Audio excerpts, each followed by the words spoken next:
Very, very specialized, very high-tech, very, very AI-enabled, some kind. Now, let me go back to the previous visual, please. Let me take my time over the visuals. People are joining in right now. A UAV spotted in the Pakistani skies. Flies menacingly. I'm told this is Bahawalpur. I'm not totally sure. And then the visual blurs. The next you see, the UAV has fired, and there's a huge blast. Ladies and gentlemen, the blast so intense, so major, that across that whole area of Bahawalpur, people stop and watch from miles away. The entire sky goes red. This is one of the 9 strikes that we've carried out. Samar will tell you what you're seeing tonight. First set of visuals with Samar. For those joining us this morning, a recap of Operation Sindoor, Indian Army's gigantic attack on the Pakistanis very early into the morning today. Samar, explain the last set of visuals with us. Okay, the last set of individual, the scenes that you're watching on the screen. Yes, sir. See, Arnab, what I foresee is that that drone has probably come over the space over there after the missiles have been launched, probably to give a certain live feed of the damages and the hits on the targets, number 1. So it could be a Indian drone. Scenario number 2, it could be a Pakistani drone trying to assess the damage in the area after the missiles have hit. Why? Because no drone would have its lights on to for it to be spotted. In the enemy area. Good point. Okay, now this is happening all 2 weeks. Good morning. Good morning to Lieutenant General Raj Shukla. Good morning, sir. How are you? Very well. Good morning to you. 2 weeks after the Pahalgam attack, precision strike weapon systems of all the 3 forces have been used in this attack, including what we are told loitering munitions. The coordinates for the attack on the terrorist camps inside Pakistan and PoK were given by intel agencies. I'm told we could have used some kamikaze drones. I don't know. Kamikaze drones. I don't know if these are kamikaze drones, which are weapons designed to crash into a target, typically carrying a warhead. This is an unprecedented tri-service operation. All 9 targets have been successfully neutralized. We'll center that graphics a bit. And the attacks have all happened between 1:20 and 1:45. And Shehbaz Sharif has said we have every right to respond forcefully to this act of war. And Prime Minister has vowed to pursue the perpetrators till the end of the earth. General Raj Shukla. General Raj Shukla, if I have your attention, sir, how do you view this Operation Sindoor, the details from a military perspective? A. B. How effective do you think this has been? Is this focused on locations or individuals? And what response are we likely to see? You know, Arnab, somebody from your channel woke me up at 2 in the morning. Yeah. And I've been following this. See, allow me a monologue, because just for 2-3 minutes, because I think it's a brilliant alchemy of Indian power and purpose. Absolutely. You know, look at the politico-military orchestration. There was ambiguity and deception. Yesterday evening was business as usual. The announcement of the drills of today perhaps lulled everybody into thinking that, you know, it's some time away. We are doing our drills and we will get ready before we strike.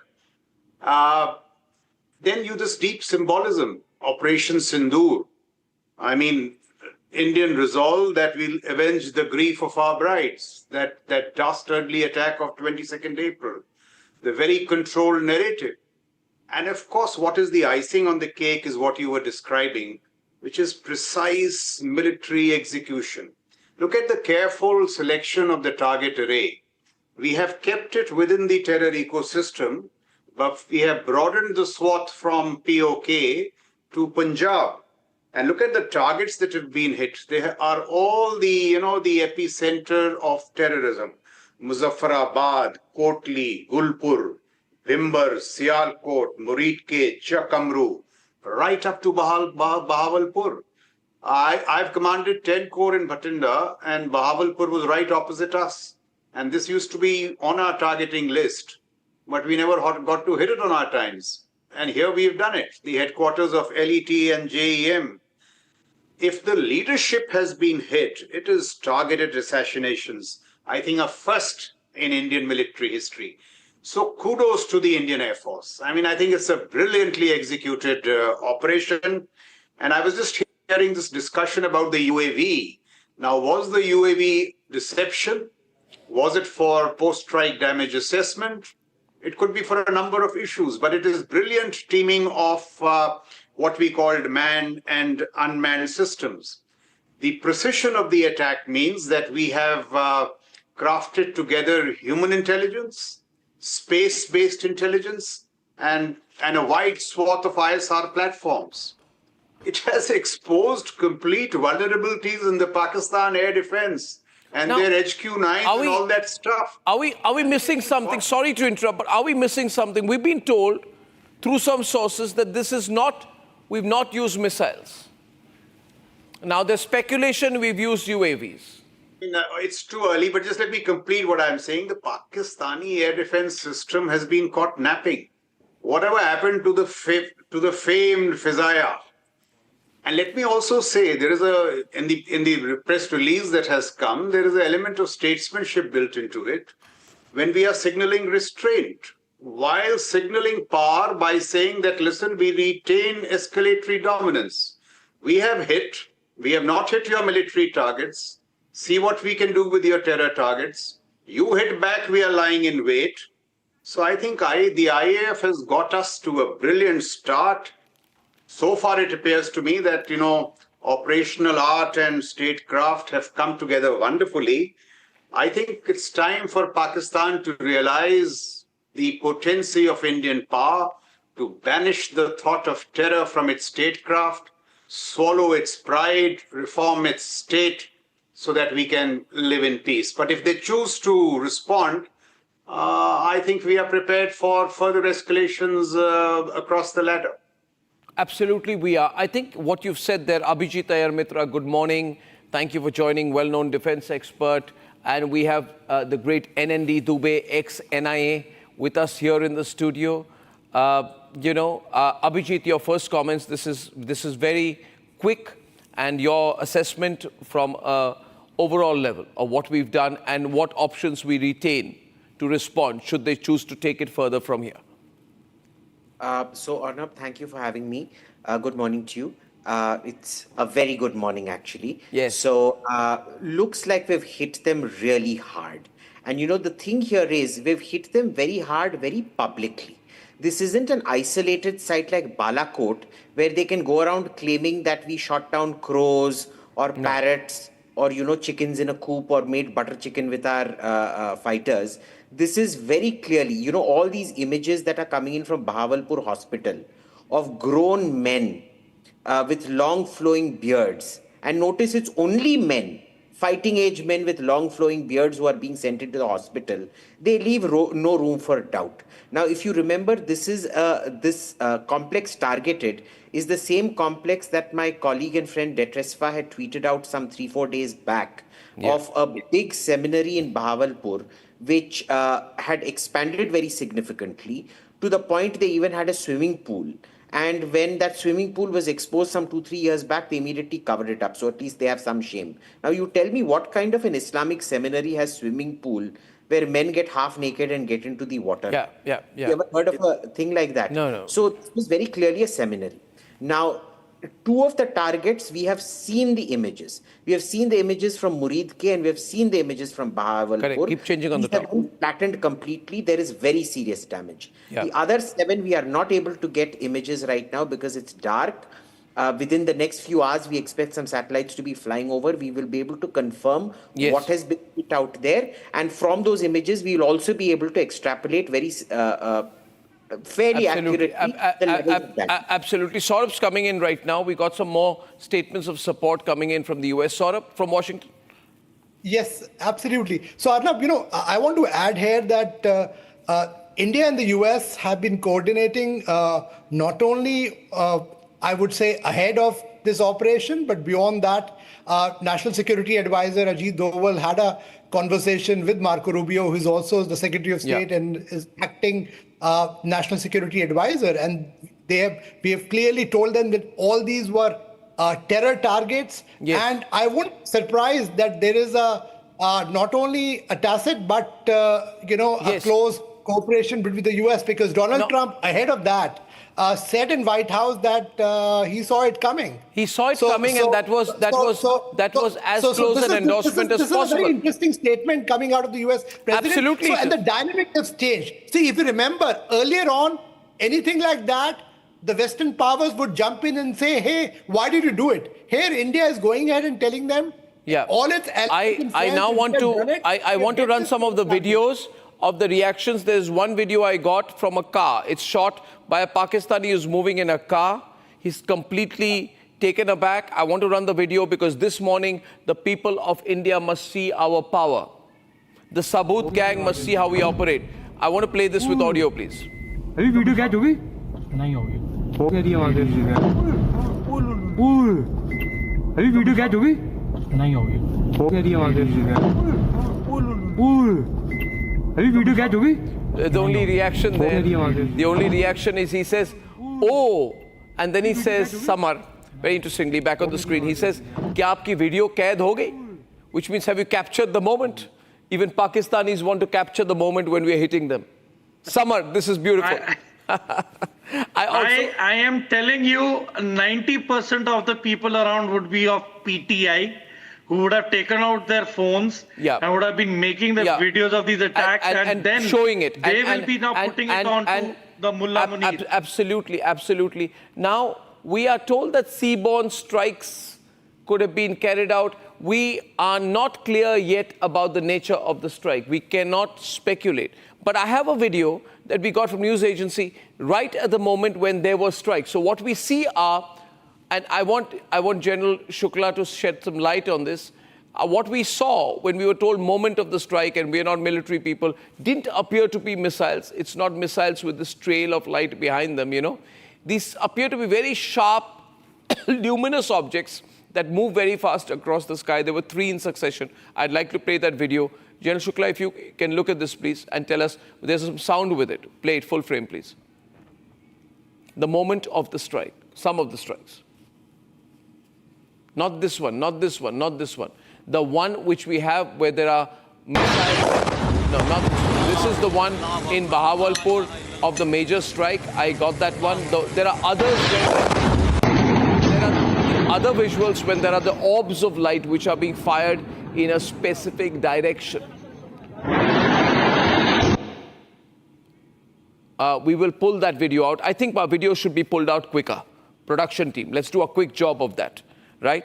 Ladies and gentlemen, otherwise we'll have to keep waiting. There are a lot of people watching tonight and who are joining this morning who have not watched what happened last night. Can I have all the videos pulled out? Can the production team and the desk team say, yes, we have that? Because I'm in a hurry to play those visuals out. There are a lot of people who were not there last night. I'm going to play different range of visuals for you, ladies and gentlemen. Different range of visuals for you.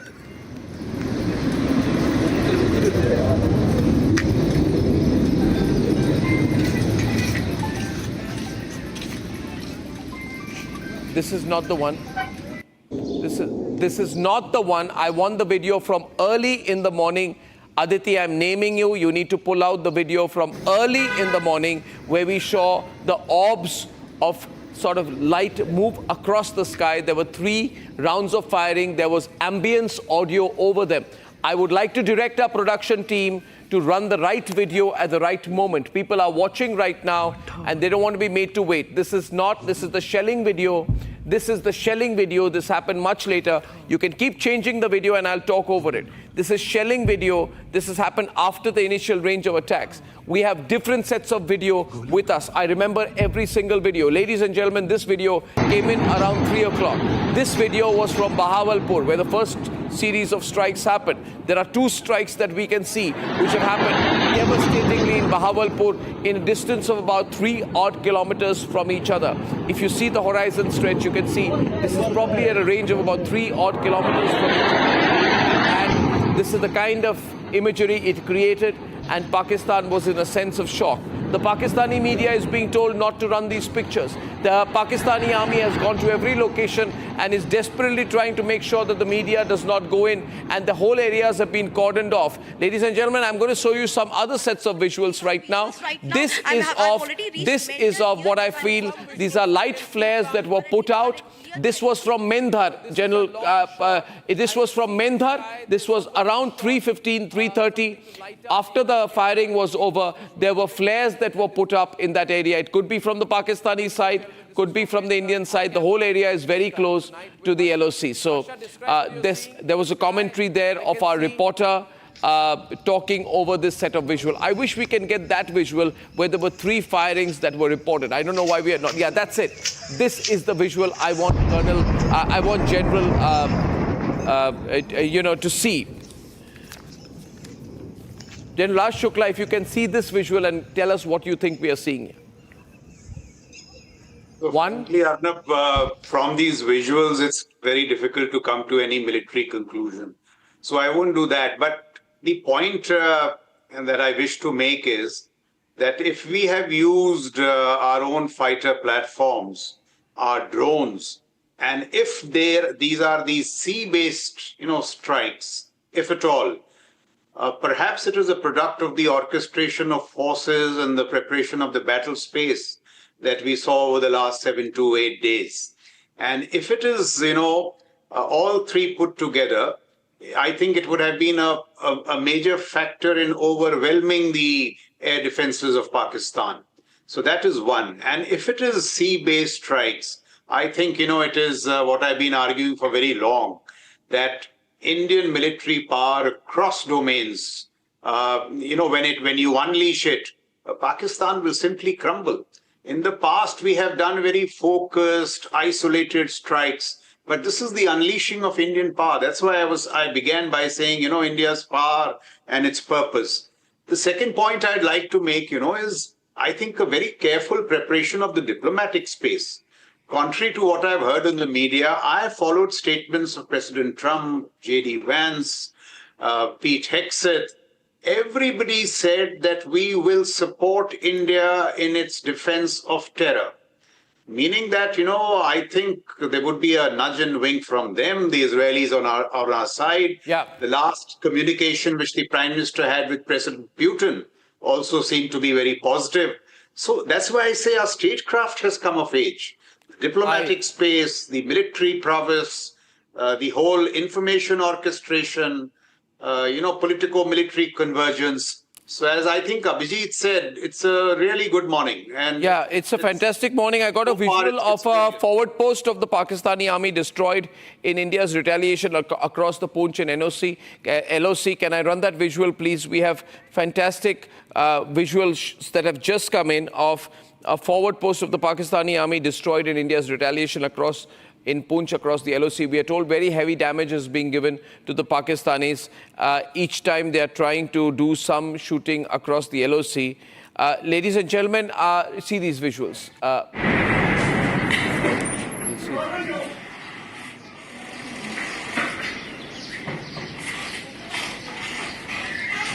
That's across the LOC, ladies and gentlemen. Pictures on Republic. We are fighting hard.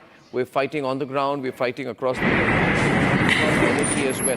NND Dubey is with us. NND Dubey, you're the man who killed Ghazi Baba. You've been with the NIA. You know exactly the significance of this. Now, we are not told yet whether the Lashkar leadership, we're told serious damage to Lashkar top leadership. We don't know about Masood Azhar yet. General Raj Shukla said these could be targeted assassinations. We are also hearing about... Can I make one point? Yes, sir. You see, last time, our information narrative was very poor. And because our information narrative was poor, all this talk of crows and all came in. Yeah. This thing, I think ADG Stratcom has done a good job of, quickly bringing out these visuals of what's happening along the line of control, in the airspace, targeting. That's right. And visuals the back again of last Pakistanis night's seem to be on defensive, and you either have tall claims or you have bluster. I just saw Shahbaz Gill tweet. I mean, look at the disarray they are in. That tweet to Asim Munir that you please release Imran Khan. They are complete disarray. Just to add what General Shukla is saying, which has worked very well. Yeah. From the security establishment to the diplomatic establishment. Run the visuals of last night, please, producers. Thank you. Yeah. Please continue, Saurabh. I'm just telling our producers to run the visuals of last night. I need to show the visuals. Just a guidance to our producers this morning. I need people watching tonight. The people watching tonight.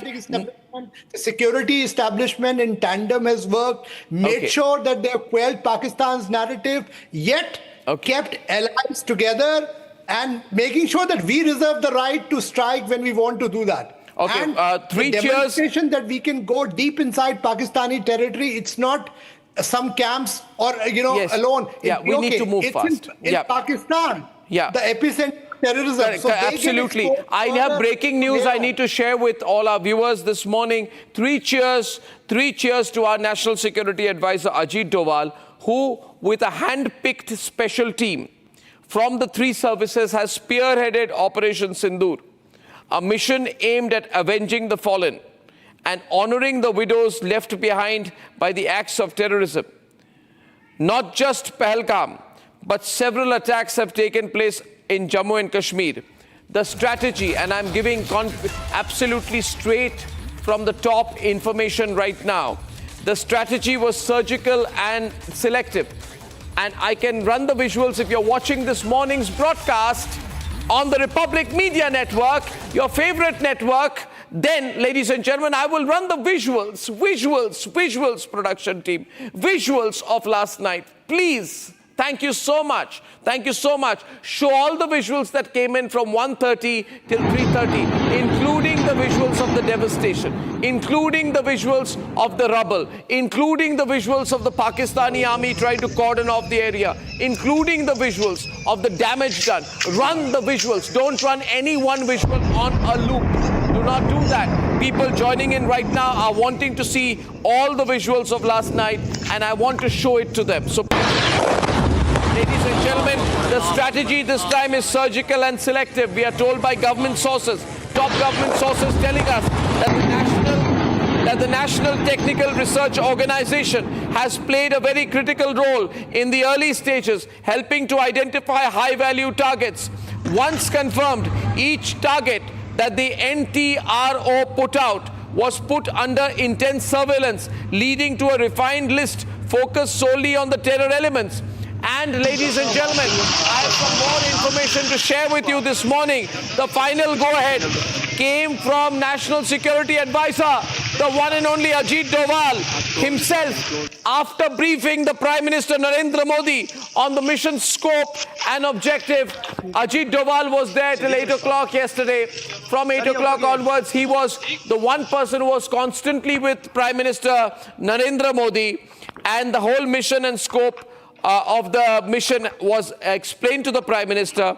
Only a small and trusted circle was kept in the loop, and a tightly secured control room was established, manned directly by NSA Ajit Doval and his core team to oversee every move in real time. Ladies and gentlemen, this is all the information that is coming in right now, and let me tell you, as of now, we have a clear upper hand.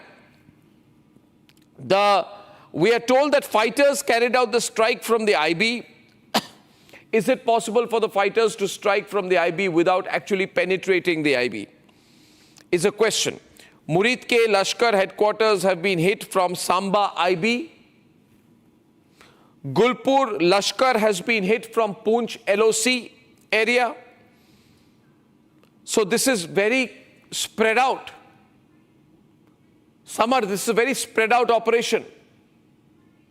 And we just told 20 minutes back, Navy was also involved, which means there could have been marine strikes. So they're covered from all fronts, leaving nothing to chance. I mean, they've stretched them out. They've stretched their resources out. They've stretched their satellite imagery or their capabilities to the limits. And probably I feel that, the double strikes in Muzaffarabad might have been a deception for the Pakistan efforts to focus more towards the north, leaving the western front exposed. So, I mean, there are a lot many things at play. Yeah, and now also we are seeing these pictures here. The big speculation here, Samar, is, the big speculation, Mr. Dubey, is, have we got the main Lashkar man, the main Jaish man? Who have we got? I mean, what do you think, sir? Actually, we are very curious to know the extent of damage as to Murid Ke, the Jamaat-ud-Dawa, Lashkar-e-Toiba capital, who are responsible for killing 175 innocent civilians in our Mumbai. So Lashkar is the main matter of interest, that how much damage has been caused to them and how many terrorists, how many their leadership have been killed. That is one question. And the second anxiousness is about your Bahawalpur. Because in the last 25 years, Bahawalpur has never been touched. And they are running the complete factory of Jaish-e-Mohammed from Bahawalpur. So out of 9 targets, these 2 targets, Bahawalpur and your Murid Ke, they are matter of interest. How much damage has been caused, I think with passage of time, we'll come to know more. And we basically did our strike work in these 2 cities. They are very important. Capital of PoK, Muzaffarabad, already taken care of. So, Kotli, Muzaffarabad, and complete these training area, launching pads have been targeted. So, it's a very precision work. Now we have to see, because with the blast and the visuals, it is very clear that very significant damage must have been done to their infrastructure and the terrorist people who are hiding there. Definitely some assets might have been shifted because of these ongoing 12-13. What they've done is I can confirm, our reporter saying here tonight, we got information that and here's the information with us, that there have been some civilian casualties on our side in Pakistani firing. We are told that cross-border firing has happened. The Pakistanis, and the press release says that during the intervening night of 6-7 May 2025, the Pakistani army resorted to arbitrary firing, including artillery shelling from posts across the LOC and IB operates J&K. 3 innocent civilians lost their lives in indiscriminate firing and shelling. Indian army is responding in a proportionate manner. Ladies and gentlemen, we are also told that 7 civilians injured in park shelling in Uri, Salamabad, and many houses have also been damaged. So, broad story is tonight, and I want to take you through all the visuals. You are seeing the reactions out there. And now I'll quickly, in 1 minute, summarize all that's been going on. Before I go back to our expert guest, General Raj Shukla, NND Dubey, Saurabh Shukla from Washington, D.C., and the one and only Samarpal Toor. I'm going to recap things. Ladies and gentlemen, it's a great morning. It's exactly 6 o'clock by my watch, and it's a fantastic morning for all of us. There have been precision strikes by India on Pakistan. This is 2 weeks since the Pahalgam attack. We have avenged Pahalgam. These are precision strike weapon systems that have been used in the attack, including loitering munitions. General Bakshi's recorded clips will play next. The coordinates for the attacks on the terrorist camps inside Pakistan and Pakistan-occupied Kashmir were given by intelligence agencies. The whole operation was overseen by the incredible National Security Advisor of India, Ajit Doval. India used kamikaze drones, weapons designed to crash into a target, we're told. It's an unprecedented tri-service operation. All 9 targets have been successfully neutralized. Shehbaz Sharif is nervous. The army is under attack. These are different visuals from different parts of Pakistan. We have bombarded Pakistan in a way that even Israel doesn't do. Ladies and gentlemen, all Pakistan is responding nervously as of this minute. They are saying we are going to go to the United Nations Security Council.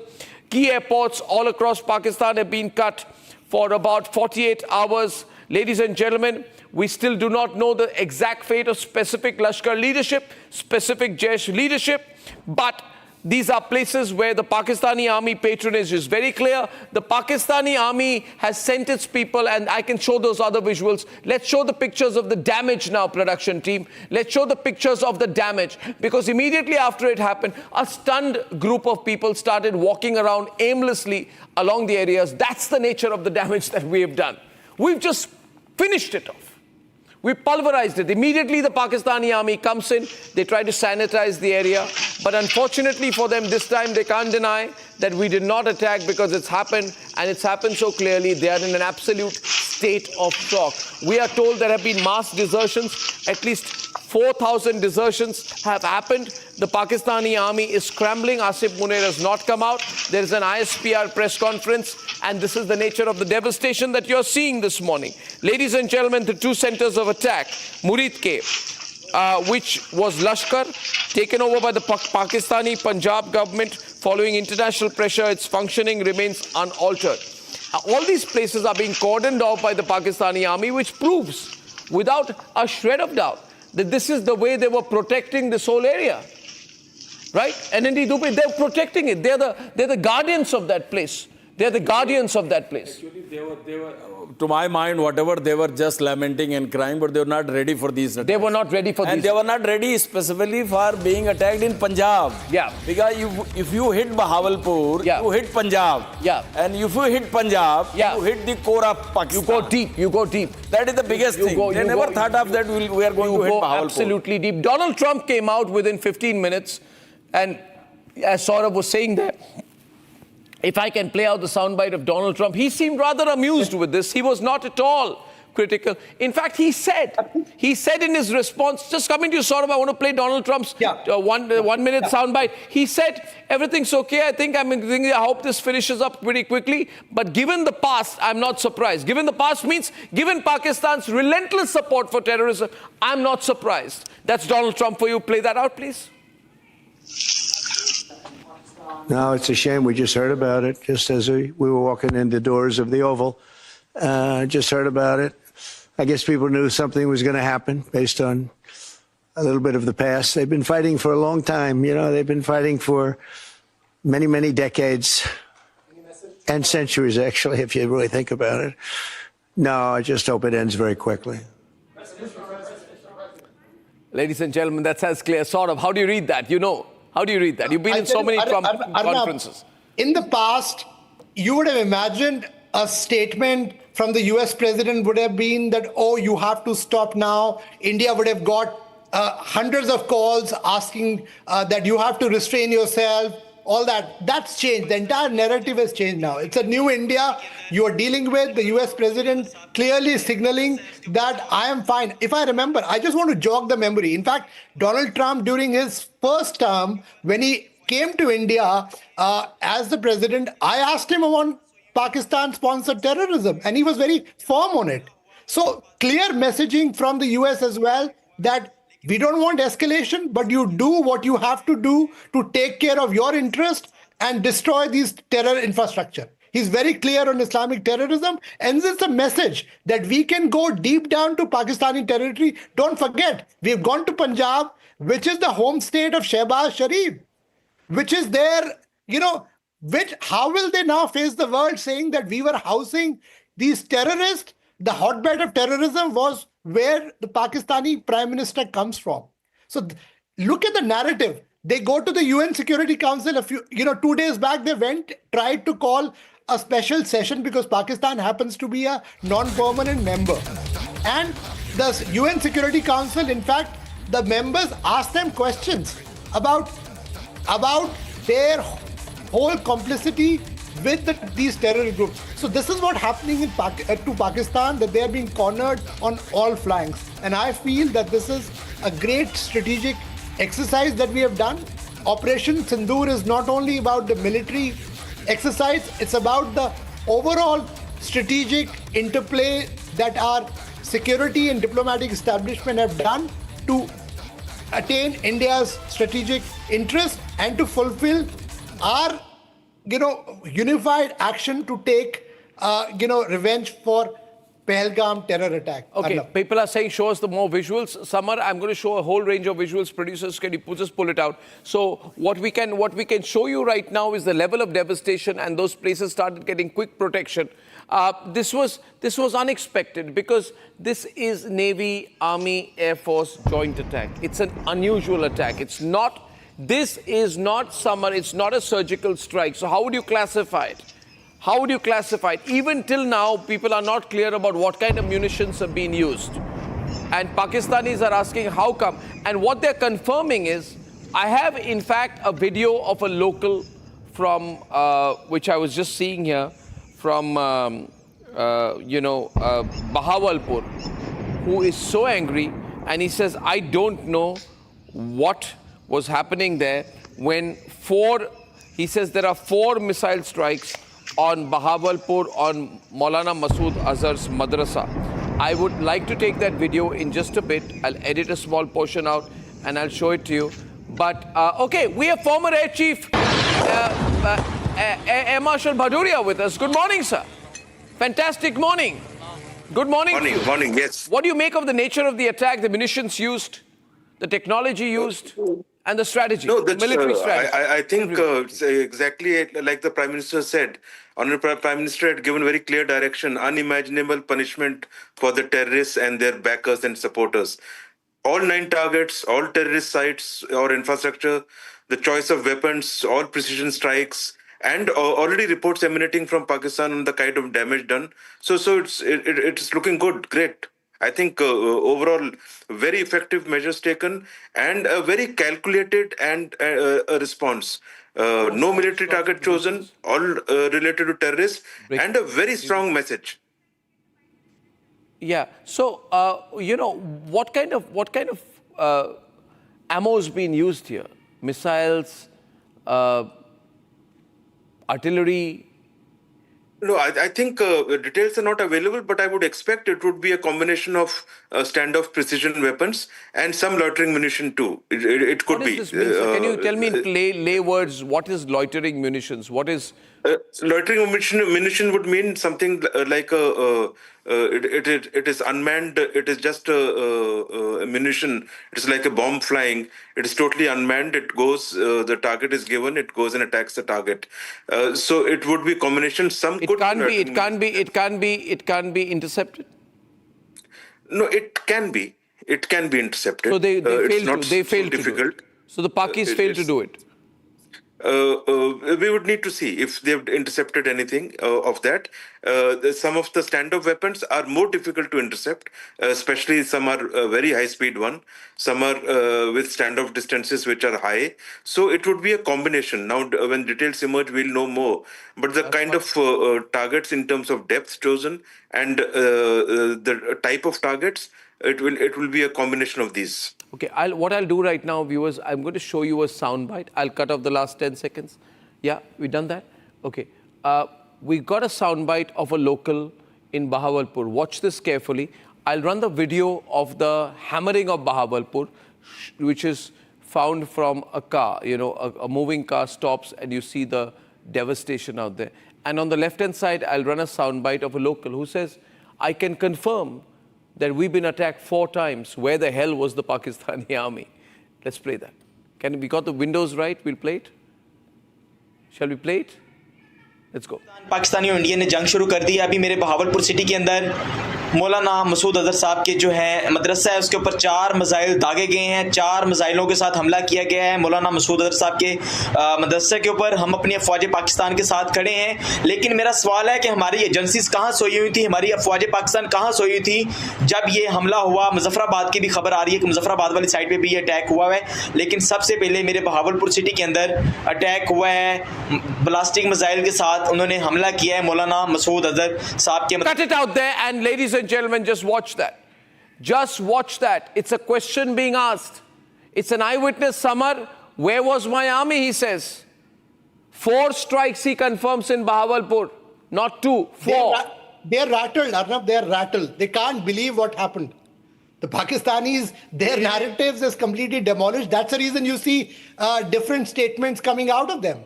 They don't know what has hit them.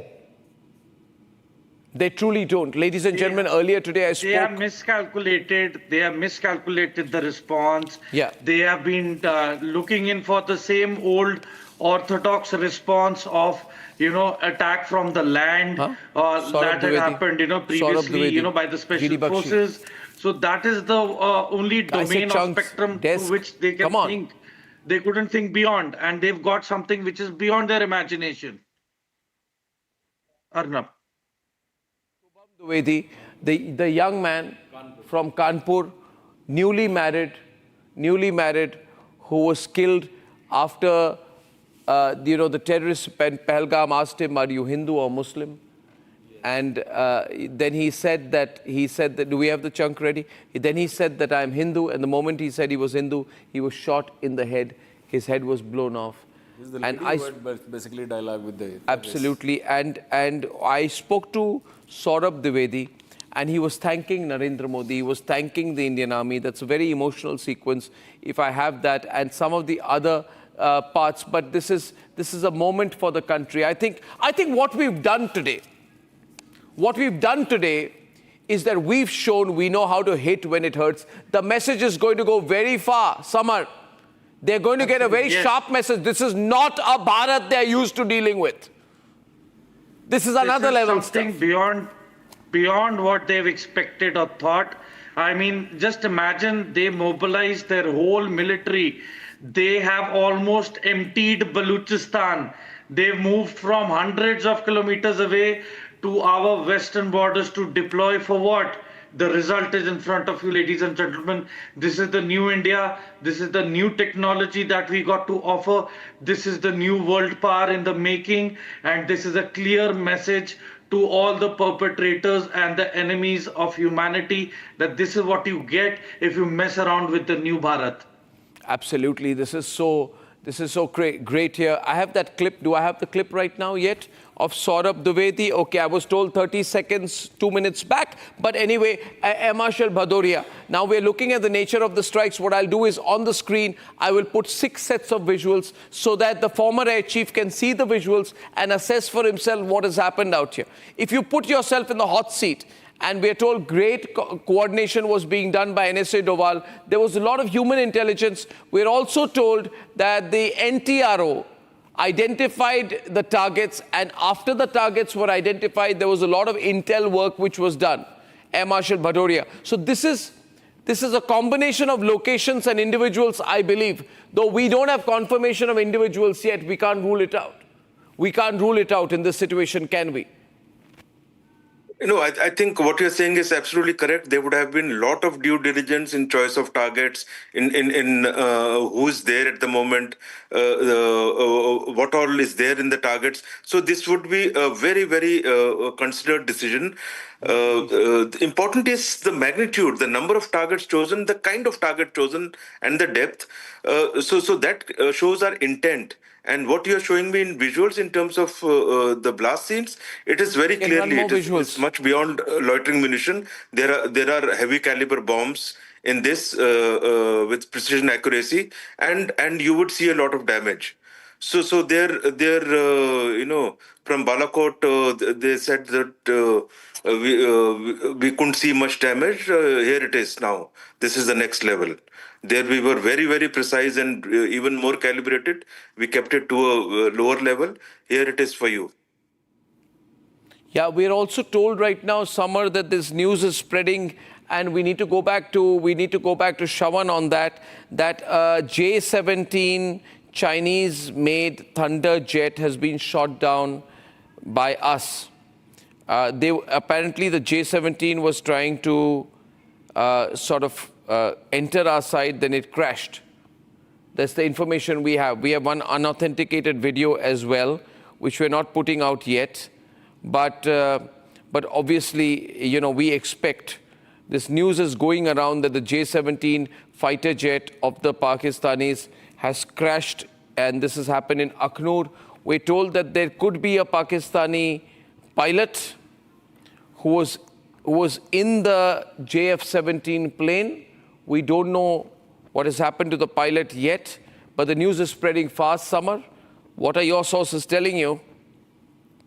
The sources are saying that this is a PAF J-117, and it has been shot down by our air defense. And unfortunately, they're saying that the pilot happens to be no more because the ejection system failed. So these are the present so Shravan, this is information coming in. I want more of the breaking news plates. Please, news desk has to speak to me. They have to run the latest news because my news desk, I'm speaking to them right now. Viewers, we've done a great job since morning. This is the time when people want the information of what happened overnight. We need to give it to them. Shawan, what are you hearing about the JF-17 jet, please? Well, in fact, part of the remains have been recovered, but we're not very sure about the exact location right now, Arnab, because we've just spoken to the 16 Corps to get the details of whether they are going to officially put out anything or not. We are expecting them to perhaps give us more clarity in a short while from now. But a little bit more details that we have picked up in terms of the operation itself. Remember, with the National Security Advisor and the special team, which had basically formed these very locations that were basically selected.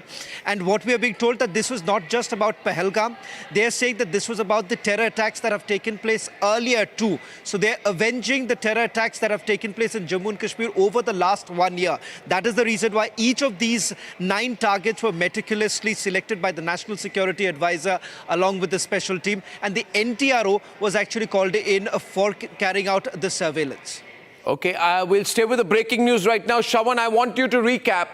We can keep the special graphics off. I want the big breaking news plates so that with that we can carry the news forward. And can the news desk please respond to the direct live instructions which I'm giving on air right now and not make me work so hard, for God's sake, please. All right, can we just put all the news out? I'm speaking to my output team and my production team because I'm going to be recapping right now for all our viewers everything that has happened. And so this has happened 2 weeks since the Pahalgam attack, ladies and gentlemen. What we'll do is we'll take the breaking news plates and intersperse those with the visuals. Thank you. And 2 weeks since the Pahalgam attack, there have been multiple precision strike weapon systems. Oh, thank you very much for that's old news. For all the 3 services which have been used in the attack on Pakistan, including what are called loitering munitions, or keep changing it, or unmanned aerial vehicles. Ladies and gentlemen, let's not be repetitive on the one plate. Can we move fast? The coordinates for the attack on the terrorist camps inside Pakistan and Pakistan-occupied Kashmir were given by the intelligence agencies. Some reports that these were kamikaze drones which were used, which means there were perhaps some specific targets. But one leading information I can share with you this morning is that Ajit Doval was very, very involved. So this is not symbolic attacks. This is based on very, very, very, very specific. Keep changing the news information plates, please, news desk. Come on. Right? I got that news point that you've got, but you need not stay on that. Rather, I would say tonight that what you need to put out is what has happened overnight. Can I please request you, you do not have to go to the 5 window again. Come on, don't infuriate me. I'm making a point tonight. Okay, we are telling our viewers what has happened. Don't make it difficult for me, production team and news team. All right? Now, all 9 targets have been successfully neutralized. I can tell you the locations where all the attacks have happened. They are in multiple locations in a sequence, ladies and gentlemen. You have Bahawalpur, which is approximately 150 kilometers from Indian border, deep inside South Punjab. You have Muridke, which is the headquarters of the Lashkar-e-Toiba, approximately 50 kilometers from the international border. You have Kotli, which is 40 to 50 kilometers inside Pak-occupied Kashmir, close to the LOC. Now, there have been reports of a Pakistani JF-17 Chinese-made Thunder jet, which has been brought down by India's intercepting radar. I cannot tell you the exact location, but the fact of the matter is, ladies and gentlemen, I will go to that later. Please focus on the information and not studio theatrics. Please do not distract me. Please do not distract me. I'm giving the news to our viewers. Thank you very much. Can we just take all the news that happened overnight in the plates, please? Ladies and gentlemen, this is Operation Sindoor. I'm giving you a full detail of the locations which we have struck. Bahawalpur is the critical location, Muridke. And ladies and gentlemen, the Prime Minister is not yet clear whether the Prime Minister will be briefing himself, but I'm told the Prime Minister is having a Cabinet Committee on Security meeting at 11 a.m. And in any case, we are all aware that there's going to be a planned security mock drill across 244 districts in the country, 34 states. So this is all going to happen today. Now we can sequence this, that when Rajnath Singh said yesterday, day before yesterday in fact, that I want to assure you that under the leadership of the Prime Minister, what you wish for will be done. There was obvious clarity, and he was one of the first people to tweet today. He simply said, Bharat Mata Ki Jai. The strikes have occurred in the early hours of May 7, 2025. Ladies and gentlemen, between 1 o'clock and 2 o'clock Indian Standard Time, specifically after 1:28, starts getting reported around 1:40 in the morning. What we were doing here is that we were leveraging the nighttime conditions to maximize the surprise. We were, change the plates, we were leveraging. I'm sure we can run more visuals than that. We were leveraging the nighttime conditions to maximize surprise, reduce civilian exposure. I'm sure we have more information on plates. I'm sure we have more visuals, and exploit Pakistan's very limited nocturnal air defense capabilities. And this is the deepest and the very deepest that India has struck inside Pakistan's territory since the India-Pakistan War of 1971. This is the deepest strike inside Pakistan's territory since the 1971 India-Pakistan War. This is the first time since 1971, I can confirm to you tonight, that the tri-services have launched a coordinated attack. Change the plates.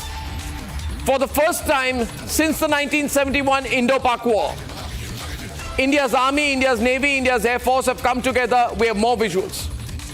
In a coordinated tri-service military operation, we have more visuals, more information. Targeting and destroying 9 terror camps deep inside Pakistan and Pakistan-occupied Kashmir. Ladies and gentlemen, Pakistan's air defense system has completely failed. This is a Chinese-made HQ-9 air defense system. The Chinese, breaking news plate, the Chinese HQ-9 air defense system of Pakistan has completely failed to detect or respond. China gave this air defense system to Pakistan in 2021. It was meant to guard against long-range threats. It has completely failed. Indian Air Force sources are confirming no man or machine has been harmed in this. The news desk is not giving me enough information yet, ladies and gentlemen, but I'm going to be getting more information from my news team and my research team as I bring you this news live. It's a great morning for us, 6:25. You're waking up tonight. You're waking up this morning, this Wednesday morning, to the biggest ever strike done by the Indian Army, the Indian Navy, and the Indian Air Force since 1971. We do not know the physical whereabouts of Masood Azhar yet. NND Dubey, what do you think? Have we got him? Have we got him? What do you think, sir? I wish we... Come on, sir, let's put him on air. I wish that... More information, more plates, please, news desk. Thank you. I wish that this very precision strike in Bahawalpur this early morning could have got Maulana Masood Azhar. We are just waiting for the confirmation, because the single person responsible for spilling the blood of innocent Bharati on our soil since last 25 years. It's almost quarter century this person is surviving, and he is carrying such a big killing tag from the Indian territory. So I wish that my wish is fulfilled this morning. I am just awaiting for some good news. We will get the news. We will get the news, ladies and gentlemen. We will get the news. About 1 million people watching this on live streaming right now, about 1 million Indians. I can tell you this, it'll be 1 crore Indians very soon. Colonel Shailendra Singh, Bharat Mata Ki Jai, sir. Thank you, sir. You've really built up the morale. How do you analyze this? Let's get your live analysis this morning, and we'll run the visuals as you speak. This is a great morning. Colonel Shailendra Singh for you live. Jai Hind, Namaskar. Jai Hind, sir. Arnab, I can only tell you one thing. Sir. Pakistan का जो सपना था वो पूरा हो गया. I'm telling well said, well said, well said. Well said. You see, it would have been a huge disappointment for Pakistan that they had declared a war inside. Now we have to live up to that expectation. We have to live up to the demand. Pakistan का ये भी आवाम का सपना पूरा हो गया कि terrorist camp can be destroyed deep inside also. There is nothing called as PoK only. The places like Bahawalpur, Kotli, these were even targeted last time, but they were dropped at the last minute. Now we are finding that there is no length. You see, you remember I said, no length and breadth and depth of Pakistan will be left if we have to go for the terrorist or their Aka. I'm very sure that the damage done at their headquarters is only the start. Be rest assured. Be rest assured, more is coming. This is not the end of the dream for Pakistan. But at the same time, this is also, I never make a political comment, but I think the people here also who are demanding proof chahiye ke kya kar rahe hain. I think this is loud and clear. There is nothing unturned. We will go down to any level, any place in Pakistan. Sorry, I don't want to make a political comment, but I don't want to make a political comment. I don't want to make a political comment, but I will make two. I will say one thing. Rahul Gandhi and the Congress party should shut up for the next 1 year and not open their mouth.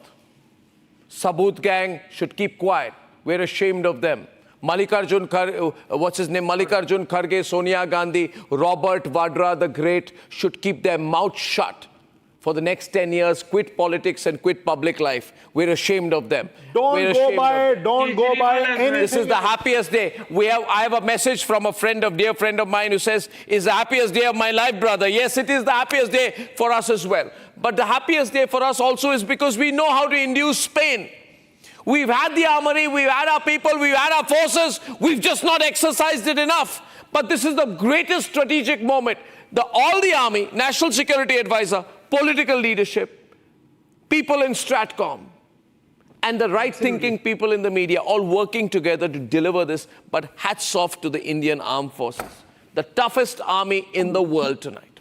The toughest army. I've always wanted a hit like this. These visuals are the shock and awe that we need. There is nothing clandestine about this. It's all very much in the public, and that's what makes it doubly beautiful. Visuals on the screen, ladies and gentlemen. That very moment when a Pakistani says to another, oh my God, hum mar jayenge. Somebody says, are capture kya footage mein? Camera mein capture kya? Indians humko maar rahe. And I want to play one more. Okay, let's hear that video. Hear that video.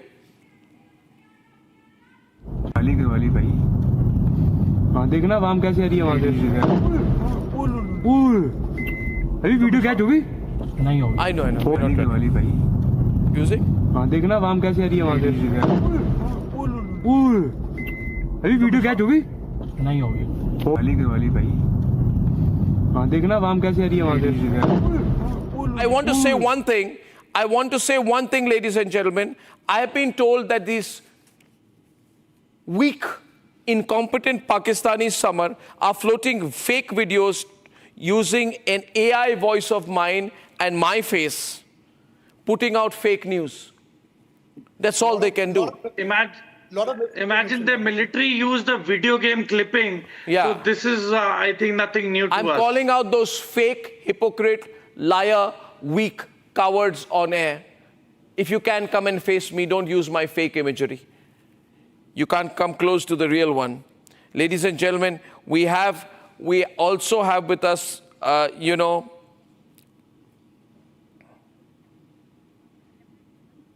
General Nitin Kohli. General Kohli, good morning. Yeah, good morning. Good morning, Jai Hind. Bharat Mata ki Jai, sir. Bharat Mata ki Jai. Bharat Mata ki Jai. Today, the blood flowing through our veins is flowing at 10 times the velocity. It's been beautiful this morning. It's a proud moment for all of us. Very proud moment, Saurabh. Very proud moment. We're proud of our army. We're proud of our National Security Advisor. And we're so proud of our Air Force and Navy. And we're incredibly proud of Prime Minister Narendra Modi for the direction that he has shown the country at this moment. General, how do you view this Operation Sindoor? And also I'll add that we are also proud of the media like you, the person like you, who's so nationalist, and you always sort of do your shows in favor of the nation. Sir, you see, it's our duty. There's no doubt in this. We all are feeling very proud. India has done it in a very precise and very dignified manner. Yeah. We have given message to the world and to the Pakistan that no escalation. We have not hit their military targets. Their civilians have not been hit. So we have given from our side a exit route to them, off-ramp to them. Now it's for them to do what they want to do. And without repeating the things which have already been spoken on your show, I just want to say one more thing. Like you said some time back that their AD, which they had, HQ9 from China, that was not functioning. And even JF-17 has been brought down. Okay. This also gives a message to the world that how reliable Chinese equipment is. You see, this JF-17 in Myanmar also has not been working. So these are the side messages which will go. Otherwise, the way the targets have been selected in a brilliant manner, and the way they were kept under observation and the strikes have been carried out, this will give a very good message. And Pakistan, and for the remaining, and even for some of the peoples in our country also, the message should be loud and clear. At the time of Balakot, they did say that there's no proof, nothing happened. Now they can't say. Pakistan themselves have accepted this. Also, Arnab, I want to say, they've been sort of blustering that the moment you cross the border, something happens, we will fire nuclear weapons. Where are the nuclear weapons now? So their bluff has also been called out. But yes, at the same time, there is no room for complacency. They will sort of retaliate. Their army there has a larger than life image. So for saving their face, something they will do. But that makes no difference. I'm sure our armed forces have done all the calculations, and we are very well prepared to retaliate or to sort of take care of anything they try out. At the moment also, firing has been going on, artillery firing on LC from both the sides, it has been going on. Unfortunately, some casualties will be there. The details are not known as yet, but the message which has been given to Pakistan is loud and clear. And our government also needs to be complimented, those who have taken the strong decision. And basically, this is not a message for Pakistan only, it also for the world, that these terrorists, Pakistanis or otherwise, what kind of mischief they do in the democracies, that they should be hit like this. Arnab. Absolutely. Calls for the change of the army chief in Pakistan are going across. PTI is putting out a statement that, that Asim Munir should be held responsible for what has happened. Saurabh, Samar, there's complete chaos in Pakistan.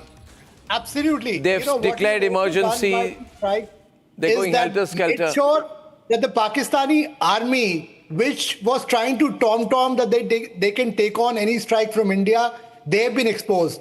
Also, their backers, China, which has been providing them with satellite imagery and all kind of other equipment, they have been exposed as well. So it's a double whammy for Pakistan and its backer, China, as well. It's a clear message that don't test our patience. This is a Naya Bharat, which can go deep down. There's a message by targeting, one of the key terror epicenters in Punjab, which is Shehbaz Sharif and the Sharif's, bastion, that we will go ahead and expose you right there in your home ground. So that's a clear message coming from India. And also we have sent out a very responsible message as a power, as a global power, that we have hit only these terror epicenters. I want to run a small clip of that Pakistani when he says 4 missile strikes, where is my army? I'm let down by my army. My Masood Azhar has been attacked, 4 missile strikes. We're shocked, we're devastated. He's closed himself up in his house. Hear that soundbite, ladies and gentlemen. This is the voice of a spooked Pakistan. Let's play it with the visuals for double effect. Pakistani और India ने जंग शुरू कर दी है। अभी मेरे Bahawalpur city के अंदर मौलाना मसूद अजहर साहब के जो है मदरसा है उसके ऊपर 4 मिसाइल दागे गए हैं। 4 मिसाइलों के साथ हमला किया गया है मौलाना मसूद अजहर साहब के मदरसे के ऊपर। हम अपनी अफवाज पाकिस्तान के साथ खड़े हैं, लेकिन मेरा सवाल है कि हमारी एजेंसीज कहाँ सोई हुई थी, हमारी अफवाज पाकिस्तान कहाँ सोई हुई थी जब ये हमला हुआ। मुजफ्फराबाद की भी खबर आ रही है कि मुजफ्फराबाद वाली साइड पर भी ये अटैक हुआ है, लेकिन सबसे पहले मेरे बहावलपुर सिटी के अंदर अटैक हुआ है ब्लास्टिक मिसाइल के साथ। उन्होंने हमला किया है मौलाना मसूद अजहर साहब के मदरसे के ऊपर 4 missile. Okay, ladies and gentlemen, look at that. That's the voice of Pakistan tonight. Samar, and there are many videos coming out like this. Many. Because you see, it's going to spread like wildfire, the amount of content that they've made. And I'm telling you, 90% of these guys are PTI supporters. And I am telling you, within hours, there is going to be an increase in the momentum of BLF, BLA and BRA attacks on the Pakistan military. And there is going to be a lot that is going to happen at the Durand line from the Afghanistan border towards Pakistan. So Pakistan is not realizing that within a matter of few hours, they are going to get busy from many fronts. Okay, Arnab. I have another set of incredible visuals. Yeah, you're saying something, Shailendra, Colonel Shailendra Singh. General साहब ने बड़ा अच्छा बोला ना कि message. I'm saying we are not giving, sir, any message to anybody. Yeah. We have done it. Now you take the message the way you want to take it. What the hell you want? Let the US take it the way US wants it. What the hell they want? Yeah, we don't. We're not answerable. We're not answerable. Absolutely, absolutely. मैं जिसको बोलता हूँ कि ना भूलेंगे, ना छोड़ेंगे, लेकिन सिर्फ और सिर्फ अब हम तुम्हें तोड़ेंगे. अब हमने तोड़ना शुरू कर दिया है. Do what you like. And let us see that act of war and every damn thing.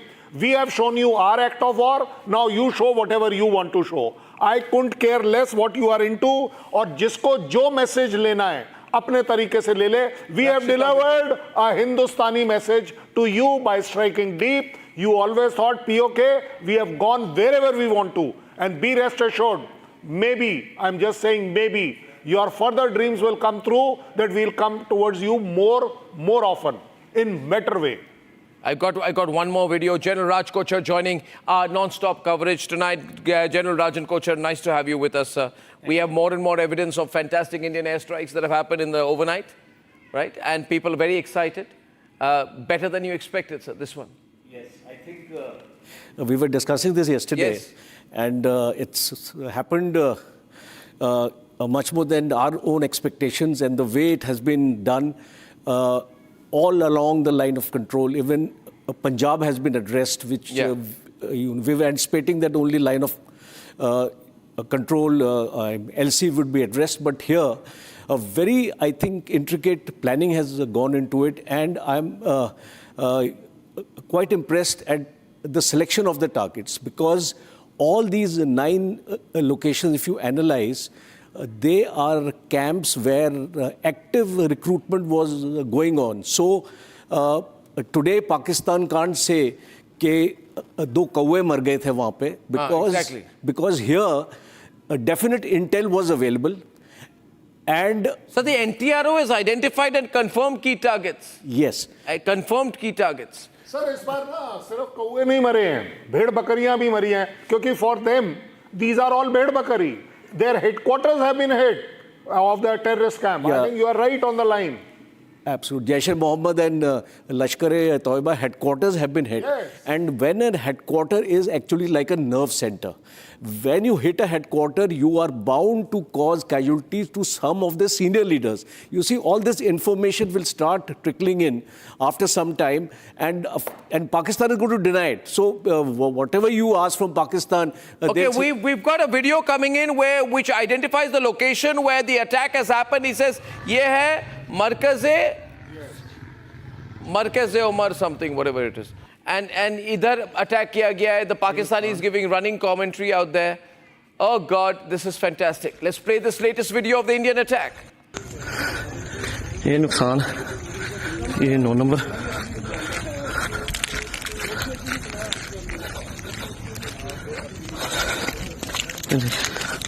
ये मस्जिद तैयबा मरकज उमर करा के अंदर ये नुकसान है.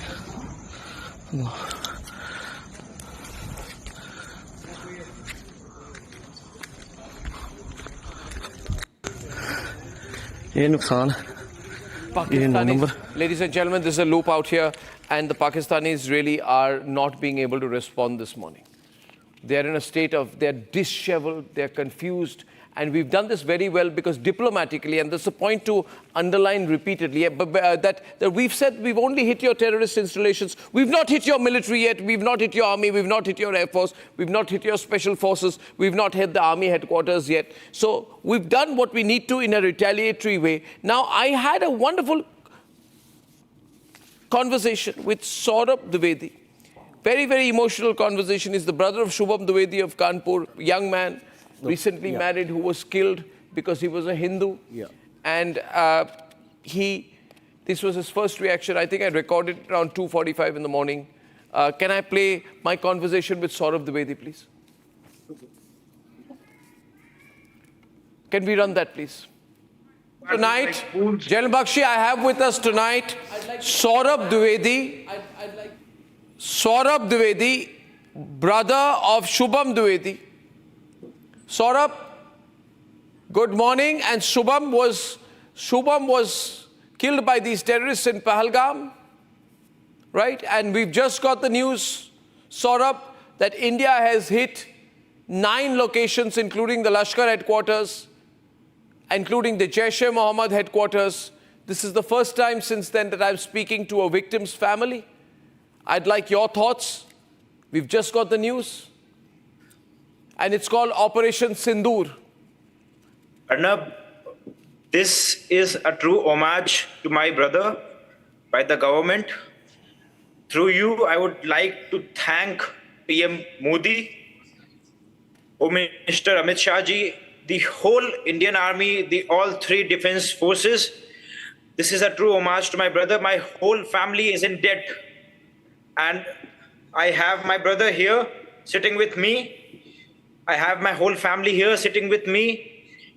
They took away my bhabhi's sindoor, and Indian Army has returned her the respect, the vengeance she wanted, and whole family will always be in debt to the government, to the armed forces.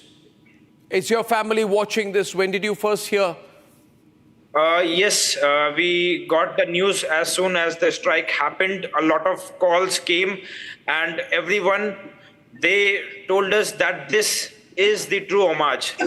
Everyone was saying कि सरकार ने श्रद्धांजलि दी है शुभम को आज. बहुत बड़ी श्रद्धांजलि तो दी है सौरभ जी, मगर इसके लिए जो प्राइस देना पड़ा आपको, आपके पूरे परिवार को, ये तो कभी वापस नहीं आ सकते. मगर मुझे लग रहा है कि जिस तरह से मोदी सरकार ने इस बार मुरीद के, बहावलपुर, जो अलग अलग टारगेट्स है, इतनी डीप गई है, एक तरह से जो दृढ़ता हमारे सरकार ने दिखाई है कि कोई ये डेकोरेटिव स्ट्राइक नहीं है. पाकिस्तान को बहुत क्लियर मैसेज है.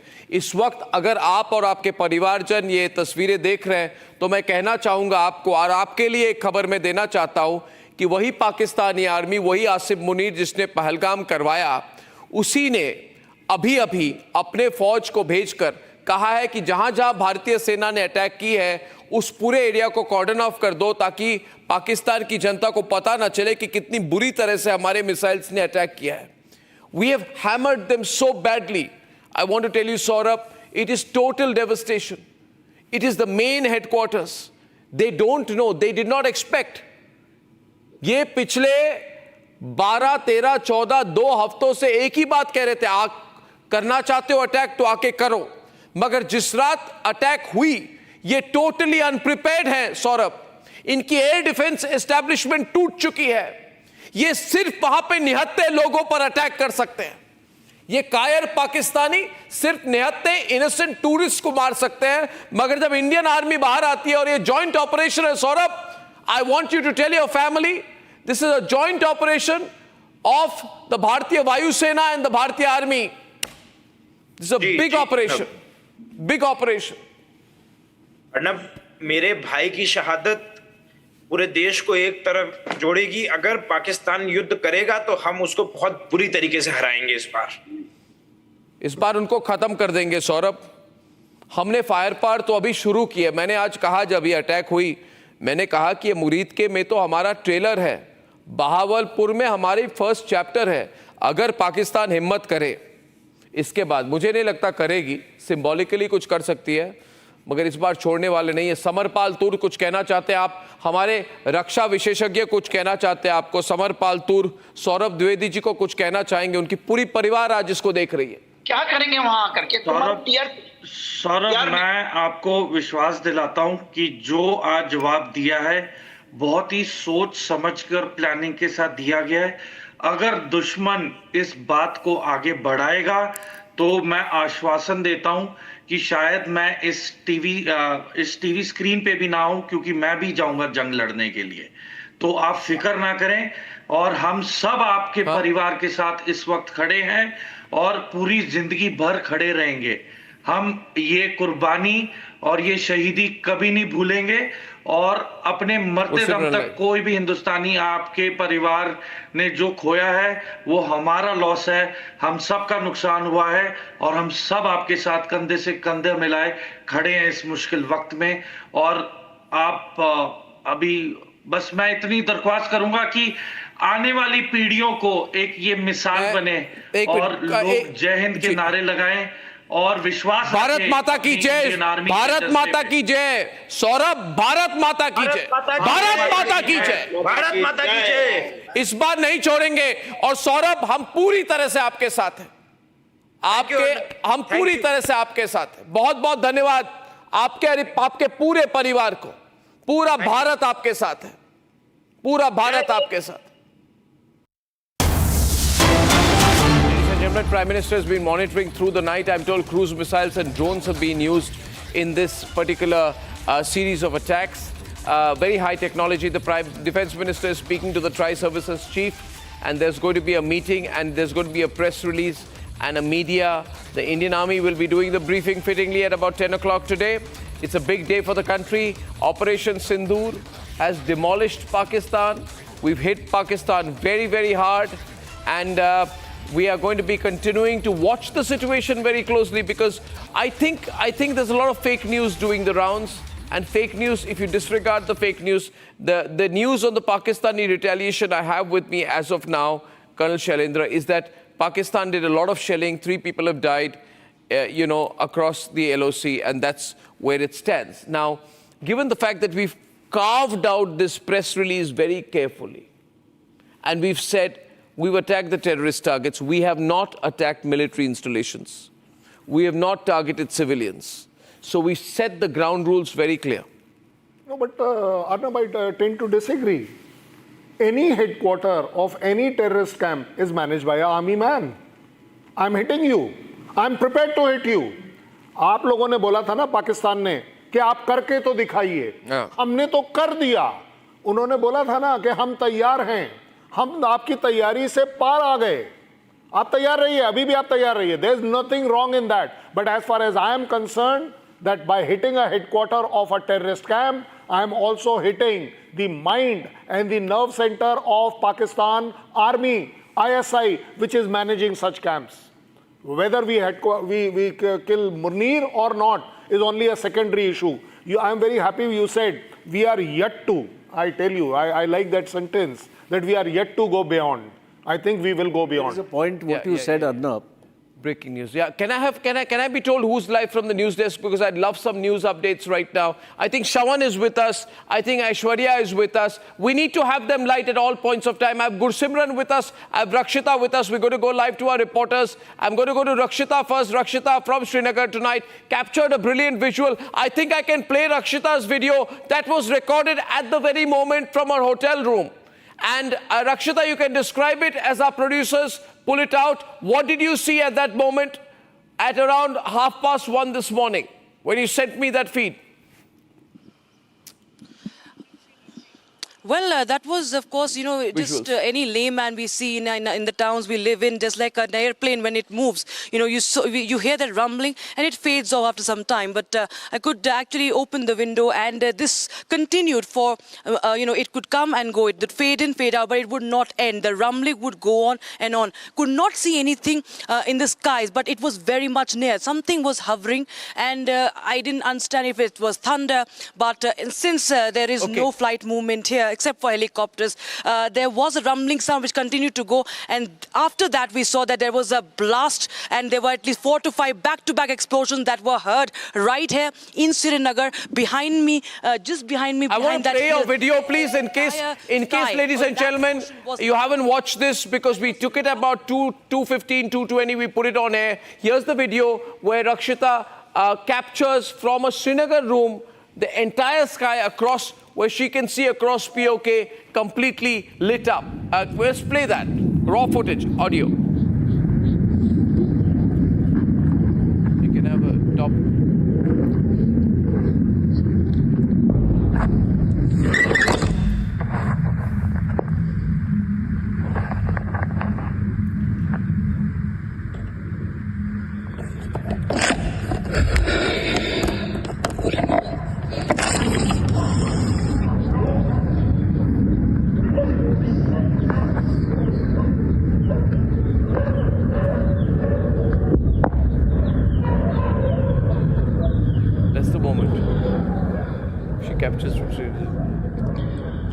think we can see an explosion. We hear an explosion. Jets hovering. Right now in Srinagar, and we can actually smell some smoke, and the sky at one part became red. There was an explosion sound, very much visible. That's Rakshita's video. Gursimran, what's your location now and what is happening along the LOC? You've been moving all night. No, right now I'm from the... Yes, I have been moving from the IB to the line of control. Right now we are at the line of control in Akhnur, and this Akhnur stretch of the line of control has fallen silent for last 2 hours after the India's retaliation, because the retaliation that we saw in Poonch, where one of the Pakistani posts was destroyed, similar kind of retaliation was done here. There was damages to the Pakistani side because Pakistan opened this front at the first, because it was the location from where at least 3 targets were hit by the Indian side. That includes the Barnala, Gulpur, and also the Kotli camps of the Lashkar-e-Toiba. They were hit from this side, that the Indian jets scrambled from this side of the LOC, and they strike the Pakistani terror launch pads deep inside the territory, ranging from 8 km to 15 km to 35 km. The Gulpur was the far off, that was achieved from the Sundarbani sector, that is some 15 to 20 kilometers from this point right now we are reporting from. So this was the exact area, complete stretch of 30 kilometers from where India launched 3 strikes into the Pakistan. It was in the Barnala area, Kotli, and the Gulpur's base of the terror groups. Mostly it was of the Lashkar-e-Toiba that was operating from the line of control and has been making the attempts to push in terrorists into the Indian territory. So this was the place, and then what happened, that the Pakistan all of a sudden opened the heavy artillery into the Indian territory. That was repulsed by the Indian army, and also yes. Pictures of the damage done. We're getting more pictures of the damage done. I want to run the map that we have out there, which is telling you the locations where the strikes have happened. Ladies and gentlemen, there have been multiple strikes. I want to run the map of where the strikes happened. These are very, very critical, and to show the map where the strikes happened. Can the graphics team kindly put it up? The operation has struck 9 terrorist sites across Pakistan and Pakistan-occupied Kashmir with pinpoint accuracy, targeting key terror infrastructure of the Jaish-e-Mohammed and Lashkar-e-Toiba headquarters in Bahawalpur and Mudirke. We can run other visuals too. This level of coordinated can we get off the 5 window and run other visuals too? This level of coordinated multi-site precision strikes involving all the 3 armed forces is very rare, ladies and gentlemen, and showcases advanced military planning that Pakistan has not experienced since 1971. I would like to run some pictures full frame. Aditi, please do me the favor. Can we move out of the 6-5 window? Thank you so much, so much. Ladies and gentlemen, you do not have to tell me the visuals. I can see them. You need to run the visuals. All right? Now, ladies and gentlemen, there is chaos across Pakistan. Ambulances have been pulled in. Different videos are beginning to come out, which are showing the nature of the attack. What you're seeing here, for example, is this is the place where we see these strikes happening. I don't know whether these are drones or whether these are artillery shelling, but we did see this around the time that India was hitting around 1:30. Ladies and gentlemen, what you're seeing tonight are the visuals of Operation Sindoor, a close, calm, coordinated attack. India's biggest hit on Pakistan since 1971. Not yet a full-scale military-to-military conflict yet, but we have shown, in fact, I would say, tremendous restraint not to target Pakistani military installations.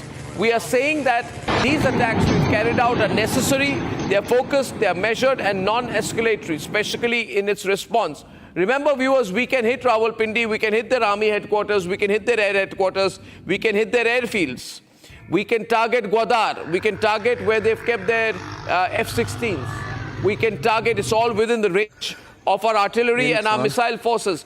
We can also, if we want, any point of time, we can target anyone across the LOC and the international border. It is our choice that we are not hitting their military installations yet. Operation Sindoor has been in full swing in Poonch, and Republic has been breaking this news live.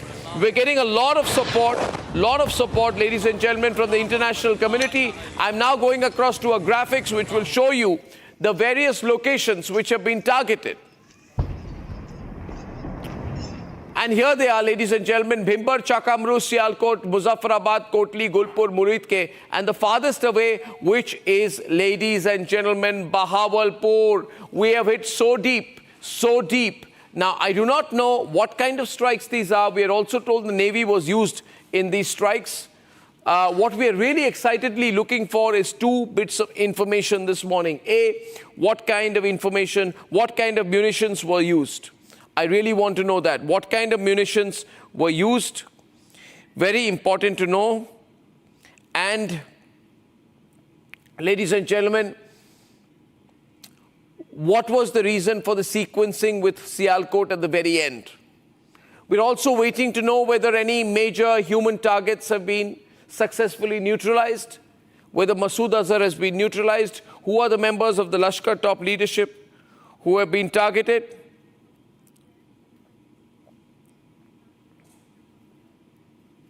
Later. Now viewers, these are all questions that we are looking at. I want to go back to the visuals. We must never run a graphic twice. And ladies and gentlemen, this strike was virtually announced in advance because we said that we will hit you. And what this shows is the inability, is the absolute inability of the Pakistani air defense systems to respond to the gravity of the challenge that they were facing. Prime Minister said from Madhubani in Bihar, we will hit you. The Armed Forces Operational Freedom. This is an interesting visual of a drone that's flying, and it's immediately followed up with a huge explosion. Was the explosion set off from this UAV? Is the question we are all asking tonight, ladies and gentlemen.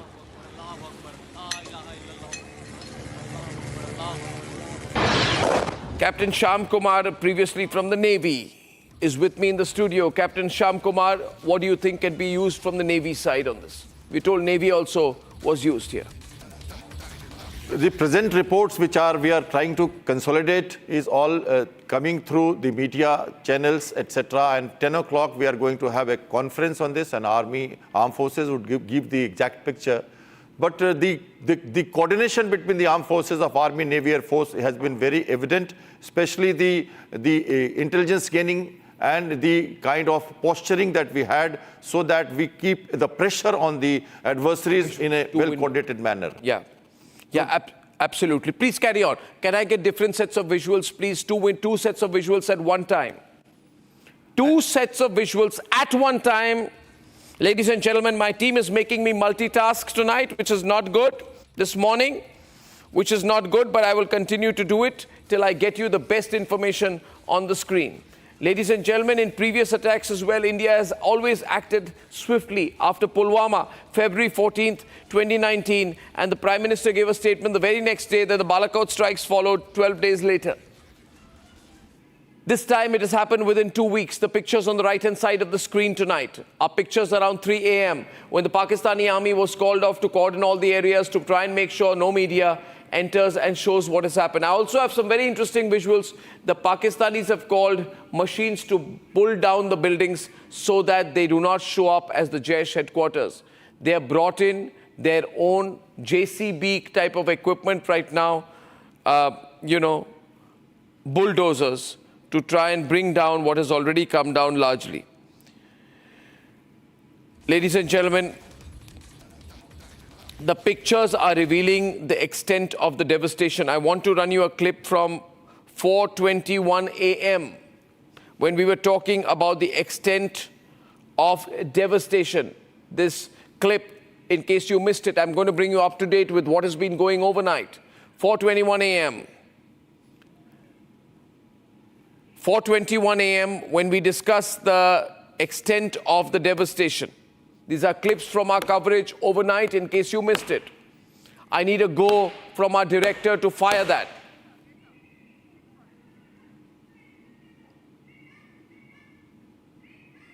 That is coming in of the attack. I want to play the pictures again. For those waking up this morning, I'm playing once again the visuals of the bombing.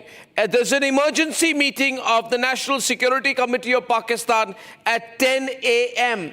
That is also the time, 10 a.m. on our grid, please. 10 a.m. is when we are going to have an official military Indian Army press conference. We're seeing the visuals of the shooting. This is when the missiles were hit out, and this is when they hit. The Prime Minister is monitoring Operation Sindoor. He has all the details with him. This has been monitored and super monitored by Prime Minister Narendra Modi, ladies and gentlemen. Dharamshala flights rerouted, Chandigarh flights rerouted. All global powers contacted by India, by Bharat. And this is the moment when we hit. These are the visuals going all across. And the entire terrorist machinery of Pakistan is being targeted clearly tonight. One of the targets is the Markaz-e-Taiba. The Markaz-e-Taiba, the nerve center of the Lashkar-e-Taiba, the group responsible for the 2008 Mumbai attacks. Ladies and gentlemen, Muridke, the city which has been hit, of which visuals you are seeing on your screen. Ladies and gentlemen, Muridke continues to be a key location for coordinating regional terrorism. That is what you're seeing tonight. This whole area, Muridke, is connecting the Lashkar-e-Taiba to the broader jihadist networks, including historical ties to the Al-Qaeda. So we have hit not just on our part, but we've also hit on behalf of the entire world, and the world is standing with us tonight. Gentlemen, at 2:33, when we went live on air, we put out the first videos of India's precision strikes. This is around the time we broke the story, 2:30 in the morning today. Okay, ladies and gentlemen, this is a very, very big breaking news day. Good morning to everyone across the country. We've hit back. Ladies and gentlemen, the big breaking news story of the moment. If you can hear me tonight, can I be put on air? Thank you so much. Thank you, Aditi. All right, because I want to recap exactly what is happening as of tonight, as of this minute, 33 minutes past 2 a.m. on the 7th of May. History has been made. This is a very direct and straightforward attack by the Indian Army we are reporting tonight. Ladies and gentlemen, Pakistan has been hit. Muzaffarabad has been hit. A total of 9 places in Pakistan have been hit. And the government has said very clearly that we are focused, we are measured. What we are doing is non-escalatory in nature. They've said that no military targets of Pakistan have been targeted. They've also said that we have demonstrated considerable restraint, and we have demonstrated considerable restraint in the selection of the targets and the method of execution. These steps come in the wake of the barbaric Pahalgam attack, in which 25 Indians and 1 Nepali citizens were targeted and murdered. We are living up to the commitment that those responsible for this attack will be held accountable. And there was going to be a very detailed briefing on Operation Sindoor later today. This is the PR that I got from the Ministry of Defense. Ladies and gentlemen, my constant attempt right now is to update everything that is happening and to make sure that if you're watching this morning, 7:05 a.m., that you know what happened last night. I wish you were watching all night. Some of you have been, but I now need to show you the video of the aftermath. We were discussing the failure of the Pakistani defense systems. By 2:51 in the morning, it was clear to us the entire Pak defense system had failed. Here's that clip. Ladies and gentlemen, the big point is the entire air defense capability of Pakistan has been totally exposed. Live visuals coming in. Live visuals. Ladies and gentlemen, latest visuals. You're watching this. Let's listen to this. Ladies and gentlemen, these are latest visuals of Operation Sindoor. Ladies and gentlemen, second missile goes in the air. The third set of visuals, third set of missiles going into the air. The first live pictures of Operation Sindoor, ladies and gentlemen. You will remember this moment because you're seeing the firing straight on only the Republic Media Network, ladies and gentlemen, only the Republic Media Network has brought you these visuals, these balls of flame. Let me show it full frame, please. Don't miss the moment. Do not go to the 6th window, for God's sake. Thank you. Ladies and gentlemen, I will play the visuals so you can watch and listen. The dramatic footage of the firing. Ladies and gentlemen, these are live shots of the firing. These pictures will be ingested. We'll play it once again. These are the visuals of Operation Sindoor being launched. We have seen 3 sets of what appear to be missiles, but I'm going to ask the military experts to deconstruct this. General Bakshi is looking very closely at it. It's like a ball of fire which goes deep into the air, and then we lose track of its luminosity. What are we seeing here? We'll circle those visuals. These visuals that you're seeing are probably, you know, the orb that goes right behind the missile. Okay, ladies and gentlemen, I'm going closer to the LOC where our Jammu and Kashmir Bureau Chief is joining us tonight. Zeenat, she has heavy shelling going on right behind her. Zeenat, over to you. Yes, Arnab, right from we are reporting from the Tilwari. This is one of the last village of line of control, and the heavy shelling has begun here. In fact, this is the Haji Peak sector, and behind this is the Pakistan post, and we are hearing very loud bangs. We are hearing the shelling in a huge volume of fires are being instigated by the Pakistan army. In fact, this village presently it has been left all open, and most of the villagers have fled from this place. Some 1 or 2 house inmates are still present, but this is one of the very close posts of the North Kashmir's Haji Peer sector, where from we are reporting and heavy shelling is going on. In fact, in Uri, Islamabad, some 7 houses have been damaged, but this is coming at a time when we see the border escalation between India and Pakistan. India has retaliated in the most effective manner to Pakistan, and this is the Operation Sindoor, which Indian Army has in a way giving a befitting reply to Pakistan's terror attack in the Kashmir Valley. So the regions that you see, it connects you to the Pakistan, and this region, all you see that there is the forces that are deployment are there, and also the heavy artillery was used while giving a befitting reply. The volume of fire continued for almost 3 minutes here when we heard the loud bangs. These all are the Indian posts, and behind this is the Pakistani post, the Haji Peer sector of Uri, where at present the heavy shelling is going on. And in fact, the people who received the injuries here, they have been also evacuated to Uri for the treatment. Meanwhile, it has stopped just a while back, but we see the border post on alert as the escalation has begun between India and Pakistan, and escalation has increased in the last this is the 13th day when we have been also seeing the ceasefire agreement is being violated by the Pakistan army, and Indian army is giving a befitting reply and is responding in the most effective manner. As far as this sector is concerned, the heavy shelling was reported while back. This is Haji Peer sector of Uri, where the heavy shelling has begun once again, where the Pakistan army is trying to target the Indian army posts that are located along the line of control. Okay, Zeenat, I'll come back to you. Zeenat, I'm going to come back to you, because now I want to show the visual of the aftermath by 2:55 a.m. It was clear what the aftermath of these strikes were, ladies and gentlemen. By 2:55 a.m. and after that I will come to our guest from Ernakulam. 2:55 a.m. clip, please. Thank you. This is the aftermath.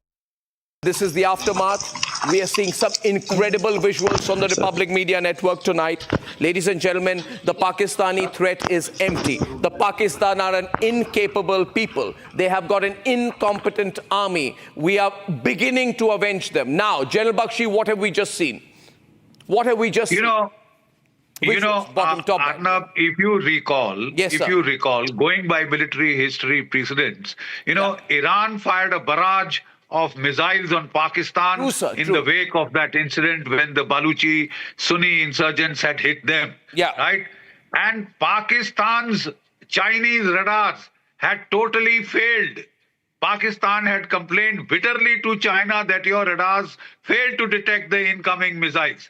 They have still failed Pakistan to has detect declared an the emergency. Keep the breaking news ticker on, for God's sake. Pakistan has declared a state of national emergency. The latest updates I'm also getting tonight is that residents in the area of Jhulas have moved into bunker amidst constant firing from the Pakistani side. There is heavy shelling on the borders of Kupwara district, which are continuing. I'm going to get our reporters up who are in the area. I have more visuals, full frame, ladies and gentlemen. The Pakistani army, full frame. Pakistani army assessing the damage. Full frame, please. Full frame, please. Thank you. Ladies and gentlemen, look at this. This is the Pakistani army. They just don't know what has happened. They've been completely destroyed, taken aback. They were protecting the Lashkar headquarters and now they're reduced to rubble. They were protecting the Jaish headquarters. They've been reduced to rubble. There is absolutely nothing left on the location. The Pakistani army are looking for bodies of the terrorists and trying to retrieve. We're told several terrorists have been killed. They are looking to retrieve the bodies of the terrorists, which also shows their complicity. Ladies and gentlemen, we are not sure which missiles have been used here, but I can tell you this has been extremely effective this time. Very strongly effective. Ladies and gentlemen, I'm joined right now this morning, and I'm getting a lot of guests in. I'm joined by Arvind and Aarti. Arvind is Mr. N. Ramachandran's son. Aarti is his daughter. And they are Mr. N. Ramachandran, who is from Kerala, was among the 26 people killed by those brutal Islamist terrorists on April 22nd in Pahalgam. And Arvind and Aarti, thank you very much for joining us. This news came to us about 1:45. We were live by 2:15 a.m. And, this has been very big, the attacks. I can share with you the nature of the attacks is very big. It is not a surgical strike. 9 locations, Indian Army, Navy, Air Force have all been together and they have taken the revenge that is so important for all of us to see, that we've taken revenge for Mr. Ramachandran and for your family. I'd like your thoughts on this moment, please.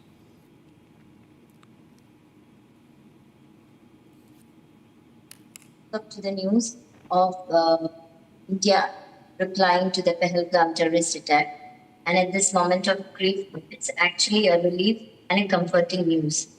As I was saying before, to others, like the laws what we have, it cannot be compensated by anything, the laws of our father. But this is a very comforting and a relief at this moment, and it's like a closure to me. Because I have seen the encounter, I have seen these people, this man who came to us, I have seen what he had done, I have seen how equipped he was. And we being innocent tourists there in our own India, standing in our own soil, and that was so coward of them to do that, because we people cannot defend them back. So India giving this reply, a big salute and big thank you to all, army, all the forces and the government. Thank you. Absolutely. Thank you very much for that. I would also like to,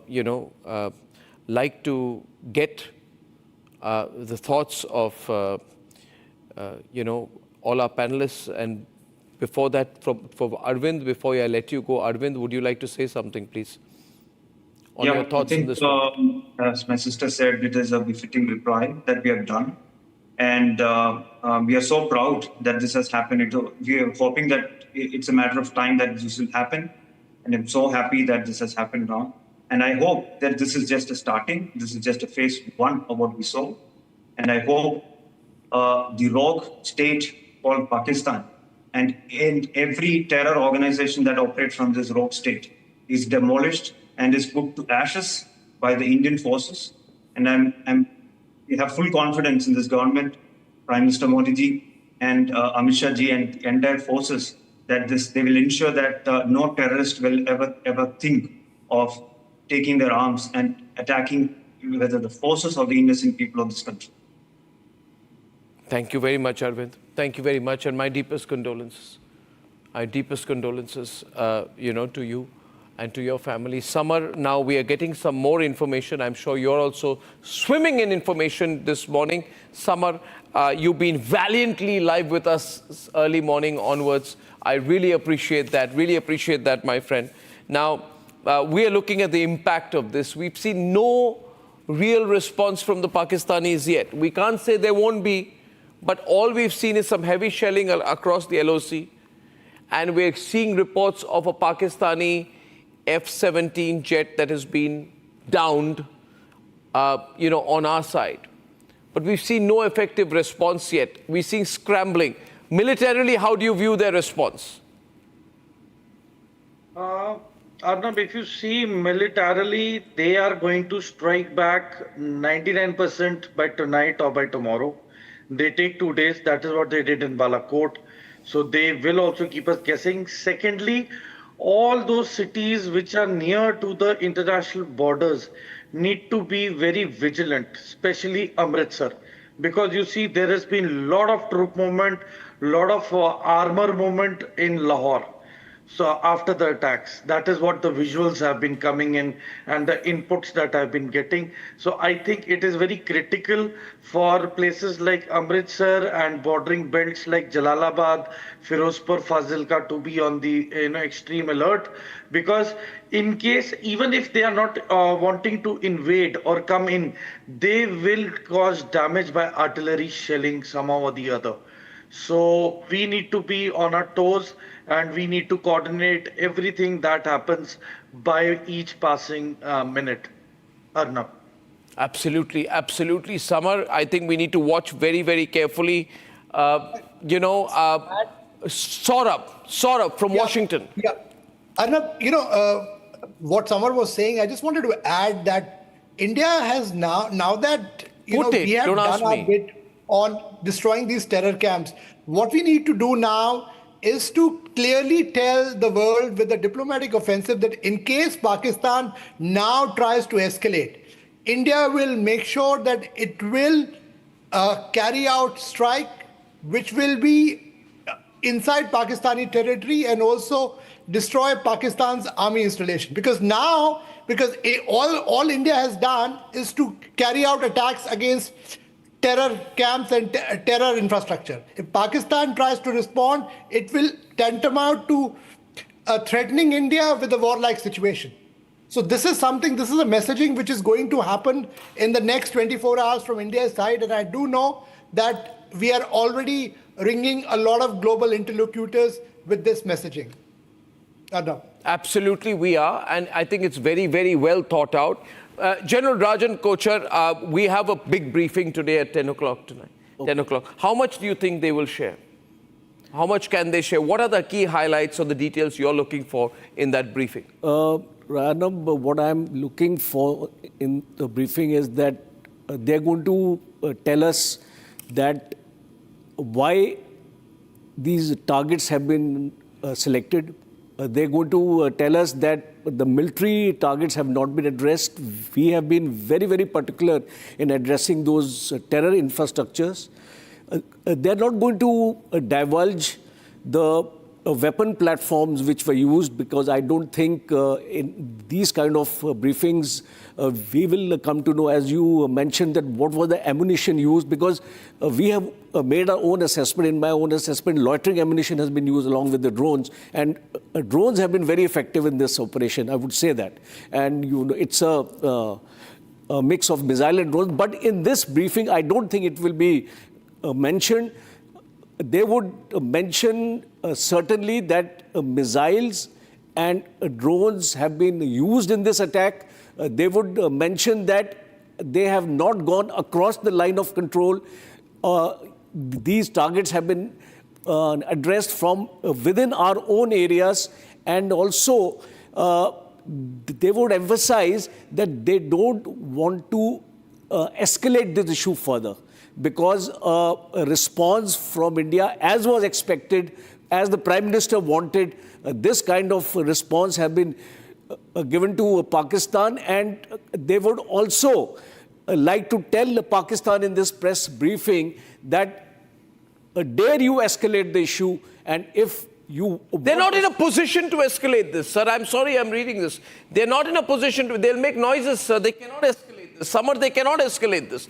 I do not understand how they will escalate it. For having an escalation, you need an escalatory mechanism. They cannot go to the world and say our terrorist sites were hit and therefore we killed Indian civilians. It's not going to work. Yeah, they're going to have to do something optically. That's why they're putting out fake news and stuff like that. They are going to... By the way, Indian Air Force has taken full control of the Srinagar airport and we're using it for very strong military reasons and other reasons we can't disclose. Yes, Samar.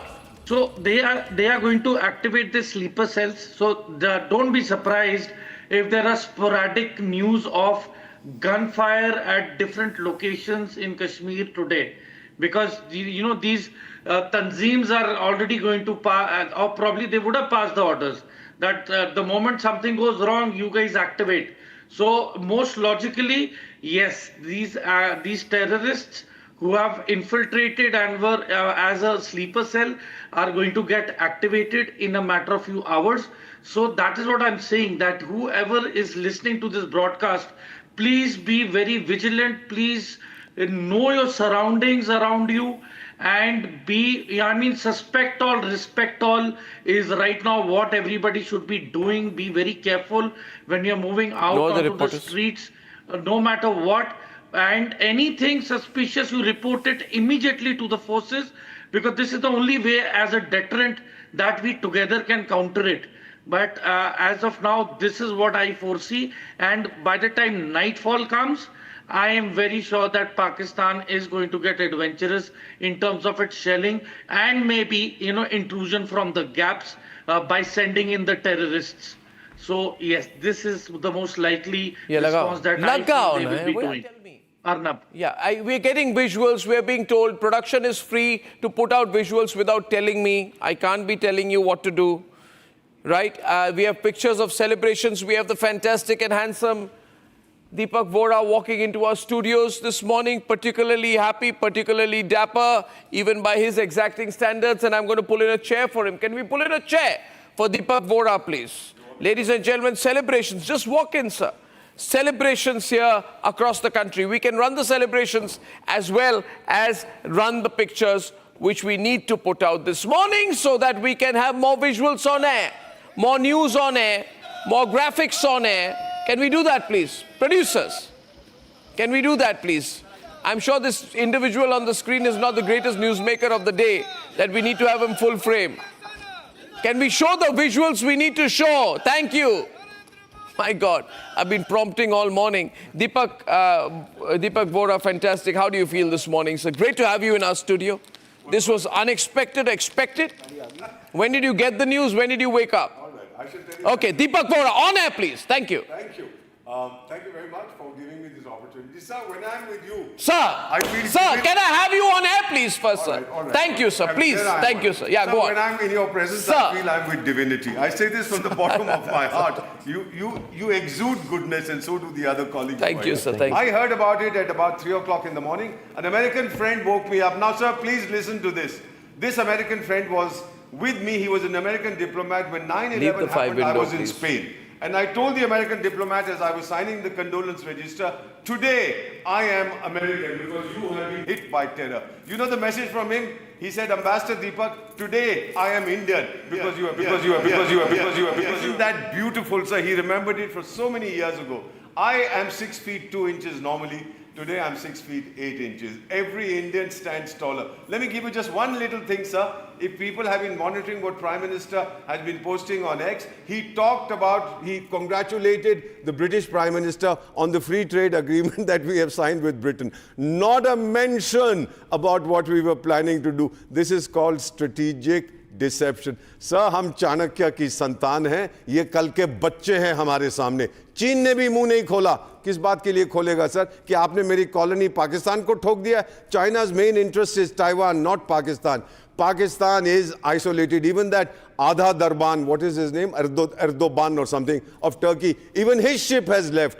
Who is on Pakistan's side, sir? Not even Allah. Now the people will be fed snake oil. They'll be told, we have killed so many, we have downed 5,000 Indian planes. I say we don't have 5,000. But they'll continue to talk this nonsense. And sir, my Pakistani friends tell me, these are credible people, sir, that mad fellow, sir, what is his name? Mad Mullah Munir. He has been ousted. Shahbaz Sharif is... Munir has been ousted? Yes, sir, he has been ousted. This is what they tell me. The army chief, sir. We also been hearing this, that he's been ousted. He has been You are the ousted. second or third person who's saying this morning.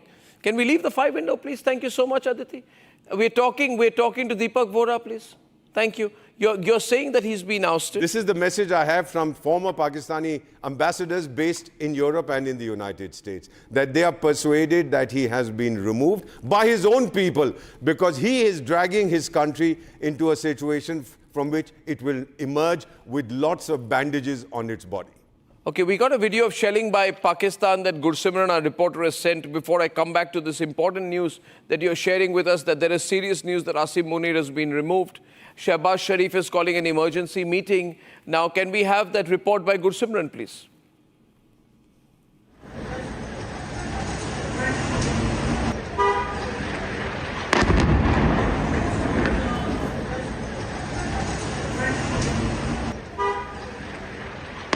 Put it on the group, I can't do without that.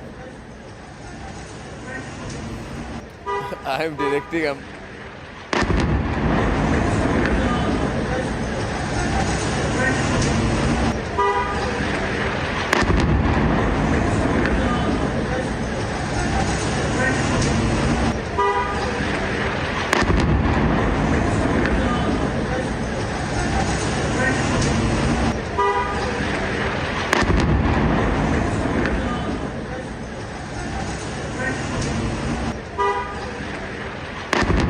What you're hearing is constant Pakistani shelling this morning. Pakistani shelling the border areas. They've gone berserk, they've gone crazy.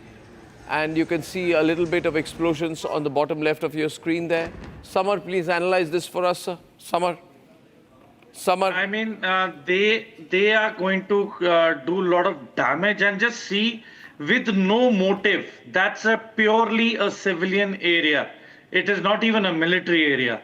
So you can just see the psyche and the mindset of the Pakistanis. They have basically now decided for the attrition part. So, you know, the only catch is they have limited amount of artillery shells. So if they go beyond the certain limit, I am very sure that, you know, our artillery is going to decimate them. Okay, we have a statement from the US State Department. We have a statement just coming from the US State Department, which says that earlier this afternoon, Secretary Rubio spoke to national security advisors from India and Pakistan, urged both to keep lines of communication open and avoid escalation. Pretty bland statement, Samar, nothing extraordinary there. Gursimran gave us those visuals from the LOC sector. We're seeing some shelling. How much damage? What information do you have, Gursimran? Over to you, Gursimran. Where was this shot? Which location? Arnab, there has been these 3 civilian casualties because, yes, this shot is from the Poonch line of control because Pakistan is now rattled and they are targeting the civilian areas. You see that how the Pakistani shells are landed directly into the civilian areas. They have started using the heavy artillery on the civilian areas in the Poonch and in the Mendhar area. These visuals are from the Poonch. There have been 5 to 6 injuries that have been reported to the civilian population because Pakistan, after the Indian strikes, they have completely opened the line of control starting from the Akhnur line of control to Baramulla and Uri, and they are targeting the civilian location. And this video also shows that how the Pakistani shells, the 80mm and 120mm mortar shells, they are landing directly into the civilian areas because Pakistan wants to inflict maximum civilian casualties as they have failed in front of the Indian army.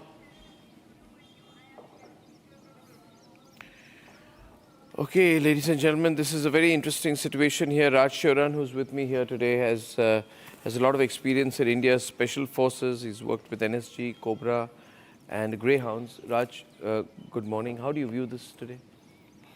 First of all, I'm very happy and delighted. So finally we got the revenge we are seeking for. It's a bit late, but it's on time, I must say.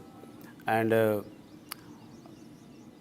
as per the Indian side, they have already mentioned this is a non-escalatory attack. They have not targeted any military site or civilian areas, but they have targeted the terrorist camps, so-called terrorist camps. So I was hearing the one, their PM. I'll have to tell our production team again. Do we have any visuals of the attack at all that you're stuck on this one? Are there any other visuals you'd like to run, please? Thank you so much. Thank you. Please, Raj, please continue. Yeah. So I was hearing the PM, they were saying that India has attacked our sovereignty and integrity of territorial and all that. So I'm about to tell, I'm just thinking what sovereignty they are talking about. If they have any such type of sovereignty, they wouldn't have been in these perils. Ambassador Vora will concur with me.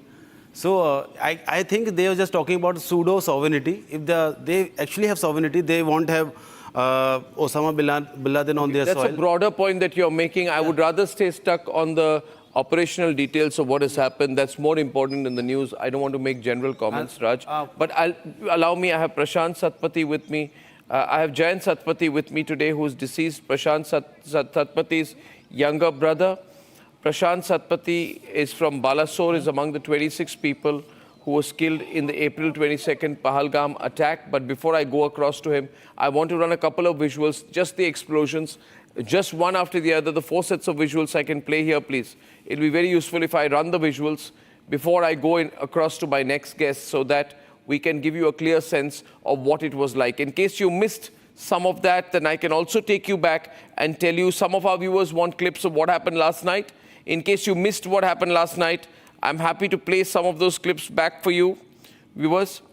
I already played a few, but now I will lead my production team onto the videos that they need to play. I would like to play the visual of the aftermath of the strikes at 2:55 a.m. Can I get that, please? The 2:55 a.m. video, followed by the 3:15 a.m. video of how Pakistan resorted to shelling. Back to back, please. Thank you. The aftermath, we are seeing some incredible visuals on the Republic Media Network tonight. Ladies and gentlemen, the Pakistani threat is empty. The Pakistan are an incapable people. They have got an incompetent army. We are beginning to avenge them. Now, General Bakshi, what have we just seen? What have we just seen? Arnab,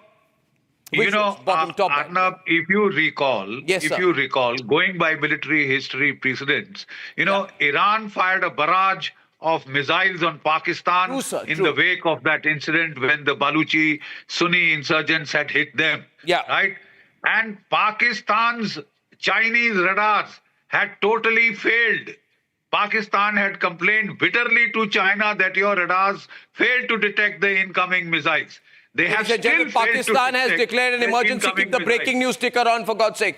Pakistan has declared a state of national emergency. The latest updates I'm also getting tonight is that residents in the area of Jhulas have moved into bunker amidst constant firing from the Pakistani side. There is heavy shelling on the borders of Kupwara district, which are continuing. I'm going to get our reporters up who are in the area. I have more visuals, full frame, ladies and gentlemen. The Pakistani army, full frame. Pakistani army assessing the damage. Full frame, please. Full frame, please. Thank you. Ladies and gentlemen, look at this. This is the Pakistani army. They just don't know what has happened.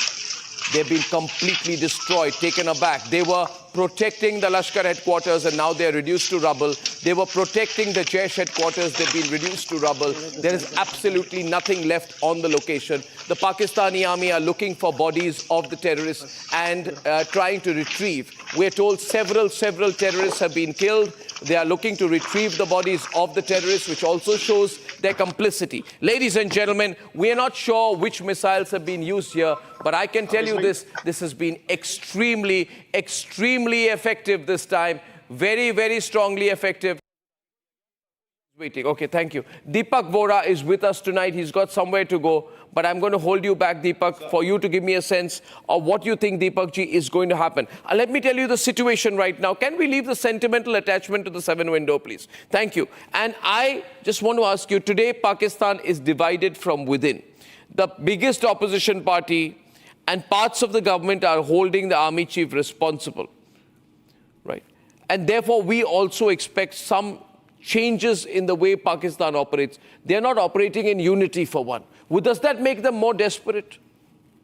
Sir, may I just say that you are familiar with Shakespeare, you have read his Othello, there's a character there called Iago, and his attitude was described as motiveless malignity. Malignity, you are malignant if there's ambition, if there's revenge, if there's greed, whatever. But in this case, it is the worship of evil for the sake of evil. Pakistan is internally divided, externally isolated, universally reviled. Today, if I were a Pakistani ambassador or a Pakistani diplomat, I wouldn't look anybody on the street in his eye, because he would turn around and say, Paki, you guys, you've learnt your lesson. I've seen this happen before. I've stood in queues at immigration counters in different countries. They see my Indian passport, wave me through. They see a Pakistani passport, take this guy aside, strip him, search him. Is this the reputation that you guys want? And then you go around saying, Allah, Allah, Allah. It's not helping, sir. Please understand, sir. I hope the people of Pakistan throw their military into the Arabian Sea. What should they do? What can they do now, sir? They should come out into the streets, sir. A revolution begins with one man. I saw it in Tunisia. I was posted there. He doused himself with kerosene, set himself on fire. The Arab Spring started. The then chap, Bin Ali was the president. I knew him well. He ran away. One chap comes out. Then a caravan forms and the military will go, sir. They have to go. They have axed their own feet. This fellow, Mad Mullah Munir, doesn't know what he has done, sir. Now, what would they do for a face saver, sir, Deepak ji? What would they do for a face saver? Right, sir. They are going to... Sacking Asim Munir is not a face saver tonight. No, they are going to say, we will not retaliate because we are a responsible nation and we are responding to the UN Secretary General's appeal for restraint. That is the face saver. Whenever you appeal for restraint, it's an automatic face saver. Appeal for restraint is a face saver. Yes, sir. Do very nothing much is a face saver. Because then you Get say... smashed by India as a face saver and do nothing. Because then you say, I'm restraining myself in response to international appeals. Well, I think they're also very, very worried today. Very, very worried because... And last question to you, I know you have to go. Sir. They're worried because they have a JF-17 that's also crashed or been downed by us. So they're in trouble. They tried to move past. The radar systems are so great. The air defense systems are so great. We've told it's down. Sir, our systems are foolproof, sir. And sir, look at the confidence of our leadership, sir. I don't know how you feel, but as far as I'm concerned... I feel terribly proud. I'm 74 years and I've seen the best leadership this country has had in my life. The Prime Minister of India tweeted and he congratulated his British counterpart about the free trade agreement. Not a word about what we were going to do. This is strategic deception. If those jokers across the border were monitoring his tweet, saying, "Arey, ye kya baat kar raha hai? Iska matlab kuch hone nahi wala." Sir, they have been hit. They are not going to recover. And my only request to the people who decide India's destiny, we've put our destiny in your hands, sir. Now make sure that this scourge of terrorism is eliminated forever.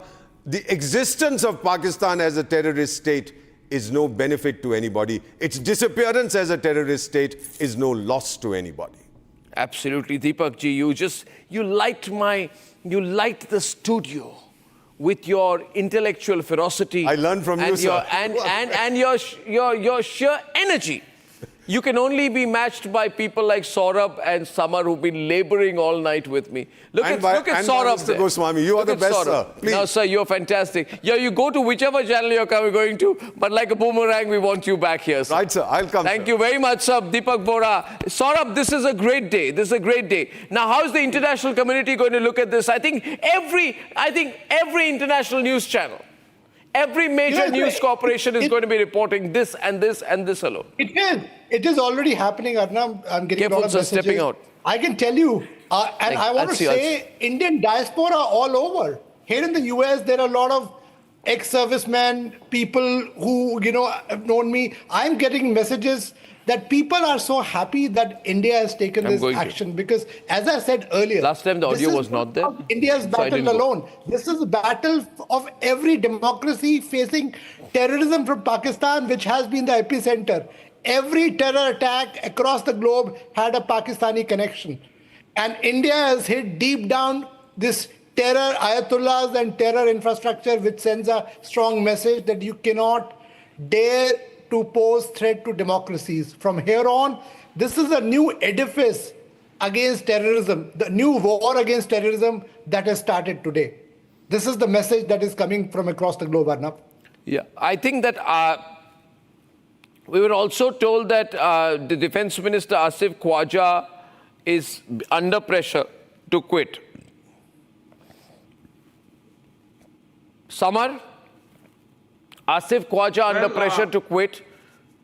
You see, these are signs of their internal disagreements. None of them have been synchronized. As on date, none of the ministers came together in front of the television to depict as a single entity when their nation was, wanting to see them the most. So I'm telling you, this is the beginning of the downfall of PMLN, and PTI is going to make a big noise regarding this. Oh, it's going to be a civil war-like situation in Pakistan. Jayant Satpathy is joining us tonight. He is the brother of Prashant Satpathy from Balasore, who was unfortunately among the 26 people who was killed in the April 22nd Pahalgam terror attack. Jayant, can you hear me? This is Arnab here.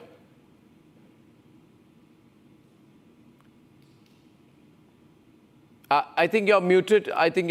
Can I get your audio up? Yes, Jayant?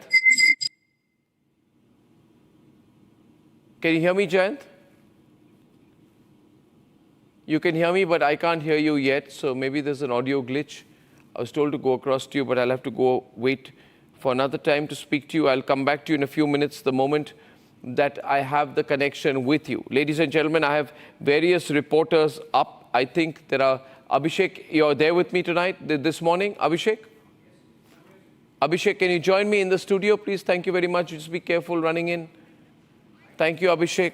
Can someone pull a chair? I'll do that. Thank you, Abhishek, just being multifunctional this morning, calling people in, getting the guests, fixing the windows, getting the hot visuals right. Abhishek is coming into the studio. Abhishek, you've been analyzing this situation today, and I want your understanding. You have connections at the highest levels of government, intelligence, and the security services and the forces. Are you mic'd up, Abhishek? Can you tell us the latest news updates you have with us this morning? So the latest is that we are looking at the joint briefing by the three forces and the Ministry of External Affairs. There would be a joint briefing with a united front being presented by India and a statement being made to the rest of the world about the details of the precision strikes which we have carried out. 9 locations, all terror targets, no military targets, and Pakistan has confirmed that 24 missiles of India struck those targets in those locations that we have already shared and are on air. Yeah. And the joint briefing is going to be done by senior officials of the Army, Navy, Air Force, and the Ministry of External Affairs. Yeah. And we are going to see India making a statement. We have some reactions, global reactions coming in. Yeah. The United States has said that there should be no escalation. We have seen Turkey making a statement in support of... Statement? So their ambassador has reached out and in Islamabad and made a statement that Turkey stands with Pakistan in the time when their sovereignty has been breached by India. Yeah. That's the statement coming in from Turkey. Not unexpected. Not unexpected. How much does it matter? How much weight does it carry? Turkey traditionally has stood with Pakistan or not, so that it's a given. China? China, no statement yet. Russia, no statement yet. The United Kingdom, no statement yet. They're still Israel is very supportive, saying terrorists must know they have no place to hide. Yes. And effectively, overnight, we saw Prime Minister monitoring the entire exercise. The NSA, of course, leading the whole operation. And it was his go-ahead, after which these strikes were carried out. We were told that after 5th of May, any day, this would happen.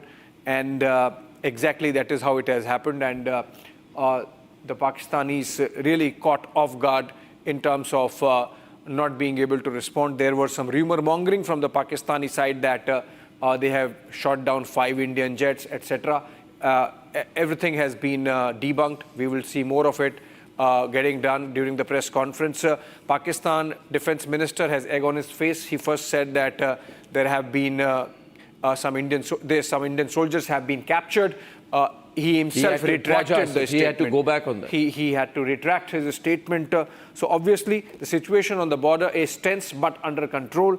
We are told our forces are retaliating to Pakistani ceasefire violations. There is heavy artillery fire going on in affected areas of Jammu and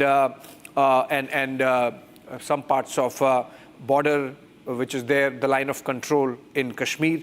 And effectively, Arnab, what we are seeing is that India has avenged the Pahalgam terror attack with Operation Sindoor. In fact, Indian Army...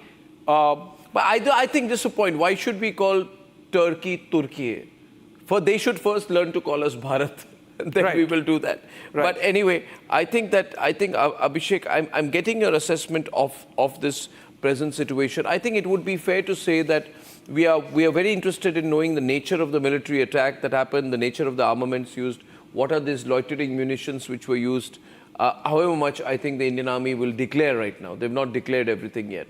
They will in the press conference. They will declare in the press conference. Maybe not all the details, but a substantial amount of detail to confirm, corroborate. Remember, Arnab, we faced the situation earlier, and we have faced that situation till 2 days back of the Saboot gang asking for what evidence do you have. This time that doesn't apply because there is so much So social when this was building up, I was told that the strike India would carry out, our action would be demonstrable, our action would be visible, our action would be comprehensive, our action would be precise and for the world to see. And exactly that is what has happened in terms of the pictures coming in from the Pakistani side, making it clear that the damage has been extensive and that all these camps that have been targeted have suffered major damage. And there has been some loss of life also. The Pakistanis have to confirm that.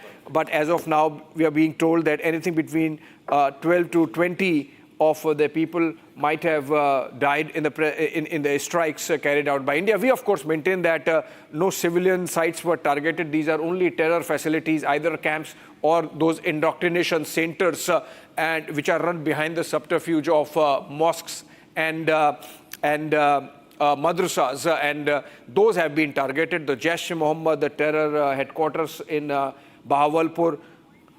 Okay, I think we have a tweet from Jai Shankar which says, very, very important, the first tweet, Shavan, from Foreign Minister Jai Shankar, who has said that the world must show zero tolerance for terrorism. The world must show zero tolerance for terrorism. This is a counter-terrorism measure by India. The point being made, we're not attacking their sovereignty. It's a counter-terrorism mechanism, which is absolutely allowed under UN provisions of self-defense. Shavan. Well, in fact, other news also this morning from you. Visuals, I'd like visuals to be branded, please. Thank you. Yes, thank you very much. Shavan. Well, in fact, two important points now coming in. One, after Raksha Mantri, you have the Minister of External Affairs, Dr. S. Jaishankar, now tweeting saying that the world must show zero tolerance for terrorism. In fact, we're also picking up some more details. There is cross-border firing that is going on. This is intense cross-border firing. We have just got details right now that in Rajouri, there are 3 places where the cross-border firing is going on. That's Gambhir, Brahmana, Manjakot and Lam.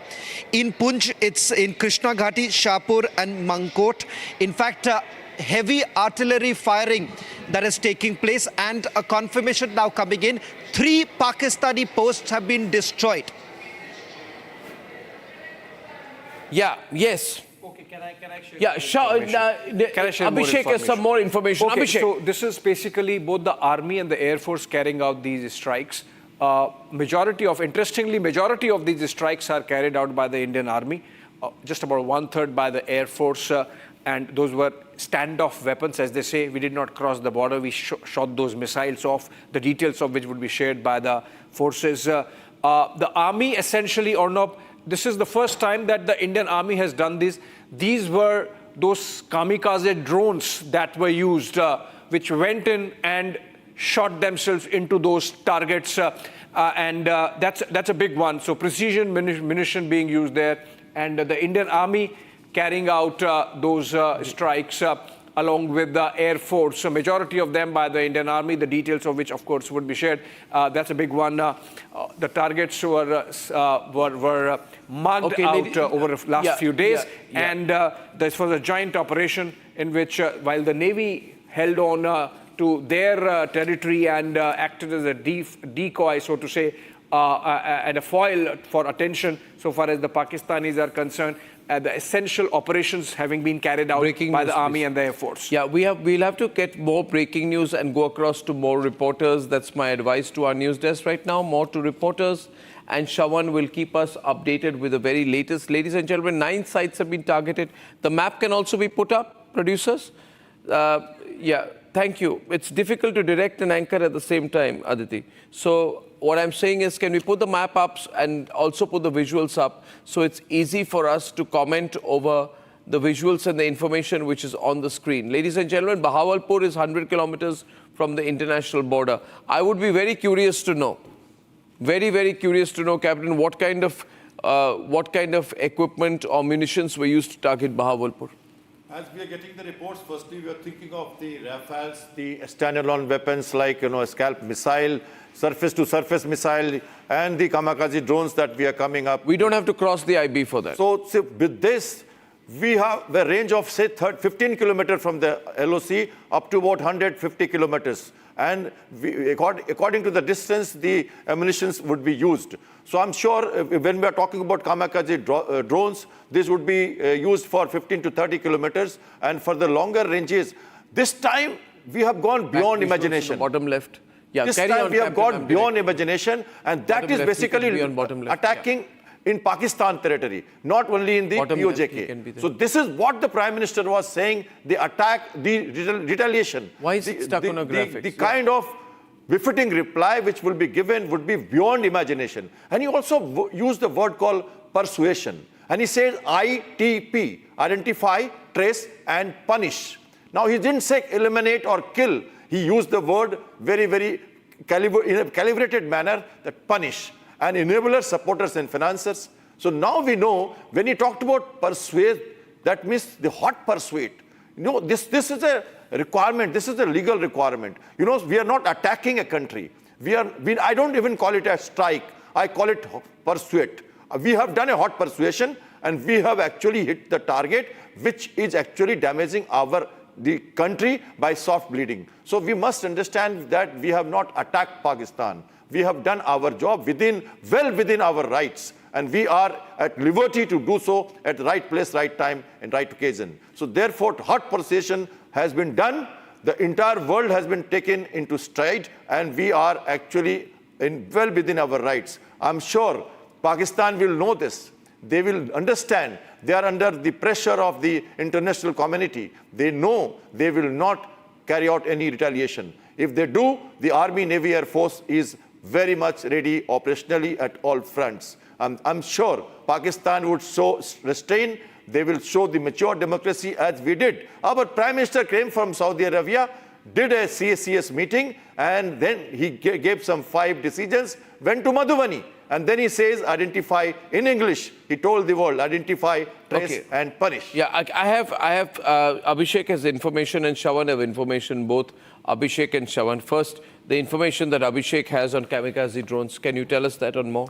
Well, yes, Arnab. So as I said, exact details, I'm just picking up information Breaking as news, I've been please. sent. Exact details come in during the press conference, but Indian Army using kamikaze drones and precision munition riding on those kamikaze drones and hitting those targets. In all, 24 of those drones and Air Force missiles used. Exact numbers, again, we have to wait for a while to get, but a total of 24 missiles or drones hit those targets, those Thank you so 9 much. locations in Pakistan and Pakistan-occupied Jammu and Kashmir. The Army and Air Force coordinating which targets to be picked by which force, and that has been done. So we didn't cross the border. This has been done from our side, Yes. and the Air Force has shot from our side. We have some more information from Shawan before the 10 o'clock briefing. Ladies and gentlemen, Shawan.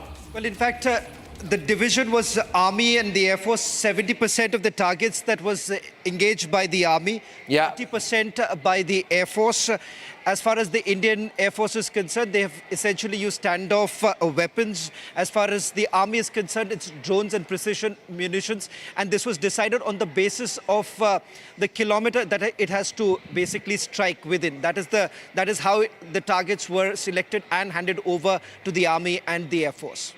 Absolutely. Now, viewers, we are getting these details, and now I'd like to go across to Soumya near Kupwara, and Zeenat will be joining us from North Kashmir. Can we have them on air? Gursimran is joining from near the LOC. Soumya, your location, please, and give us a ground report from where you are, the mood around you, and what you've seen overnight. Yes, we are en route Kupwara at the moment. Kupwara is one of the, strategically looking, it is one of the most sensitive areas here in North Kashmir because of its proximity to the LOC, because there we have the three main borders, Tangdar, Machil and Keren. Tangdar being one of the major points from where last night the escalation began. Here, the mood, if you can see, multiple checkpoints have been assigned and it has been beefed up. SOG along with the JNK police is checking each and every possible vehicle that is moving towards the interiors of Kupwara, and it is making sure that no unauthorized movements are making place here inside Kupwara, so that possible terror threats or unauthorized movements can be taken under control. I'll come back to you, Soumya. I'm going across to North Kashmir to Zeenat. Zeenat's last location was Tilawari, Uri in North Kashmir, and she was giving us a ground report from there. Zeenat, can you, for all the viewers who are joining us this morning, reactions in Kashmir? You're very connected to what's happening. I would also not just like you to tell us about what you're seeing around you, as you have been doing so well, but also reactions across Kashmir to the precision strikes on Pakistan by the Modi government. Zeenat. See, Arnab, we have always been seeing that the Prime Minister Modi has always taken people by surprise, whether it was the Balakot or the Uri time. But this time also people were expecting this mock drill, and when actually the Indian Army, along with the two other services, strike inside the Pakistan, and people in Kashmir Valley itself were taken by surprise when these planes and fighter jets starts hovering in the sky. People start coming out from their homes to see what actually is going on, and within no time there was a press release coming from the government that they have gone all inside the Pakistan and hit their 9 locations, although they have not touched the Pakistan army. But yes, those who planned that attack and carried their hideouts, their territory was targeted by the Indian Army, Air Force and other services. As far as the Uri sector is concerned, this is Uri sector. The Uri sector where you see that the Pakistan army carried out heavy mortar shelling on forward villages along the line of control here in the Kashmir Valley. And in fact, they tried to carry out the heavy shelling here. The intense shelling from Haji Pir sector was also reported in the area of North Kashmir's Kupwara, and which was also retaliated, and Indian Army was responding to the strike effectively. Meanwhile, in retaliations against the horrific massacre, Indian Army forces carried out missile attack today morning on 9 terror targets in the Pakistan and Pakistan-occupied Kashmir, including Bahawalpur, which is a major base of Jaish-e-Mohammed, as we know, which is one of the deadliest, and were involved in a terror attack in 2019 against the CRPF. As far as the Pakistan, once again violated the ceasefire agreement by firing artillery here in the North Kashmir's Haji Pir sector, in Kupwara, in Salamabad, and all other posts that are close to line of control, and they were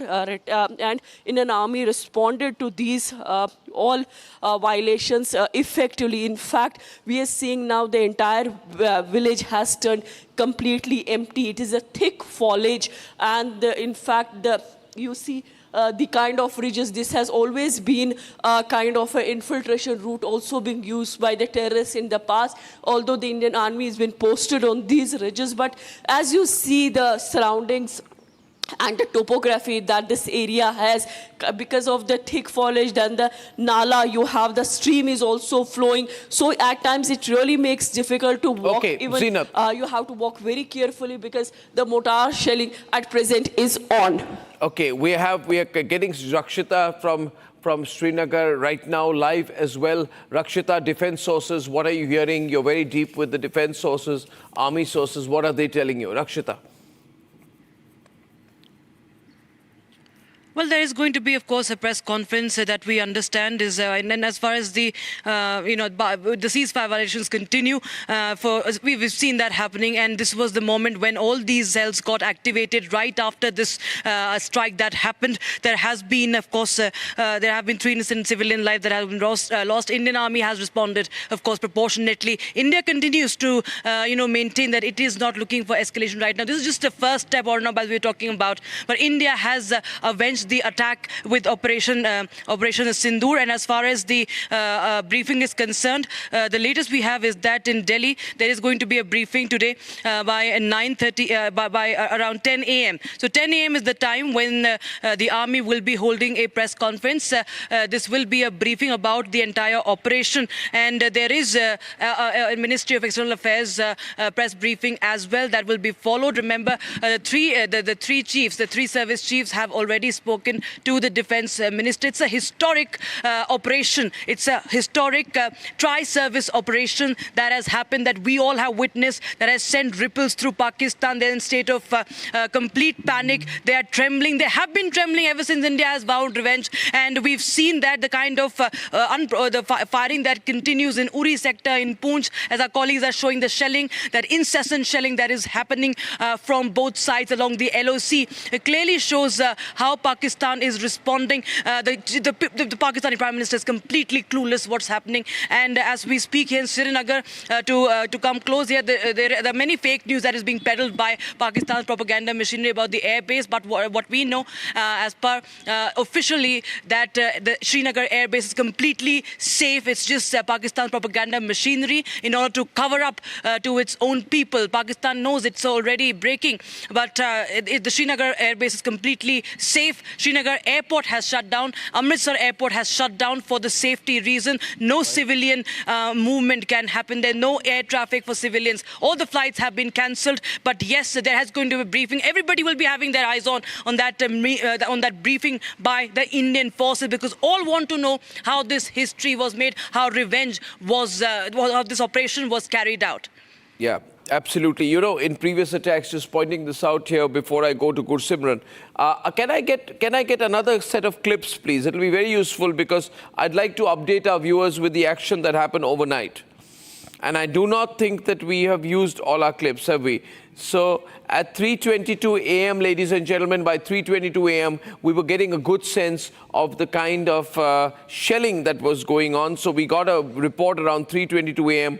when shelling was going on around the IB and the LOC, and Republic was live at that time. I'm running that clip now. Harsha, your location, please, tonight. Ladies and gentlemen, Harsha, location, please. Thank you, sir. Thank you. Harsha, what's your location? Right now, I'm at Mender because at first we got... So right now my location is Mender. I'll show you the visuals also, because continuous noises and firing could also be heard here. I'd like to show you the visuals because at first at 1:28 p.m. when we heard the heavy noises, we got to know that the first strike was initiated from the side of Mender and Balakot. These are the visuals right now. I've already reached Mender here. These are and most some of the visuals. I can see some. Are near the LOC. No. This is a long shot. I can see in the sky there's somebody who shot something to light up the whole area. Are you seeing this visual? What are you seeing in that distance? Ladies and gentlemen, this is from Mender, our camera in Mender tonight with Harsha. Harsha, describe what you're seeing in the sky. I can see. And then the we are continuously hearing heavy shelling and this firing continuously. We have seen this firing from two sides. Near Mender, there's one side of the area, Surankot, and the other side of the area is Degwar. And right now I'm in the middle of the Mender, and continuously such firing scenes. Can you want to hear that? Please, 1 minute. Harsha, 1 minute. And right now, Harsha, we are seeing some shelling. What we are showing you tonight is some shelling that's going on. This is in Mendhar. General Bakshi knows this area like the back of his hand. Samar knows this area. Samar and General Bakshi on the screen. Can you keep your camera to what those pictures and not on yourself, please, right now? Can you move? Tell your camera person to show what's behind you. Thank you very much. Okay, what are we seeing here? Thank you. Zoom in on that. Thank you. That's much better. What are we seeing here? General Bakshi, what do you think? I would reckon these are flares, especially the very bright one was flares. When you are not sure of what is happening, the ground troops start firing flares to light up the area in front of them. That's a flare, I think. That is a flare. This is a flare from our side? A flare no, from flare our would side? be from the Pakistani side to find out what the hell is going on. Acha, Arnab, I have a very important piece of information. Bawalpur is 565 kilometers inside Pakistan. So quite obviously our jets have been used.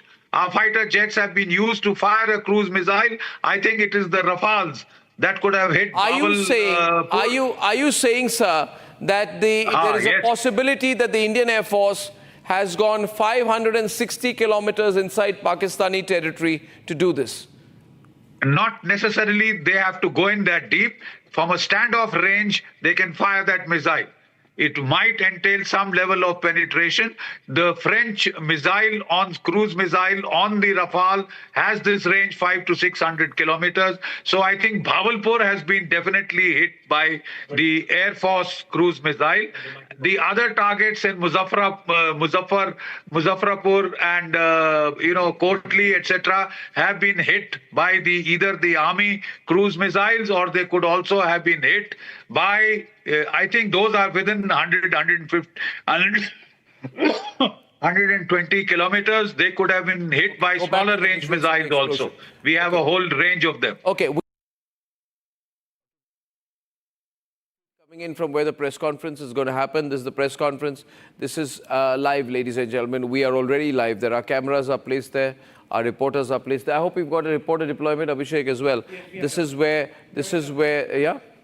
Yeah, so this is where the big press conference of the day is going to happen. Now, you can see there 7 chairs, okay? And this is going to be a tri-services press conference. Which means and the Minister of External Affairs. And the Minister of External Affairs will also be there, where the full detail of all that we have done, the action we have taken, and how we view this will be put out. We know the world is watching tonight, and the entire world's focus is going to be on these visuals. Abhishek, look up. And, this is where the focus is going to be.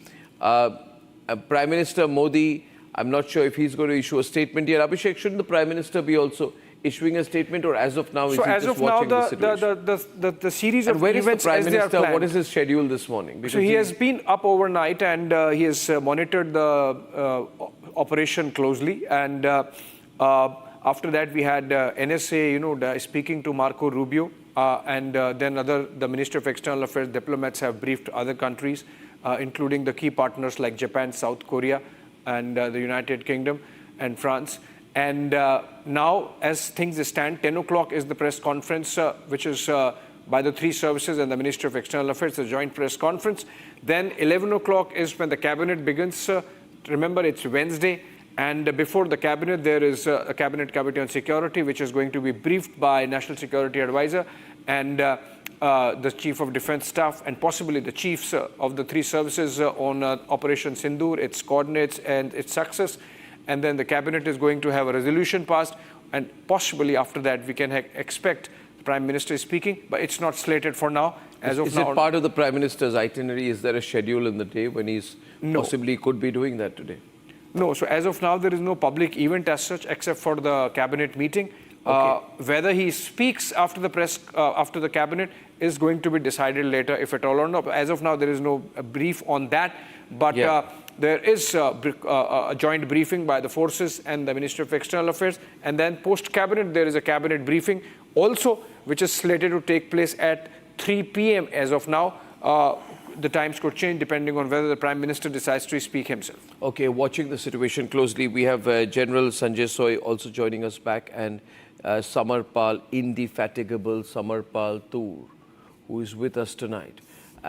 This morning, sorry, I'm losing sense of time. I don't know when I was anchoring last night, but I must say this, that before I go to General Soy, that yesterday the Prime Minister attended a media event where he gave away nothing. And he just spoke about the Indus Waters Treaty, and he spoke about the fact that our water will be ours. And that was great deception by the Prime Minister. We have with us General Sanjay Soy with us. You've had some time to look at the visuals, to see the information that we are getting in, to see the extent of the damage on the ground, to see some really panicky Pakistani reactions. And you also got a sense of the Pakistani responses. We're getting news about a J-17 Chinese Thunder jet of the Pakistanis, which has apparently been brought down. And we've seen some heavy shelling and the loss of 3 civilian lives, predictable sectors. Beyond that, not very much. And the ISPR press conference didn't communicate much, but acknowledged 6 targets, not 9. How do you view the overall response from Pakistan so far? Arnab, thank you so much. And I would say that first thing you had mentioned of deception and surprise, I think this was 100%. If you see, today was a day for mock drill. I mean, everybody announced, and we have been talking to other people, other countries also. So Pakistan would have thought that probably we will be doing a couple of more mock drills and then carry out if anything we want to do. He's not giving. So they were taken totally by surprise. That is one part. And as you have rightly mentioned, the Prime Minister's body language did not give away anything. So that is very, very important at highest level. These kinds of things have to be maintained. Second thing, Pakistan is totally rattled. They are used to telling lies. They have said that only 8 people have died. The kind of activities which are taking place in hospitals, in Murid Ke, Kotli, Bawalkot, and the damage visuals of the damages are there, which you have been showing, which have been shot by the civilians. Also, a lot of visuals have been shot.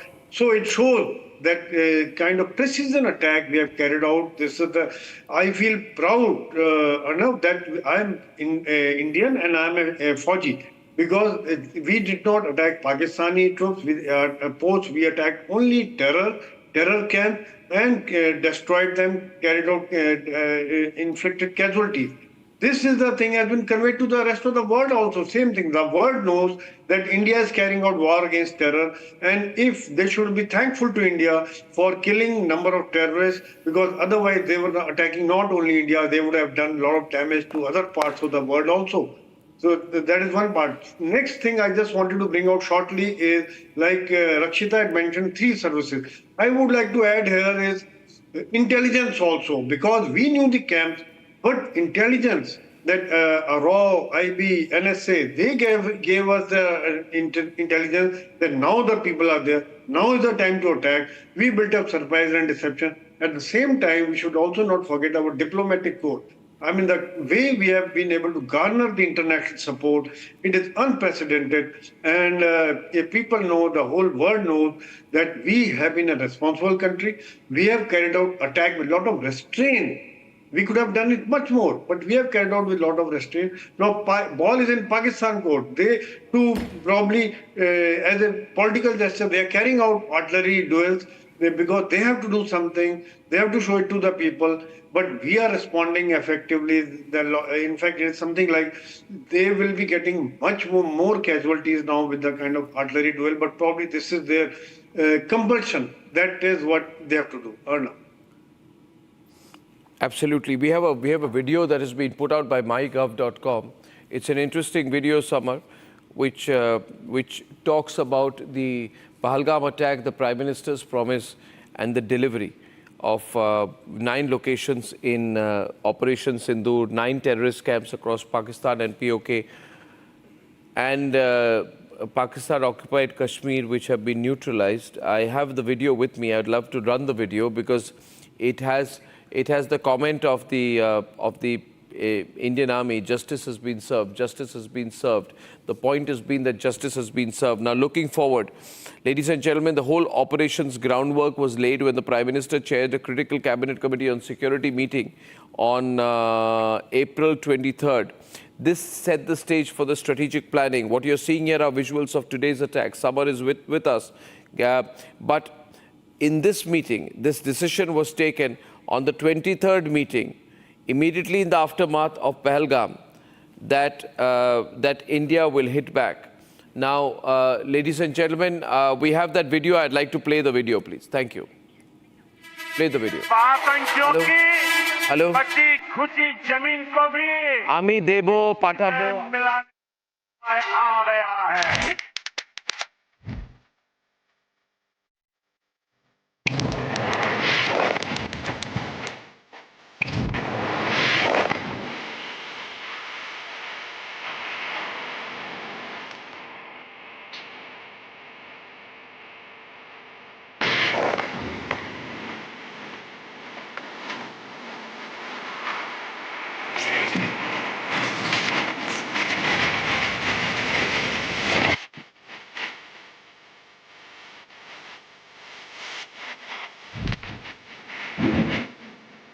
धन्यवाद करती हूँ, उनसे बहुत thank you कहती हूँ कि उन्होंने मेरे पति की मौत का बदला लिया है।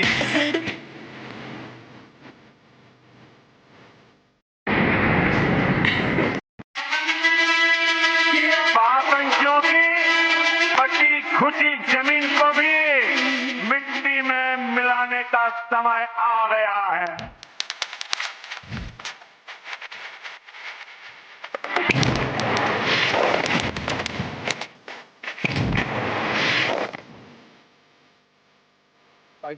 Run a clip.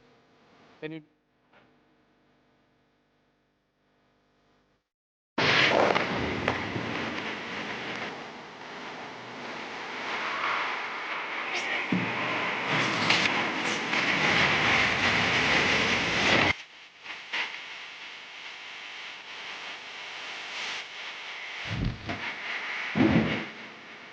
धन्यवाद करती हूँ, उनसे बहुत थैंक यू कहती हूँ कि उन्होंने मेरे पति की मौत का बदला लिया है।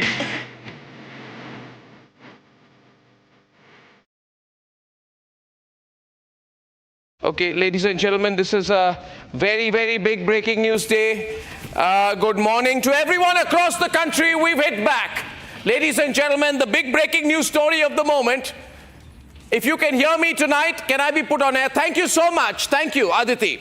All right, because I want to recap exactly what is happening as of tonight, as of this minute, 33 minutes past 2 a.m.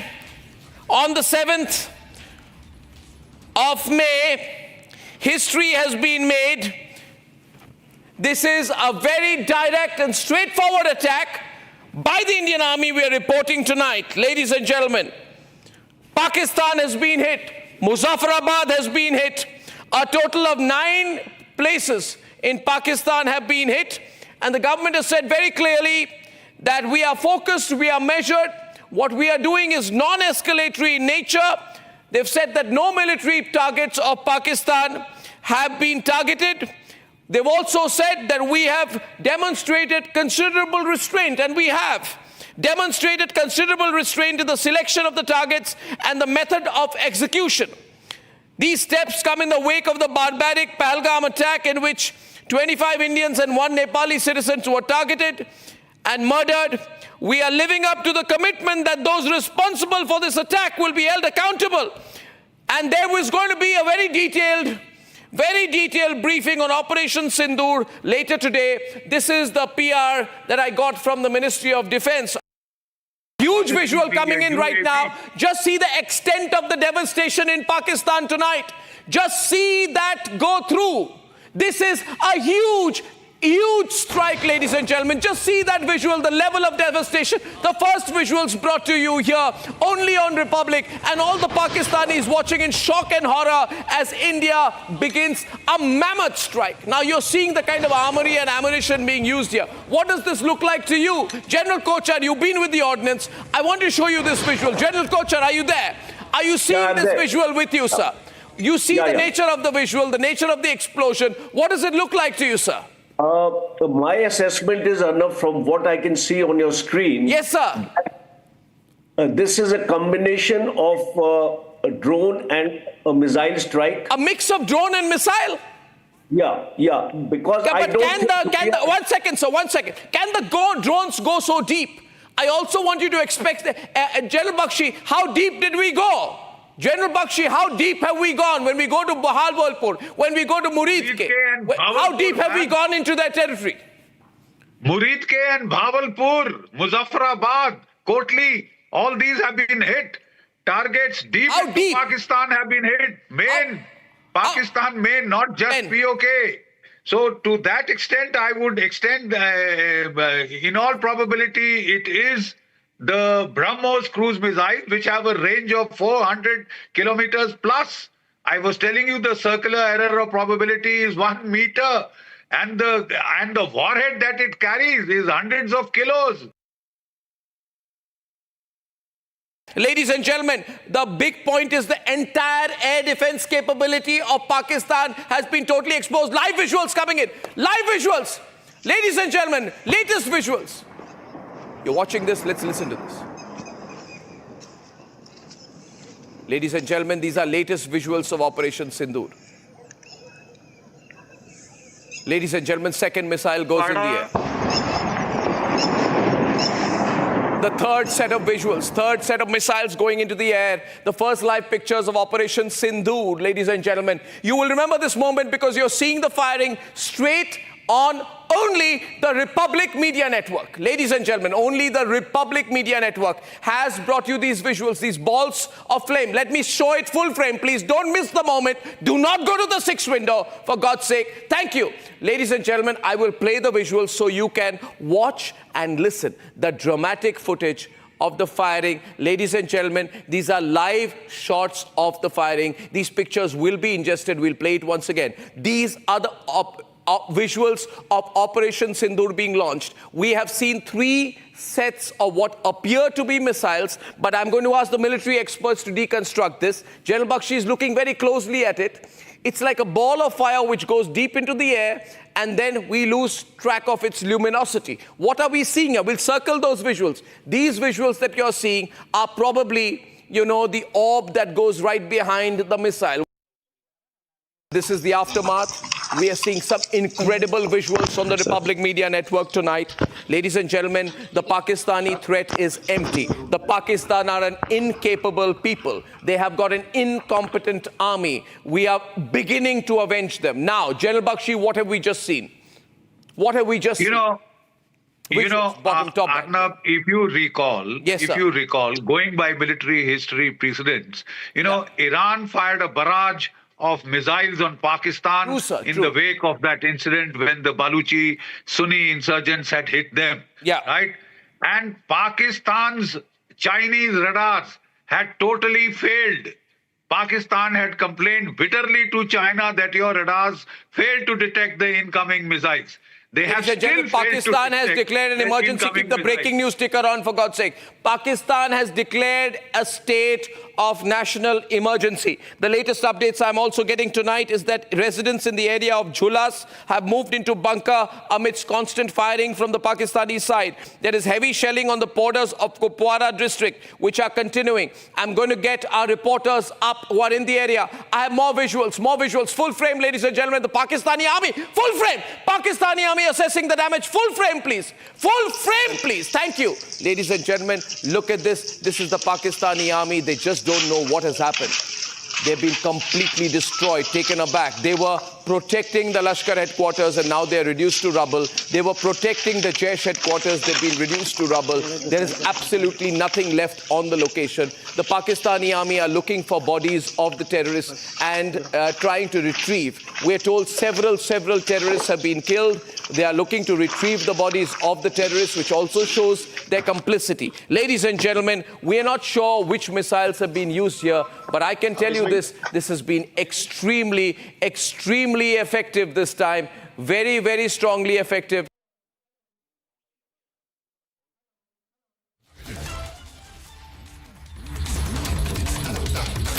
All right, we are getting one more breaking news development connected with Operation Sindoor, which is that the name itself, Operation Sindoor, was given by Prime Minister Narendra Modi himself.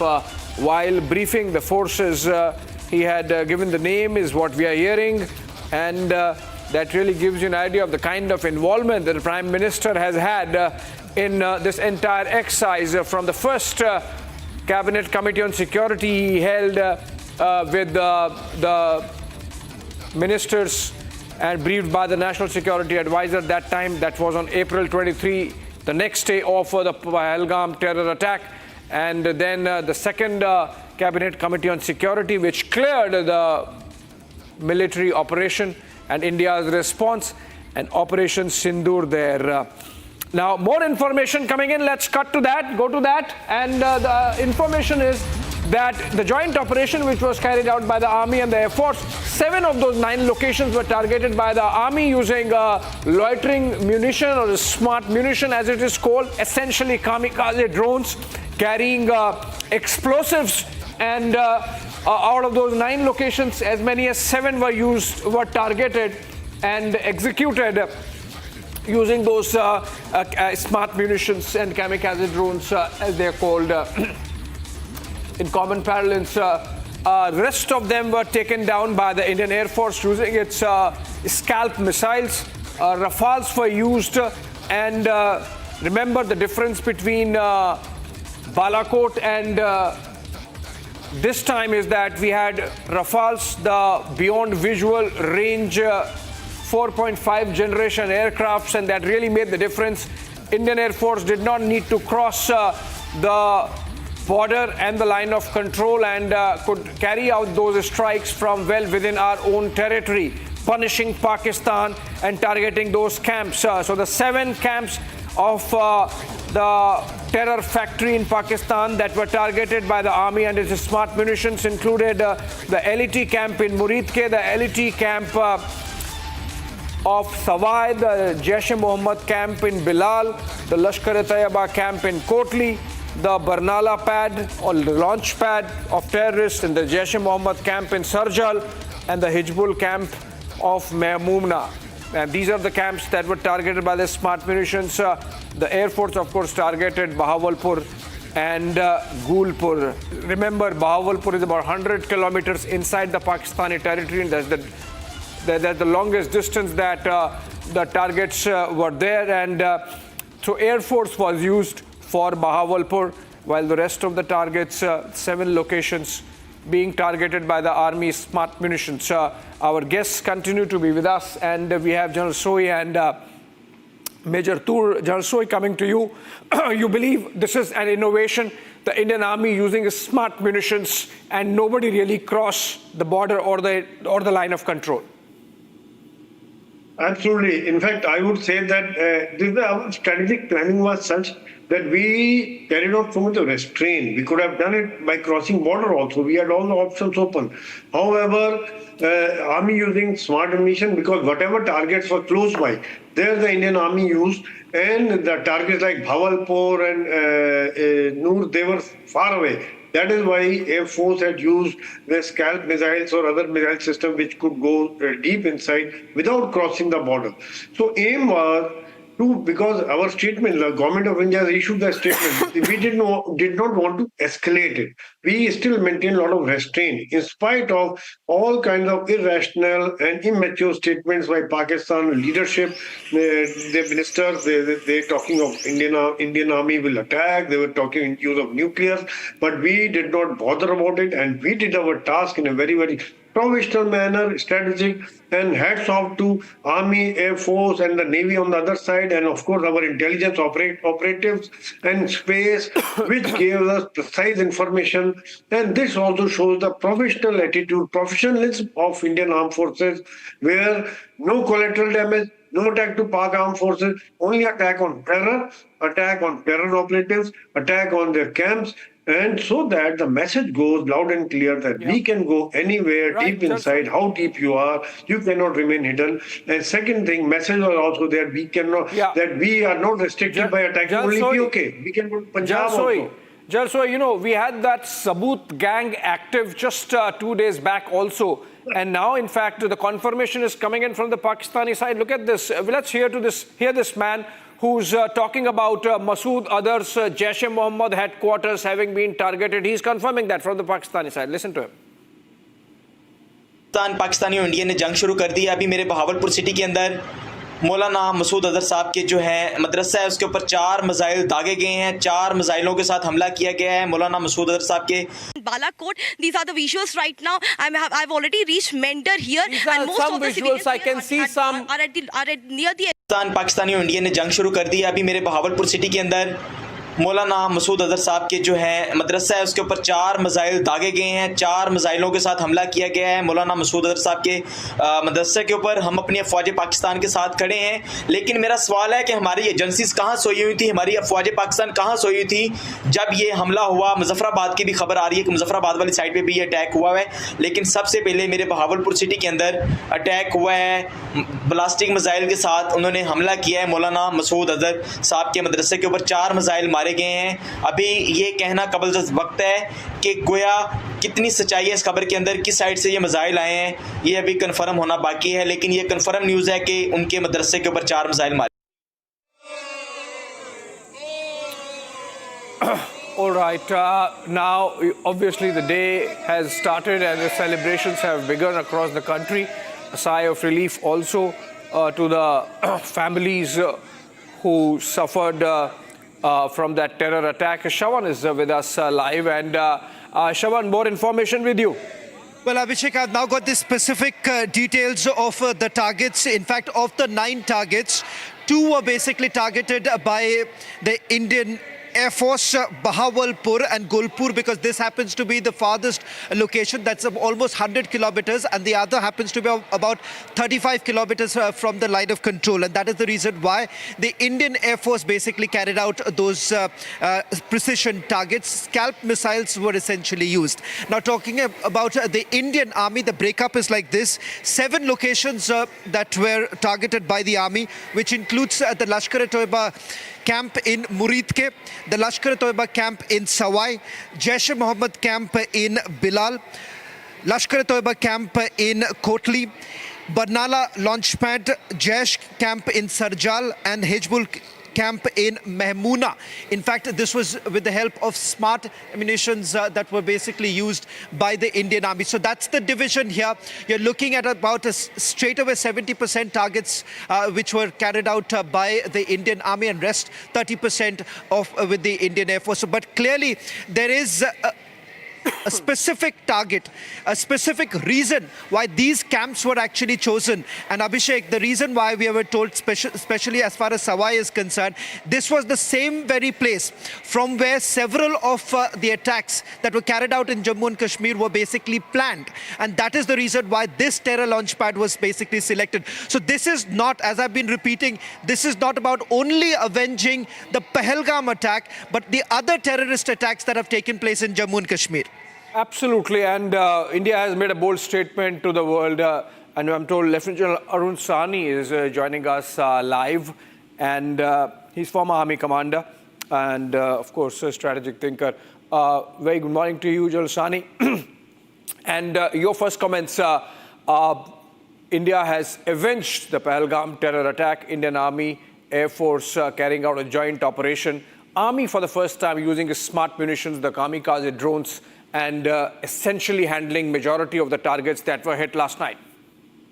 Yeah, good morning to you. I think it's a great way to start today when we finally see retribution being done, justice being given to those who were impacted directly by the 26, the people who died. I think for the families, for all those who felt totally hurt by this kind of an heinous act that had happened, I think there's full justice for those ladies. And I said, Operation Sindoor talks about it.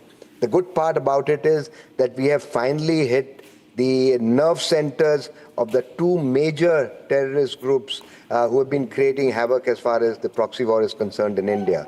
We today have both the LET and the JEM camps being hit, and not really just their launch pads, but their as I say, the nerve center from where they conceptualized, where they had the people sitting.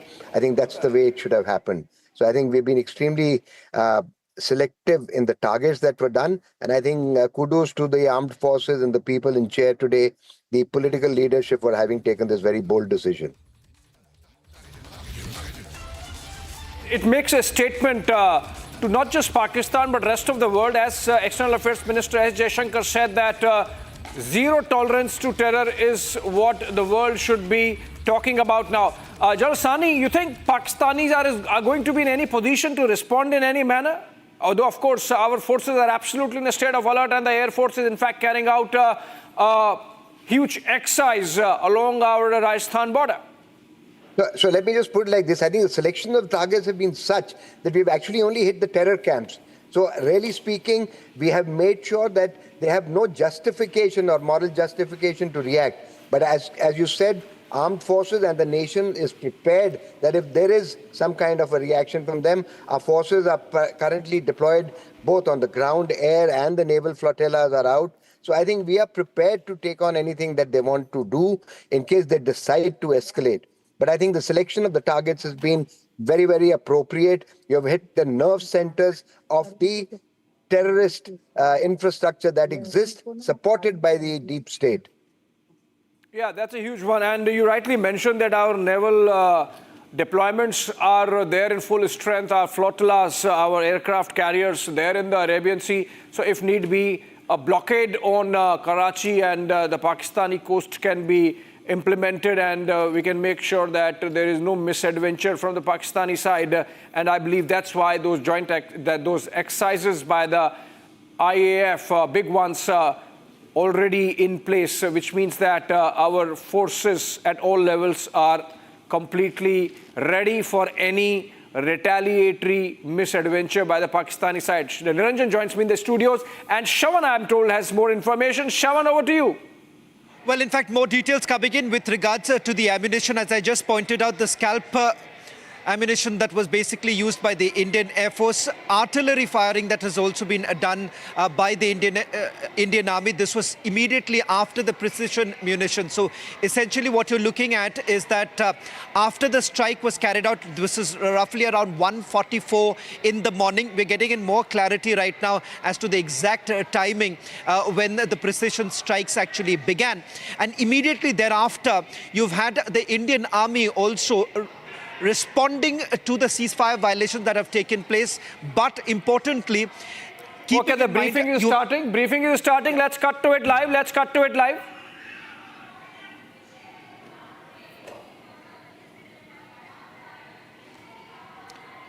Okay, we are told that these are just test visuals, essentially checks going on as a preparation to the briefing that is slated to take place at 10 a.m. You see officials from various ministries, the Ministry of Defense, and some defense officials also, officers also.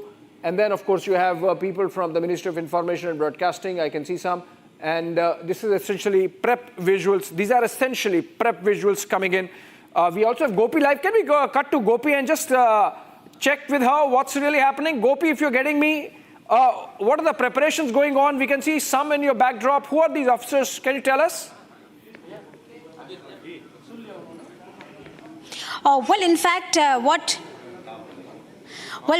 in fact you can see here is this is the National Media Centre's conference hall, and we are awaiting the most important press conference to begin, which will jointly be addressed by the Ministry of Defense as well as Ministry of External Affairs. What we are learning, what we are picking up from our sources is it will also be the MEA spokesperson Randhir Jaiswal will be here along with the Army as well as Air Force Chief. This is what we are picking up from our sources as of yet.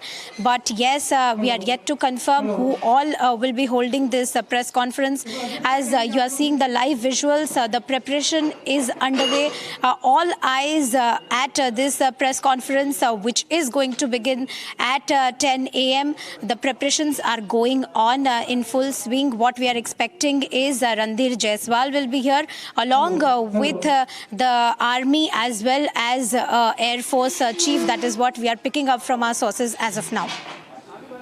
All right, building up to that big moment when our forces together with the Ministry of External Affairs hold that press conference, brief the world, brief India first and rest of the world, of course, about India's Operation Sindoor, India's avenging the Pahalgam terror attack, India's massive anti-terror strike on Pakistan and targeting of the terror factory that Pakistan harbors. Even now we are getting those pictures, Niranjan. of Pakistanis giving away the fact that they have been harboring terrorists. There are visuals coming in of Jaish-e-Mohammed sympathizers talking about how those camps have been hit, their headquarters has been hit, and many of their facilities have been hit. Abhishek, these are visuals that we've accessed, and we are doing some background checks before we put that video on air. But what primarily we see is, because one of the stills that we also saw from this video, one of the stills matches that of the initial picture that comes in. So this is from a hospital in Pakistan. It is a Pakistani army officer in the hospital. Now we are checking the details of what they have said in that video. What it confirms is that Pakistan army was backing Jaish because they are seen in that video. Secondly, some slogans are being chanted. Jaish slogans are being chanted, which will only confirm what we have been saying, that we have struck Jaish and Lashkar targets. Now, on Operation Sindoor, you just saw the preparatory visuals in New Delhi. The joint Ministry of Defense, Ministry of External Affairs news conference lined up in just about 90 minutes from now, 80 minutes from now. It will be live from Delhi, where the full details will be given. But let's tell you a little bit about Operation Sindoor. We have successfully struck 9 targets in Pakistan. We have gone deep into Pakistan territory, which means we haven't just gone into PoK, not just PoK, we've gone deep inside Pakistan and struck targets even close to big cities in Pakistan. Let's tell you that we have specifically targeted terror camps, and the strikes began a little after midnight. Some of the details show that perhaps it started a little after 12:10, 12:15, lasted perhaps anywhere between 20 minutes to half an hour. And the first visuals started to come in a little after 1 a.m. And that is when even our reporters who are in Srinagar in different parts along the international border and line of control reported some activity. The timings match. And essentially, India has gone after Lashkar-e-Toiba, Jaish-e-Mohammed, Jamaat-ud-Dawa, terror camps. And specifically, we have the name of the camp, name of the terror group that was operating out of that camp. Markaz Shubhanallah in Bahawalpur, where the Jaish-e-Mohammed was primarily operating from. Markaz Taiba Muridke, where the Lashkar-e-Toiba's headquarters are based. Sarjal Tehra Kalan, where the Jaish-e-Mohammed's terror camps are based. Markaz Abbas Kotli, where the Jaish-e-Mohammed terror base camps are based. Maskar Rahil Shahid in Kotli, where the Hizbul Mujahideen camps are based. Shawain Allah camp, Muzaffarabad. Sayyidna Bilal camp, Muzaffarabad, where both the Lashkar and Jaish-e-Mohammed have been operating and have been trained, respectively, not just to carry out the Pahalgam attack, but many attacks in the last 2 to 3 years. Abhishek, we are picking up more details.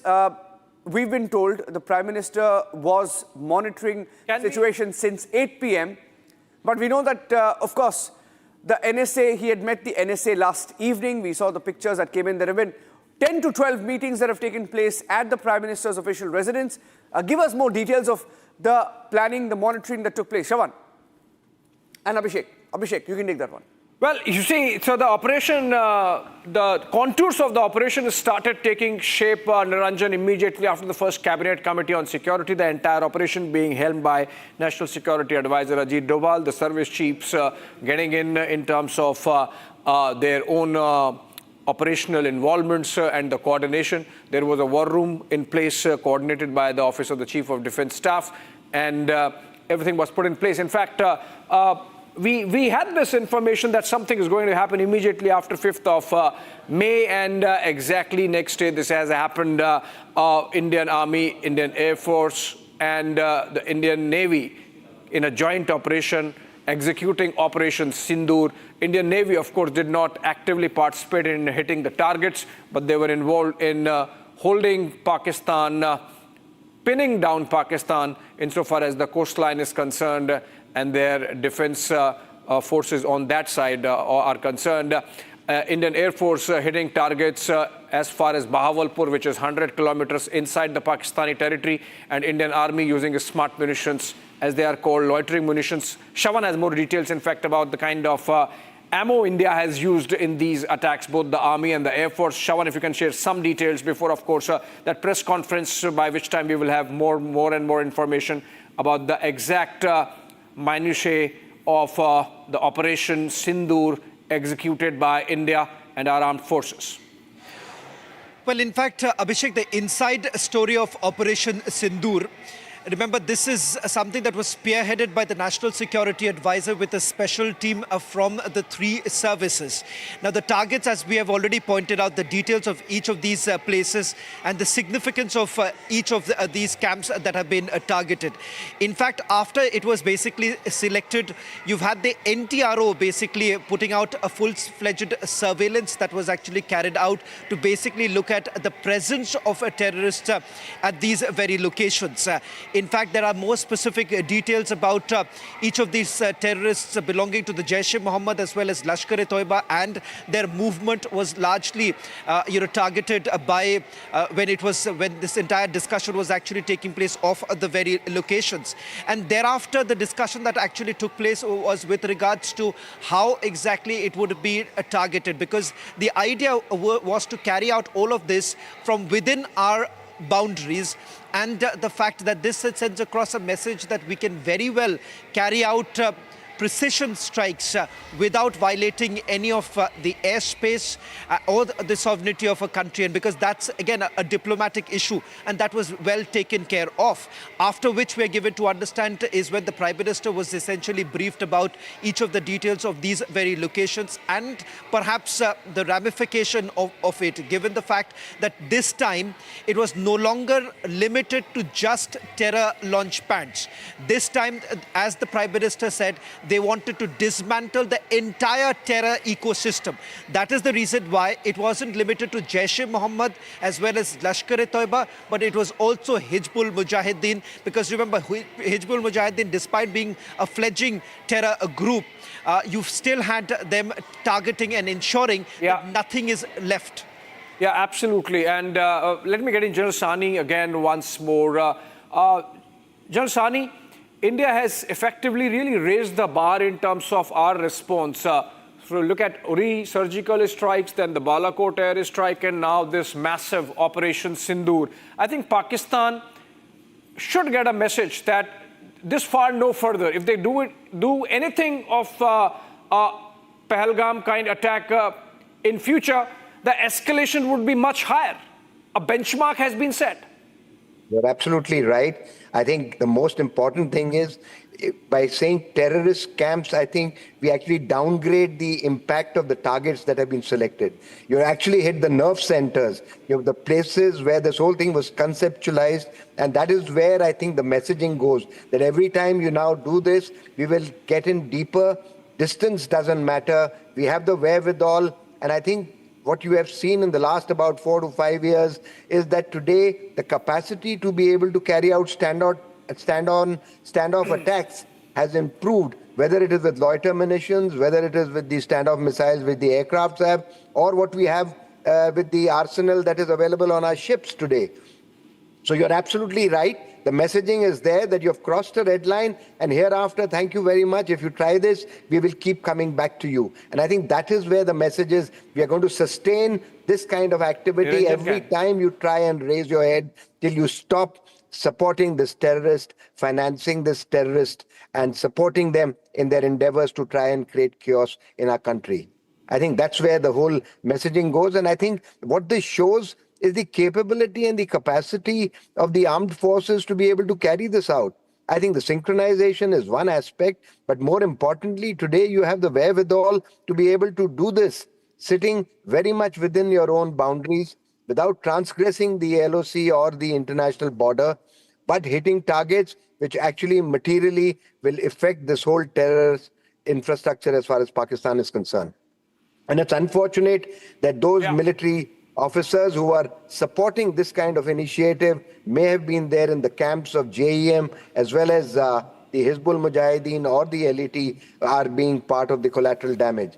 I do not see any justification, moral justification for Pakistan to react, but let us be very sure there will be a reaction like it happened last time, and the country needs to be prepared. Our defense forces, the armed forces are fully ready. So I don't think we have to worry on that, but we have to make sure that those living along the borders are a little more conscious, and these drills which have been initiated since yesterday will actually tell them that they need to take action every time there are the necessary signaling from the government of India. Right, sir. Thank you so much, Jarsani, for joining us and that perspective. India really setting a benchmark now in terms of our policy of hot pursuit. Whenever terror attacks happen from Pakistani soil, we'll go right there and target the terror infrastructure, dismantle it as we have done it this time with Operation Sindoor, Niranjan. Abhishek, now I'd like to play out a few clips because we've been live since 1 a.m. Since 1 a.m. we've been rolling live here on Republic TV. And in the course of our broadcast, as those pictures came in, we had our editor Arnab Goswami as well live in the studios. Of course, he will be back in a few minutes. But as those videos came in, something inside all of us, as those pictures came in, just charged us up. I want to play out some of the videos. When the first video came in, when the impact was shown on television and how Pakistan tried to retaliate but failed. Here are some of the clips from our coverage earlier today. One set of visuals, I'm not sure of the location,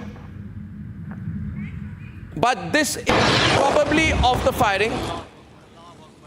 We play this again. Live firing. This is the firing that happened.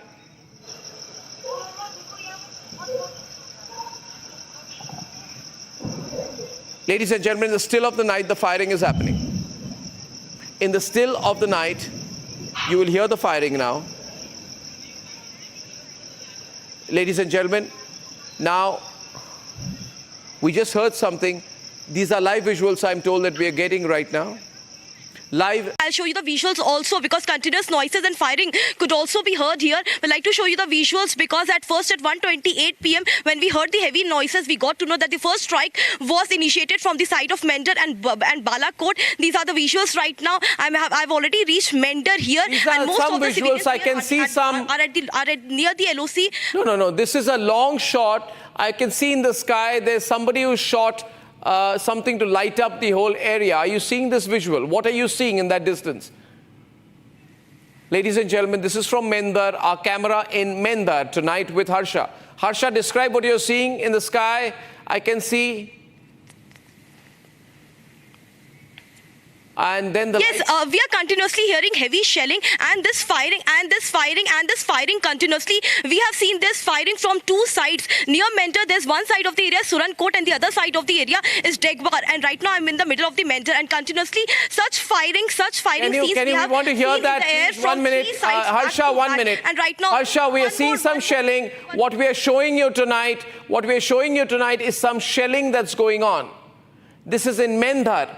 General Bakshi knows this area like the back of his hand. Samar knows this area. Samar and General Bakshi on the screen. Can you keep your camera to what those pictures and not on yourself, please, right now? Can you move? Tell your camera person to show what's behind you. Thank you very much. Okay, what are we seeing here? Thank you. Zoom in on that. Thank you. That's much better. What are we seeing here? General Bakshi, what do you think? I would reckon these are flares, especially the very bright one was flares. When you are not sure of what is happening, the ground troops start firing flares to light up the area in front of them. That's a flare, I think. That is a flare. This is a flare from our side? No, flares would be from the Pakistani side to find out what the hell is going on. Acha, Arnab, I have a very important piece of information. Bawalpur is 565 kilometers inside Pakistan. So quite obviously our jets have been used.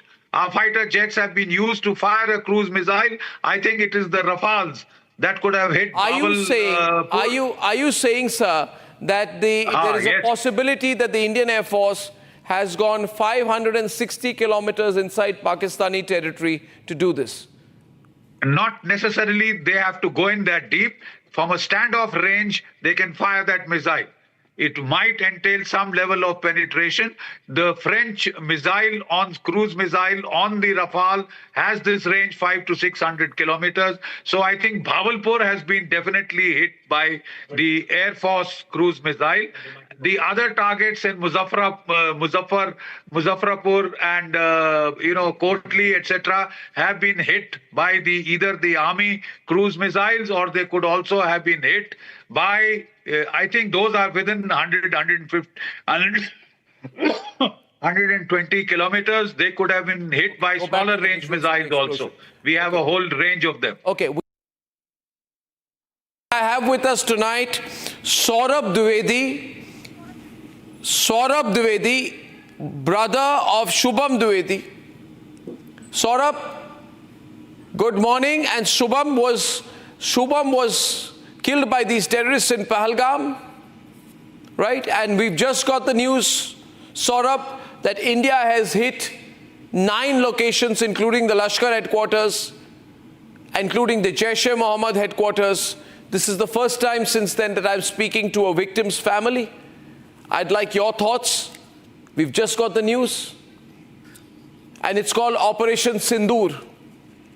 Arnab, this is a true homage to my brother by the government. Through you, I would like to thank PM Modi, Home Minister Amit Shah ji, the whole Indian Army, all 3 defense forces. This is a true homage to my brother. My whole family is in debt.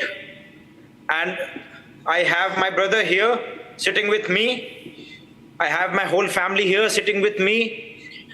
They took away my bhabhi's sindoor, and Indian Army has returned her the respect, the vengeance she wanted, and whole family will always be in debt to the government, to the armed forces.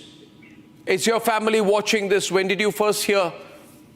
Yes, we got the news as soon as the strike happened. A lot of calls came, and everyone, they told us that this is the true homage. Everyone was saying कि सरकार ने श्रद्धांजलि दी है शुभम को आज. बहुत बड़ी श्रद्धांजलि तो दी है सौरभ जी, मगर इसके लिए जो प्राइस देना पड़ा आपको, आपके पूरे परिवार को, ये तो कभी वापस नहीं आ सकते. मगर मुझे लग रहा है कि जिस तरह से मोदी सरकार ने इस बार मुरीद के, बहावलपुर, जो अलग अलग टारगेट्स है, इतनी डीप गई है, एक तरह से जो दृढ़ता हमारे सरकार ने दिखाई है कि कोई ये डेकोरेटिव स्ट्राइक नहीं है. पाकिस्तान को बहुत क्लियर मैसेज है. इस वक्त अगर आप और आपके परिवारजन ये तस्वीरें देख रहे हैं तो मैं कहना चाहूंगा आपको, और आपके लिए एक खबर मैं देना चाहता हूं कि वही पाकिस्तानी आर्मी, वही आसिम मुनीर जिसने पहलगाम करवाया, उसी ने अभी अपने फौज को भेजकर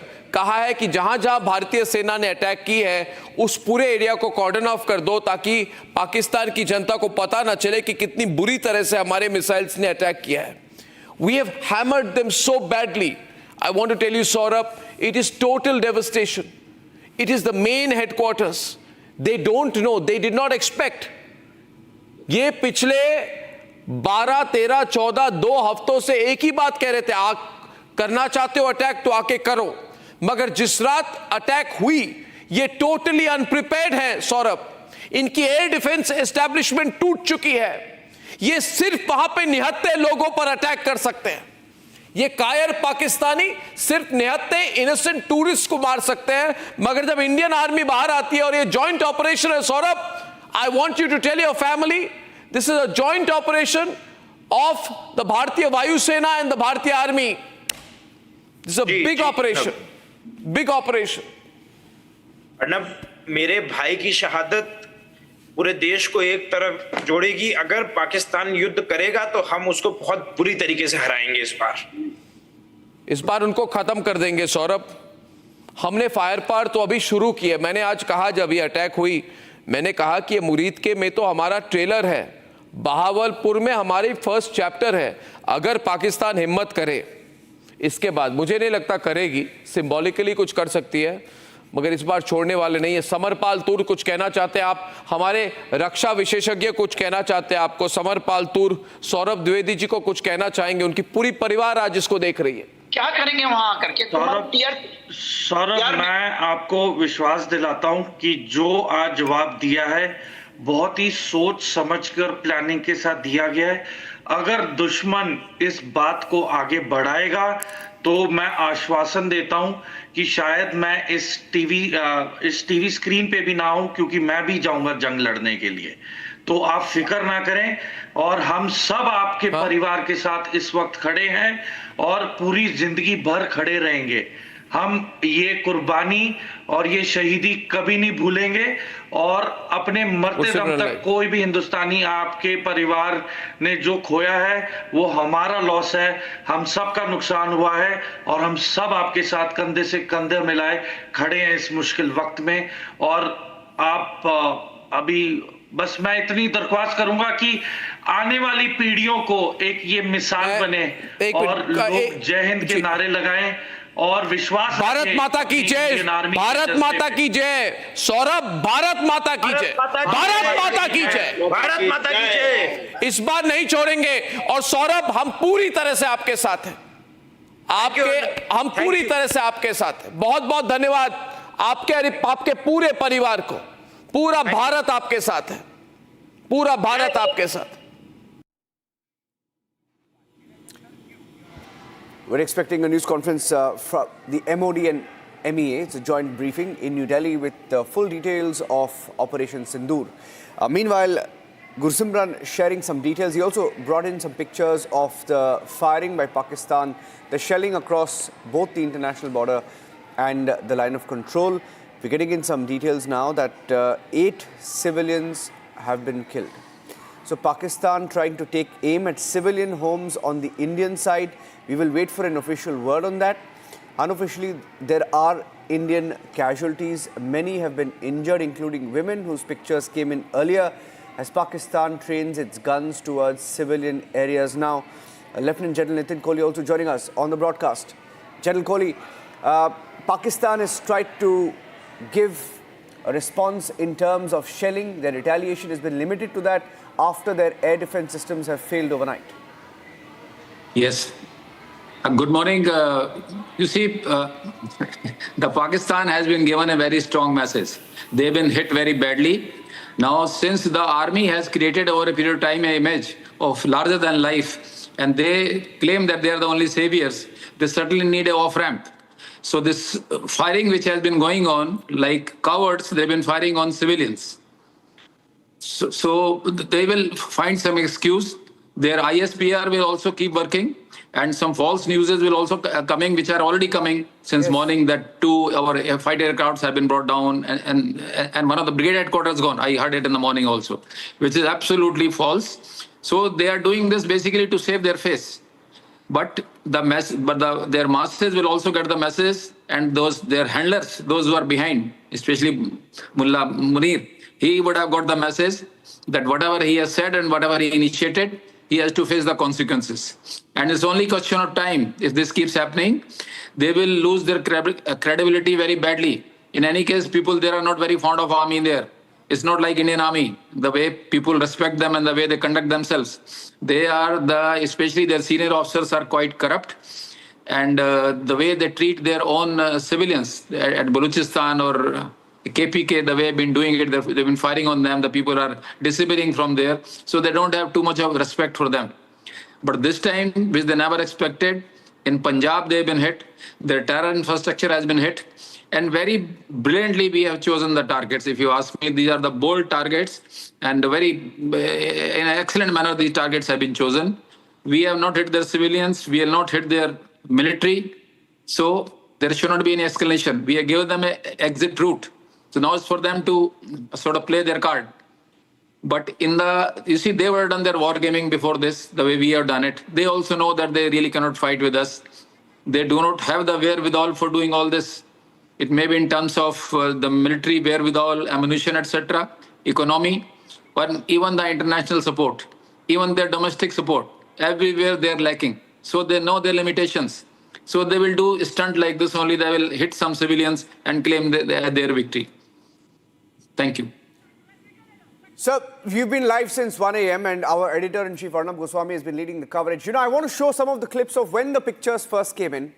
At different stages of this coverage, when the videos came in, when we realized it was not just 1 or 2 strikes, there were 9 targets. This is the first time This is the first time that the videos came in. But before that, I think the government has also put out a video to avenge the Pahalgam terror attack. I'm playing out a short clip that the government edited, put out this morning. आतंकियों की बची खुशी जमीन को भी मिट्टी में मिलाने का समय आ गया है।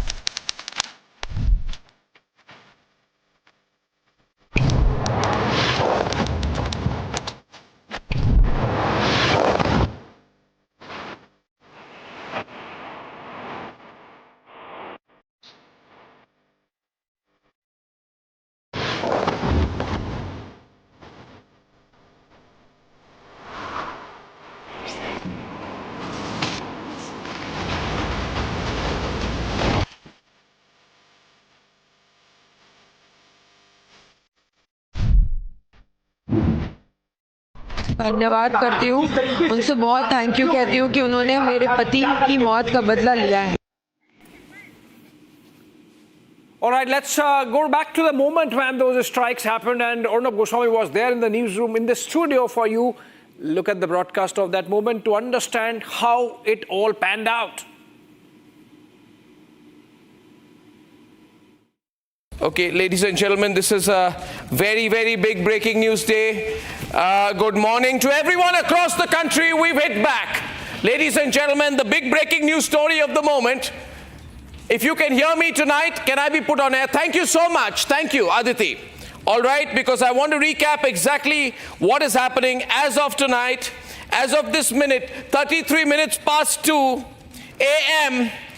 on the 7th of May, history has been made. This is a very direct and straightforward attack by the Indian Army we are reporting tonight. Ladies and gentlemen, Pakistan has been hit. Muzaffarabad has been hit. A total of 9 places in Pakistan have been hit. And the government has said very clearly that we are focused, we are measured. What we are doing is non-escalatory in nature. They've said that no military targets of Pakistan have been targeted. They've also said that we have demonstrated considerable restraint, and we have demonstrated considerable restraint in the selection of the targets and the method of execution. These steps come in the wake of the barbaric Pahalgam attack, in which 25 Indians and 1 Nepali citizen were targeted and murdered. We are living up to the commitment that those responsible for this attack will be held accountable. And there was going to be a very detailed briefing on Operation Sindoor later today. This is the PR that I got from the Ministry of Defense. Huge visual coming in right now. Just see the extent of the devastation in Pakistan tonight. Just see that go through. This is a huge strike, ladies and gentlemen. Just see that visual, the level of devastation. The first visuals brought to you here only on Republic, and all the Pakistanis watching in shock and horror as India begins a mammoth strike. Now you're seeing the kind of armory and ammunition being used here. What does this look like to you? General Kochar, you've been with the ordnance. I want to show you this visual. General Kochar, are you there? Are you seeing this visual with you, sir? You see the nature of the visual, the nature of the explosion. What does it look like to you, sir? My assessment is, Arnab, from what I can see on your screen. Yes, sir. This is a combination of a drone and a missile strike. A mix of drone and missile? Yeah. Because I don't. One second, sir. One second. Can the drones go so deep? I also want you to expect General Bakshi, how deep did we go? General Bakshi, how deep have we gone when we go to Bahawalpur, when we go to Muridke? How deep have we gone into that territory?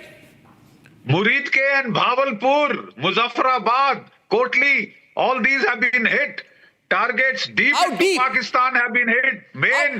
Pakistan main, not just PoK. So to that extent, I would extend, in all probability, it is the BrahMos cruise missiles, which have a range of 400 kilometers plus.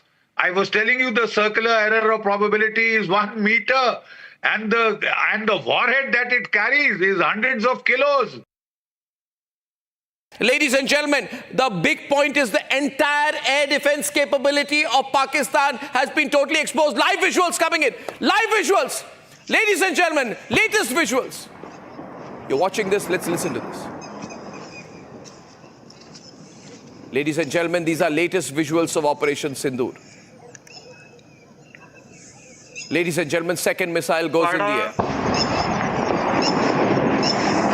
The third set of visuals, third set of missiles going into the air. The first live pictures of Operation Sindoor, ladies and gentlemen. You will remember this moment because you're seeing the firing straight on only the Republic Media Network. Ladies and gentlemen, only the Republic Media Network has brought you these visuals, these balls of flame. Let me show it full frame, please. Don't miss the moment. Do not go to the 6th window, for God's sake. Thank you. Ladies and gentlemen, I will play the visuals so you can watch and listen. The dramatic footage of the firing. Ladies and gentlemen, these are live shots of the firing. These pictures will be ingested. We'll play it once again. These are the visuals of Operation Sindoor being launched. We have seen 3 sets of what appear to be missiles, but I'm going to ask the military experts to deconstruct this. General Bakshi is looking very closely at it.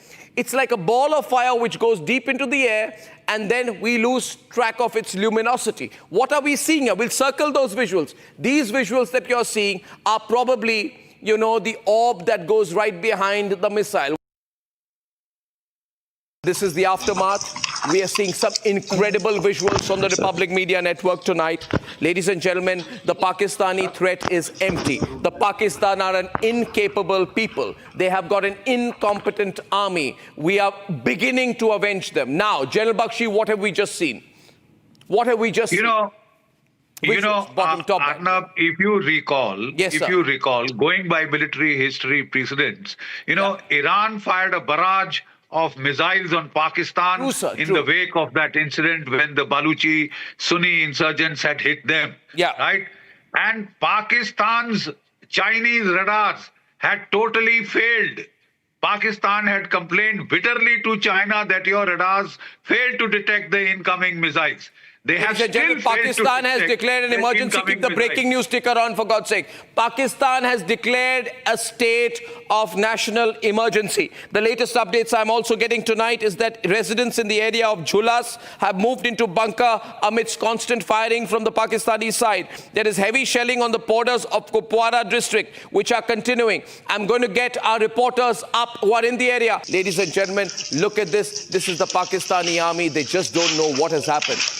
They've been completely destroyed, taken aback. They were protecting the Lashkar headquarters and now they're reduced to rubble. They were protecting the Jaish headquarters. They've been reduced to rubble. There is absolutely nothing left on the location. The Pakistani army are looking for bodies of the terrorists and trying to retrieve. We're told several terrorists have been killed. They are looking to retrieve the bodies of the terrorists, which also shows their complicity. Ladies and gentlemen, we are not sure which missiles have been used here, but I can tell you this has been extremely effective this time. Very strongly effective. One set of visuals, I'm not sure of the location, but this is probably of the firing. We play this again. Live firing. This is the firing that happened.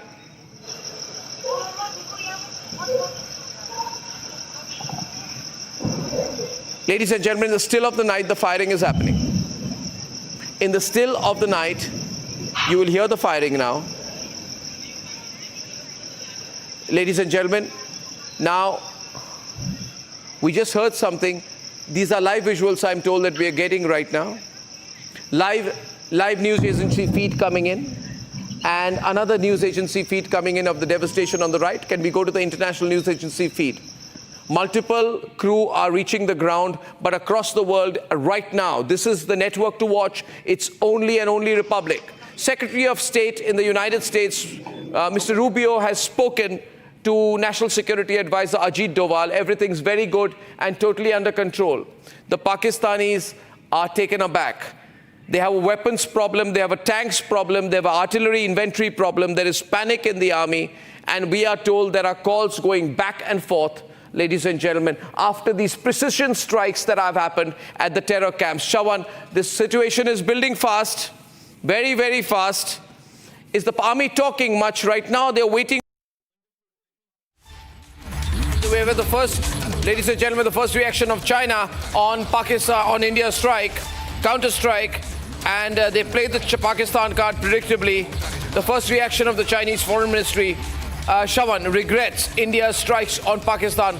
Unexpected lines, Abhishek, regretting India's strikes. So they've obviously taken Pakistan's side. Absolutely unexpected lines. It's a shame that Chinese are doing this. They are saying that they are concerned about escalation, possible escalation, and they regret India having taken this action against Pakistan. Remember, we have only hit the terror infrastructure of Pakistan. We have not hit any civilian targets. We have not hit any military target also, because we know that we don't want escalation. And the world should see the message in this, and the Chinese refusing to do that. Their first reaction, expressing regret at India's military strikes. Okay, we have a two-window right now. We have a Ministry of External Affairs press conference that is expected very, very soon. There's some movement at the press conference venue. I'd like to go to those pictures, ladies and gentlemen. There's a movement at the press conference venue. They are seating. The seating is being fixed. Who's going to sit where? The preliminary round of officials has come. This is a big news briefing that we are waiting for on Operation Sindoor. Ladies and gentlemen, Operation Sindoor, which is a series, result of a series of steps that we've been taking. 10 o'clock is the press conference. People are asking, what do we expect at the press conference? Well, I think we will be explaining our strategic posture. We'll talk about how we finalize the operation. We'll talk about the successes of the operation, probably any high-value targets that we've struck. We'll give details of that. And then we'll also give a detail of the diplomatic and non-military steps that we've been taking since the 22nd of April. Ladies and gentlemen, it's a huge press briefing. All eyes are on that press briefing of the Ministry of External Affairs, and you're with me here on Republic. In fact, you've been with me since about 2 o'clock this morning. Now, this is fantastic, Abhishek. We have to look at the situation. I'd like to go across to some of our reporters waiting for that press conference. Zeenat, your location, please. Let's line up all our reporters. First to Zeenat. Ladies and gentlemen, Sensex is down by about 400 plus points tonight. But of course, Sensex is sentimental. It'll go up. This is just nervousness. In the Sensex, 0.12% means nothing. I'm just giving you this information as trivia tonight. I don't take the Sensex seriously. Zeenat. Now, from your defense sources, yes, I'm reporting what from is the situation the around LOC and IB overall?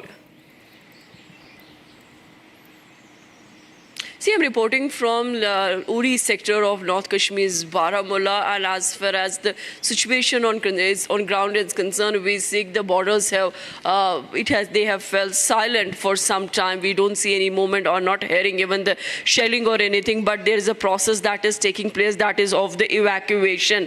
The evacuation is taking place for the safety of the border residents, and there has been a directions that all those who are living close to line of control, these border belt residents should be shifted to safer locations, and government is ensuring the boarding, lodging and the food and the Medicare and the transportation of all those individuals who are living close to line of control. As far as the border shelling is concerned, Pakistan Army has been resorting to unprovoked violation and was targeting the Uri, Karna and Tangdar sector of North Kashmir, where some damage has been done to the residential houses, and also few of the people have suffered injuries. They all were evacuated and were given medical aid first at a place, and they were later shifted to the medical facility where they are being treated by the doctors. As of now in Srinagar, we see the divisional administration has asked for the closure of the schools of the two districts. In fact, movement is not being allowed close to Srinagar airport because it has been taken over by the Indian Air Force and all other I'm going back to the press conference venue. I'd like to go to it full frame. I've been told our reporter Gopi is already at the press conference venue. In case she is, if Gopi, you're hearing me there you are, Gopi, one of the first reporters live from the press conference venue. This is a huge opportunity for you, one of the biggest press conferences. You're going to probably remember this all through your rest of your reporting career. Journalistic career, Gopi. Now tell me what's happening around you, who's at the stakeout, how many reporters there, who's expected there. Take us through the works there, Gopi. Well, in fact, I would ask my camera person to kindly show you the visuals. The stage is all set for the press conference. It is rather not an interactive press conference, what we are learning from our sources. It is a joint press conference which would be held by the Ministry of Defence as well as the Ministry of External Affairs. What we are also learning from our sources is the MEA spokesperson Randhir Jaiswal is going to be here along with the Army and Air Force Chief. These are the preliminary information which we are sharing with our viewers, while there are heavy media personnel here, as this is a very, very important press conference. All eyes at 10 a.m. We will have to see what kind of statement is released by the Ministry of Defence for Operation Sindoor. Back to you. Okay, we've just been told here that due to unavoidable circumstances, the press conference stands delayed by about 30 minutes. The brief will commence at 10:30 a.m. Inconvenience is regretted. This flash has just come in. Shawan. The reason why there is a bit of a delay, I'm given to understand that there is a preliminary report that is essentially being prepared, and also the aim is to bust the Pakistani narrative, because remember what has happened in the last few hours is this Arnab, the fact that they're basically peddling fake news, particularly with certain fighter jets of ours being down, which is absolutely incorrect. And that is the reason why perhaps a little bit more time is now being taken by the forces to put together the statement to tackle not just what's really happened in the last few hours, and also a little bit more development taking place with regards to the assessment of damage that has taken place. Because the latest being that at least 7 locations which were targeted by the Indian Army, there they've got the maximum number of terrorists who have been killed. 7 is what we are being told from the 7 camps that have been completely demolished. 2 which has been done by the Air Force, that's Bahawalpur. They're getting in more details right now in terms of the number of terrorists who have been killed in Bahawalpur. That details are yet to come in. Okay, I don't know. Now, Rakshita is live and through to us from the Srinagar airport to give us a factual report of the airport, which has now been closed down for civilian aircraft. It's only going to be used for military reasons. Rakshita, over to you from Srinagar airport, please. Well, Arnab, we cannot obviously show much of the security personnel positions, as we've not been allowed to do that. But yes, this is the airport, and here no civilian air traffic is allowed. All the flights have been cancelled, and they have been requested to please contact the airlines for their rescheduling. For today, at least, until further notice, no civilian air traffic will be allowed.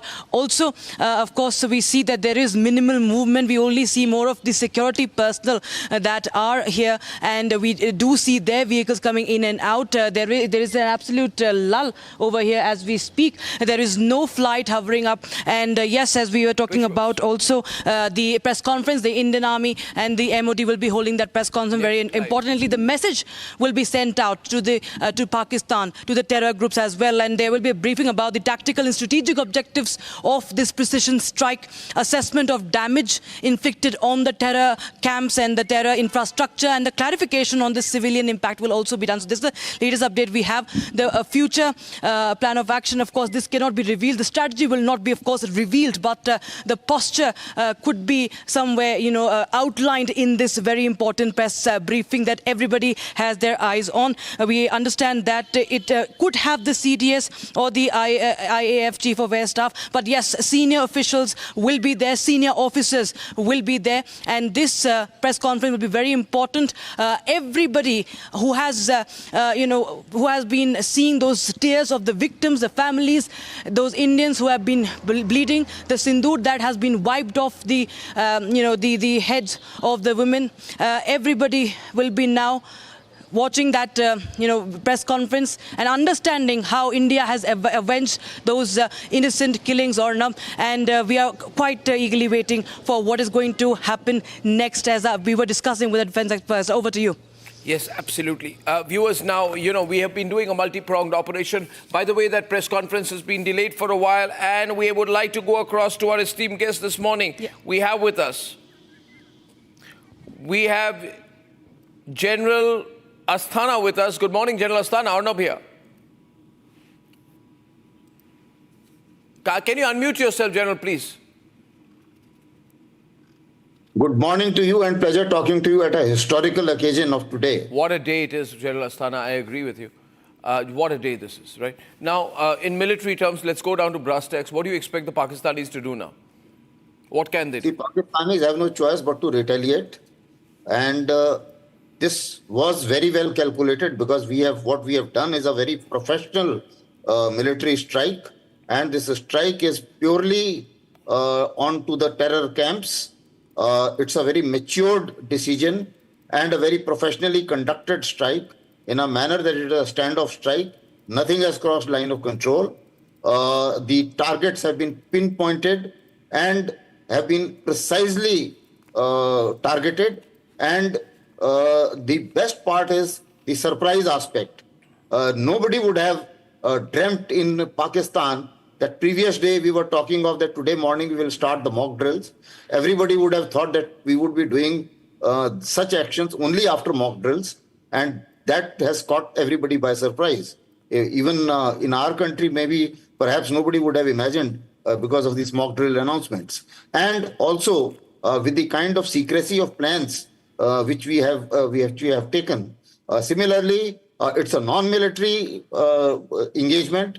It's an engagement which is a non-escalatory engagement, but we would have worked out at least 2 to 3 steps in the escalation ladder. And having worked that out, we are absolutely prepared as to whatever kind of retaliation they give. We will be able to handle that, number one. And number two, it is playing up to our advantage. We didn't want to start a war, but if they want to do it, we are absolutely prepared. So let them take a call. Ball is in their court now. We have avenged the response to the dastardly attack in which they have killed our innocent people. A nation wanted a revenge of this kind, and I think it has been delivered appropriately. And my compliments to defense forces and to the leadership which took a decision of this kind.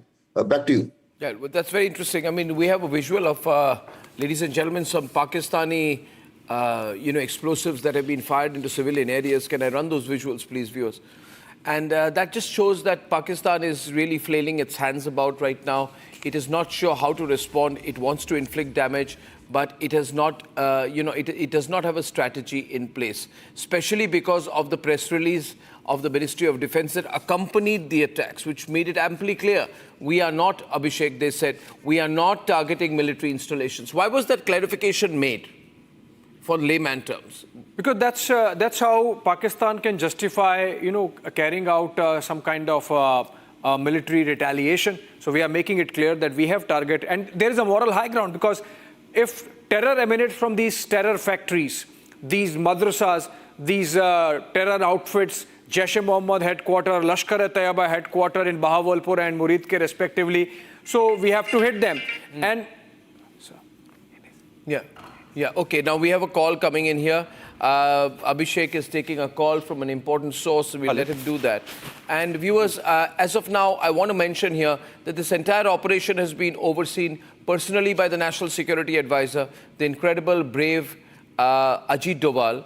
He has been commandeering the operation, and I think, Shawan, we must say he's done a brilliant job, because, with Ajit Doval in charge, you have strategy, covert, clandestine, overt, all rolled into one. But nobody really can predict what his next step is going to be. So Shawan, I lost you out there, but I can see you on the screen.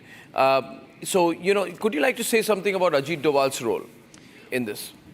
Well, in fact, this morning when we were basically trying to get more details of how this operation looked like, what we've been able to pick up is this, that the National Security Advisor basically created a special team which included members of the three forces, the three services who were part of it. In fact, the National Security Advisor's clear message was this, that this is not going to be about just avenging Pahalgam attack, but the multiple terrorist attacks that have taken place in Jammu and Kashmir starting for almost a year. And that is the reason why, if you look at some of these terror launch pads and these areas, like for example Sawai, it is the same very terrorist launch pad from where at least 4 terrorist attacks were planned, conspired, hatched, and that is the reason why the NSA was very clear. The entire ecosystem will be dismantled, and that's how the list of 9 targets were selected. We are then told that the NTRO was roped in by the National Security Advisor to basically look into the surveillance of these very 9 sites. Over the last few days, the surveillance was essentially done. In fact, one attempt was actually already been made by our forces, but there was last-minute certain changes that were actually brought in. Only thereafter, you've had the DGMO and others basically playing an important role in finalizing these very sites, and a coordinated assault was also carried out. In fact, the decision was taken that the Indian Air Force is basically going to target the farthest locations. That's why Bahawalpur and Gulpur are the 2 farthest locations that were targeted by the Indian Air Force. The rest of them was given to the Indian Army because they could have then used the smart munitions to carry out the target precision. All of it, remember, is something that was conceptualized by the National Security Advisor, and of course, you've had the forces included.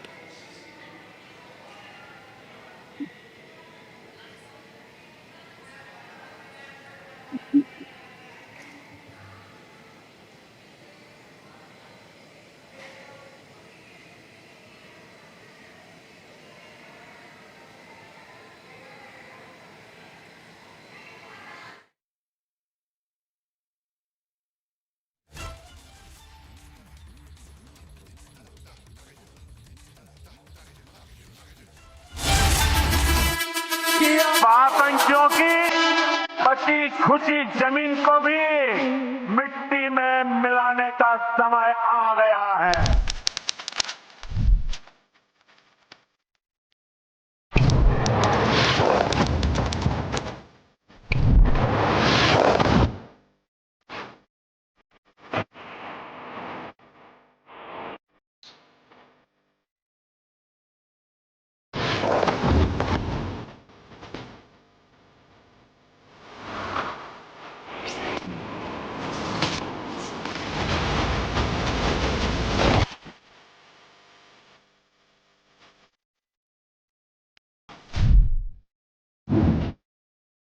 धन्यवाद करती हूँ, उनसे बहुत thank you कहती हूँ कि उन्होंने मेरे पति की मौत का बदला लिया है।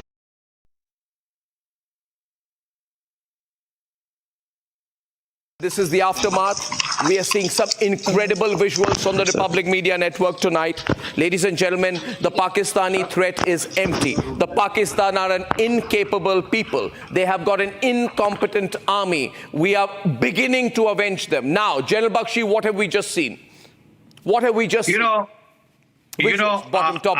if you recall, going by military history precedents, Iran fired a barrage of missiles on Pakistan in the wake of that incident when the Baluchi Sunni insurgents had hit them. Right? And Pakistan's Chinese radars had totally failed.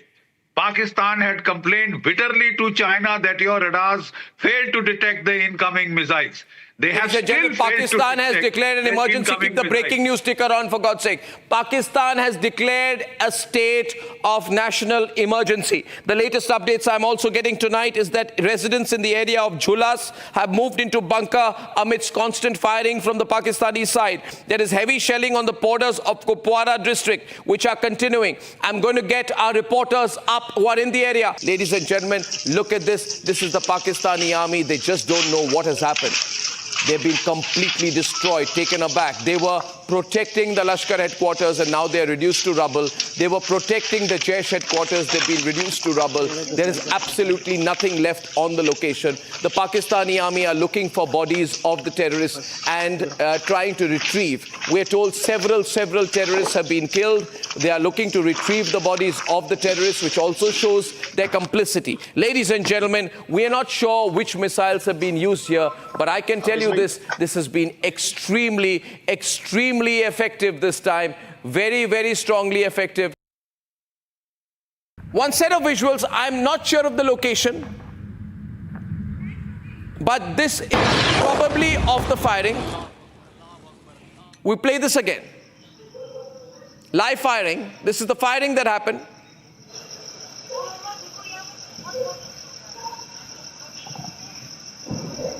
Ladies and gentlemen, in the still of the night, the firing is happening. In the still of the night, you will hear the firing now. Ladies and gentlemen, now we just heard something. These are live visuals, I'm told, that we are getting right now. Live news agency feed coming in, and another news agency feed coming in of the devastation on the right. Can we go to the international news agency feed? Multiple crew are reaching the ground, but across the world right now, this is the network to watch.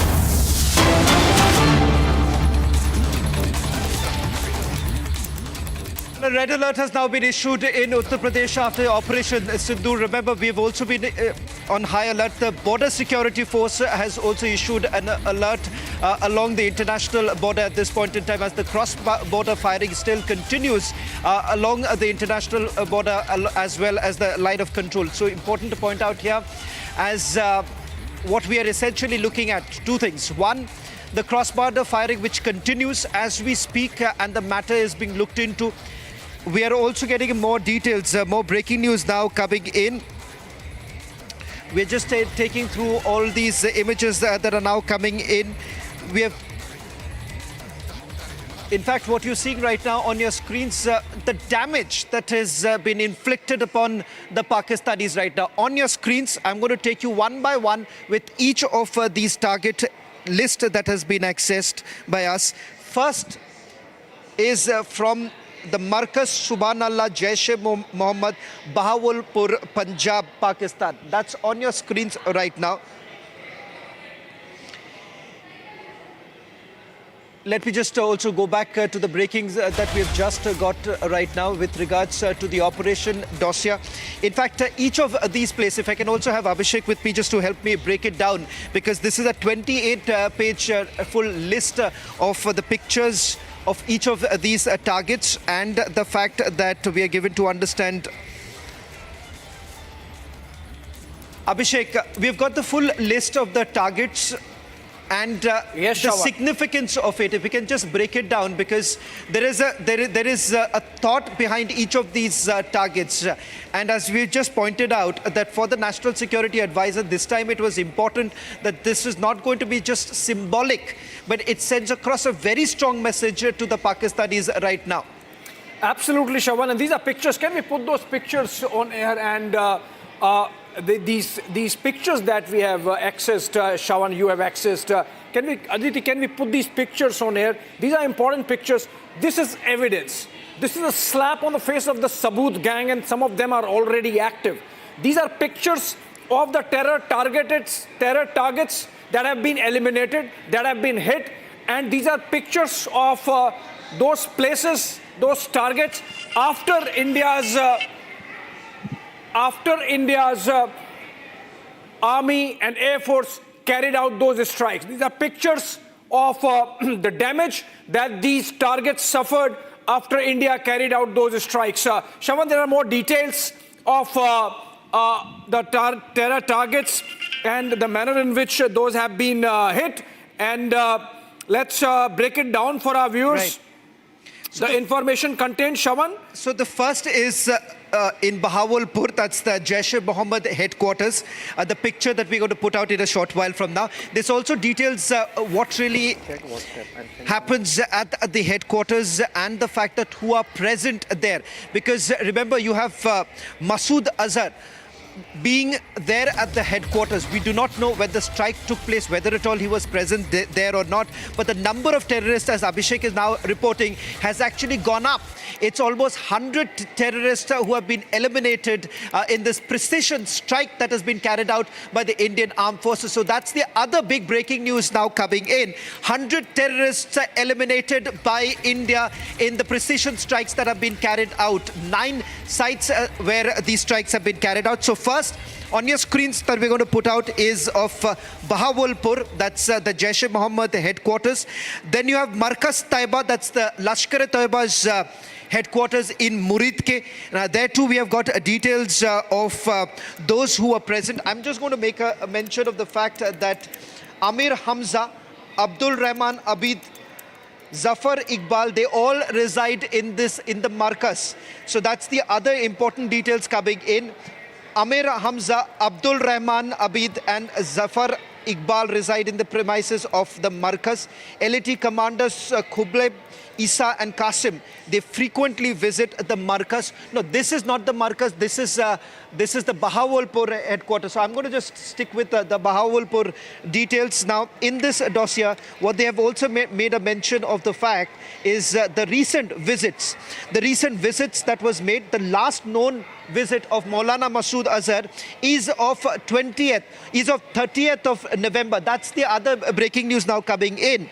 Now, the other, let's move to the other. This is the first picture that we have just got. The first picture is of the Bahawalpur headquarters. Now the other, they also make a mention that Masood Azhar was seen on 20th. Now can we move to the other? Can we move, Aditi, if we can move to the other, Muridke in Markaz, that's the headquarters. Yeah, if we can have that visual in right now, because this is the Bahawalpur visual that we have just put out. That's the headquarters. Can we move to the second picture, which is of the Markaz Taiba, which is the Lashkar-e-Taiba's headquarters in Muridke. Yes, that is the picture that you have. Now, what is important to point out here, they make a mention of those who are present there and the recent activities that have actually taken place inside this Markaz, where they have made a mention of I'm just going to put out the names right now. It is Amir Hamza, Abdul Rahman Abid and Zafar Iqbal who reside in the premises of the Markaz. Now, we cannot confirm whether at all they were present, whether they were present when the attack took place. We're just also getting in some more breaking news right now. We have Raksha Mantri, Rajnath Singh's first pictures now coming in. Remember, Rajnath Singh, the first Minister Modi's, Prime Minister Modi's cabinet putting out that tweet soon after the strikes have taken place. In all likelihood, he's headed for the cabinet meeting, which is scheduled around 11 o'clock this morning. The cabinet is going to convene around 11 o'clock. So this is going to be just shortly after the press briefing takes place. Abhishek, any more details are you getting with regards to what is to be expected now? Well, of course, the briefing, Shawan, where we are going to hear from those who were part of the operation, the services, the Ministry of External Affairs, on how India went about carrying out these strikes inside Pakistan. Some information I have, for example, these were precise intelligence-based strikes on specific targets, and no civilians were targeted. This was not like indiscriminate firing. We saw the kind of massacre that Pakistan-based terrorists carried out in Pahalgam. But what we did was very specific targeting of these terrorists and their infrastructure, dismantling of the infrastructure. Operation Sindoor essentially avenges Pahalgam terror attack and underscores India's policy of hot pursuit now. Also, Shawan, the breaking news development is that about 100 PoK terrorists have been killed in these strikes. This is the first estimate of our security agencies coming in from sources as per the information that they have been able to gather, both in terms of ground intelligence, the human intelligence that we have, as also, of course, the technical intelligence that's put in place, the tech int as it is called, in terms of pictures having been taken through surveillance, tech surveillance, and information coming in from all these targets hit clearly suggests that terrorists who were part of this infrastructure present there have been eliminated given the precise nature of the strikes. Having said that, Shawan, other details we have is that the press conference is delayed, is now slated to take place at 10:30 a.m. And then, of course, the Cabinet Committee on Security and the Cabinet briefing, a Cabinet meeting that takes place immediately after that, following which we are expecting. Now, this is a big statement coming in from Union Home Minister Amit Shah. He's saying proud of our armed forces. He has given a detailed statement in which he is lauding the work of our armed forces. He has said Operation Sindoor is Bharat's response to the brutal killing of our innocent brothers in Pahalgam. The Modi government is resolved to give a befitting response to any attack on India and its people. Bharat remains firmly committed to eradicating terrorism from its roots. I'm also told, Shawan, and this is another breaking news development, that I should mention this, that India is prepared for any kind of counteroffensive coming in from the Pakistani side, and the escalation matrix is ready. Shawan, more of this. Well, in fact, that's the other big statement that has now been made by Union Home Minister, where he says he's proud of the armed forces. Undoubtedly, remember, after the 1971 war, you're looking at three. The tri-services basically carrying out this kind of a coordinated attack. And it's important to point out here, without crossing the border, without basically breaching the airspace, you've had India being able to carry out such kind of a precision attack. And the details that I'm getting right now, Abhishek, it's mind-boggling, because I will tell you that in some of these terror camps, some of the big names, like I've just found out, they've made a mention of the fact that in Sarjal, which happens to be the Jaish-e-Mohammed's other important camp, you've had Mufti Abdul Rauf Asghar. He's, after all, the de facto chief of Jaish-e-Mohammed. He was also carrying out all his activities from this very terror camp, which has now been demolished by India. That's the Sarjal Jaish-e-Mohammed camp. This is in Shakargarh district, Narawal in Punjab. So you have had in Sarjal too, in Punjab, that it has been carried out. Now, I'm just going to take you through this, maybe the Sarjal visual. Yes, that's the Sarjal terror camp, and the details coming in. Mufti Abdul Rauf Asghar, de facto chief of Jaish-e-Mohammed, supervises operations of Jaish-e-Mohammed from this very facility, from this very terror camp where he was operating. Can we also now move to the other details coming in? Apart from that, we are being told that this was the same very terror camp from where Shahid Latif, he's now already been killed, Shahid Latif was operating. Apart from that, Ali Jan, Kashif Jan was also operating from Sarjal facility of the Jaish-e-Mohammed. So that's the other important details now emerging of the first pictures of these terror camps. Now, it's very interesting, Abhishek, that you have the Hizbul Mujahideen that has also been targeted. The first breaking news that we brought in this morning, unlike the other networks which were saying that this is only limited to Jaish-e-Mohammed and Lashkar-e-Toiba,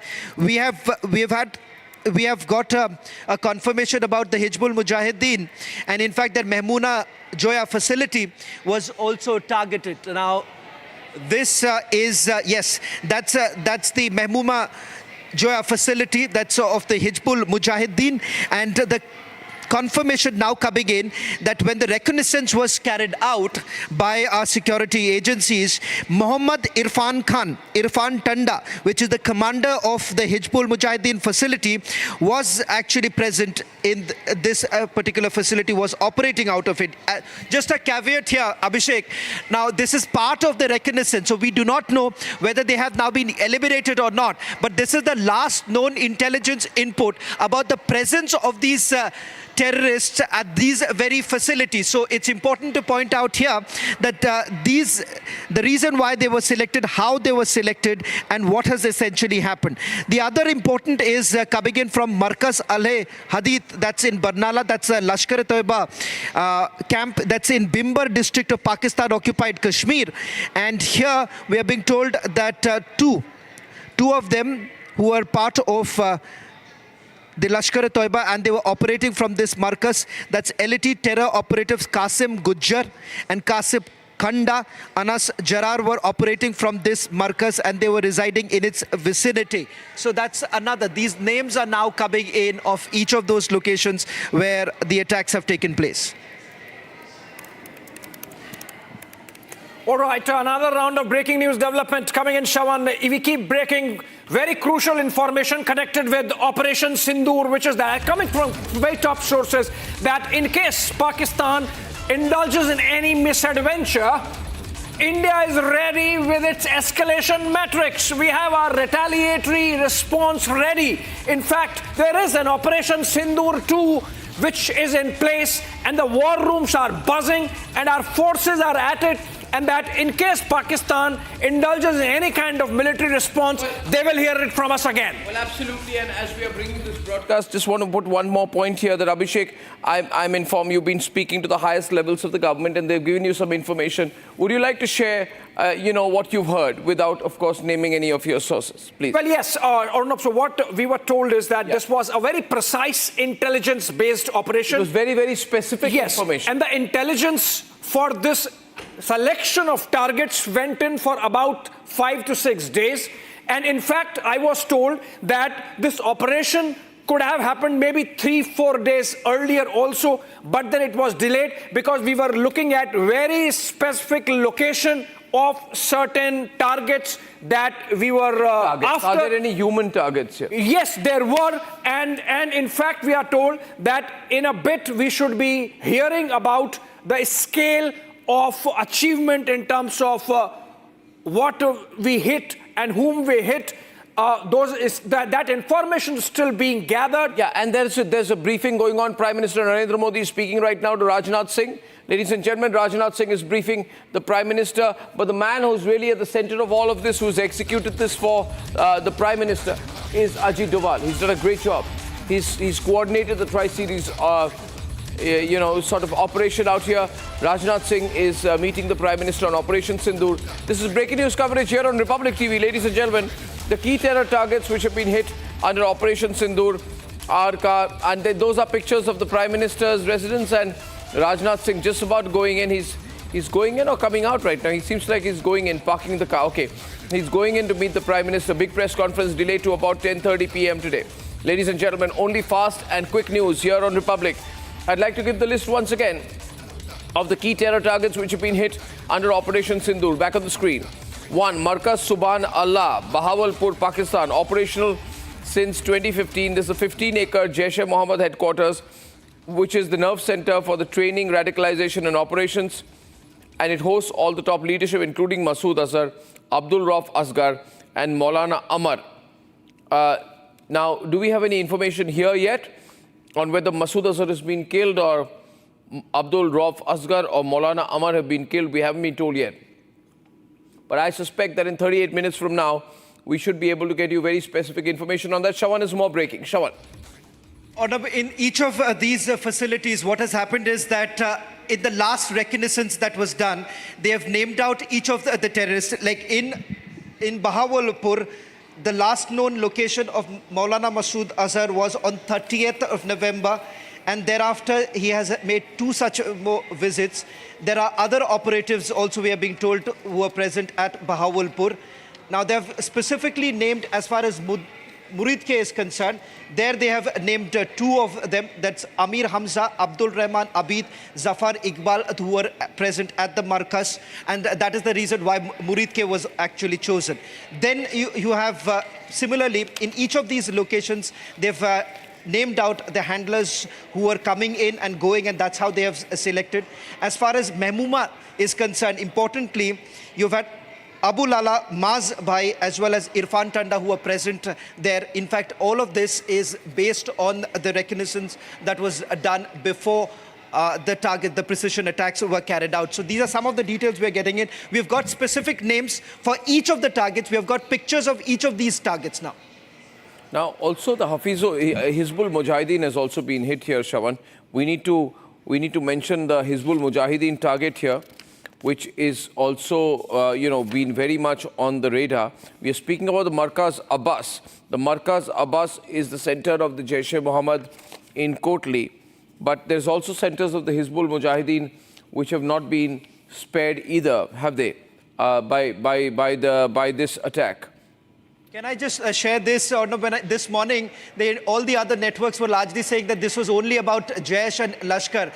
But this was clearly a bigger message because Hizbul Mujahideen, remember, this is one of the most important terror camps that have been hit. And here they make a mention of some of the attacks, the recent attacks that were basically carried out in Jammu and Kashmir by the Hizbul Mujahideen. Their operatives were basically present, and that's the reason why in Mehmoona, there were about 5 of the terror operatives directly linked to attacks that have taken place in Jammu and Kashmir. They have now been targeted. Ladies and gentlemen, what you're seeing here are pictures of the installations. We are now going to show you pictures of the attacks themselves. This is very targeted, very focused. And as I said, National Security Advisor was looking into this extremely closely. Now, National Security Advisor was basis a lot of covert information, and nobody understands Pakistan quite as well as he does. Obviously. You know, and he understands Pakistan, he understands sensitivity. But I am still not clear about... I spoke to somebody, Arnab. Okay. And I said, what's next? That was my question, what's next? And I was told that we are ready with Operation Sindoor 2, if need be. Okay, government sources, we are ready with Operation Sindoor 2, if need be. Breaking news from the highest levels. If Pakistan escalates, we're ready with Operation Sindoor 2 if need be. Ladies and gentlemen, so we're completely prepared. There's nothing, we're actually testing the Pakistanis out. And my sense is that they will, the next 24 hours is extremely critical, Chavan. Next 24 hours, they'll have to decide how, to what extent they need to respond, how much they're going to be egged on by the Chinese, how much the Chinese will actually back them. Because I think the Chinese are only doing empty words out here. You know, but that's also very irresponsible enough to say that they regret India taking action. Why not? On terrorist targets. Yes. On terrorist targets. Yes. Yeah, so they've been partisan on this all. Absolutely partisan. China and Turkey coming as absolutely partisan on this whole episode. Expected from Turkey and obviously... But absolutely also isolated. So completely isolated because remember the consultations of the Union Security Council that took place. Pakistan was fully cornered and China couldn't help. There was no statement, official statement that was released after that meeting, which actually shows that Pakistan really failed to gather any momentum, any support for its narrative. Also shows how China has gone against the international community because the Jaish-e-Mohammed has been listed as a terrorist organization by the United Nations way back in October 2001.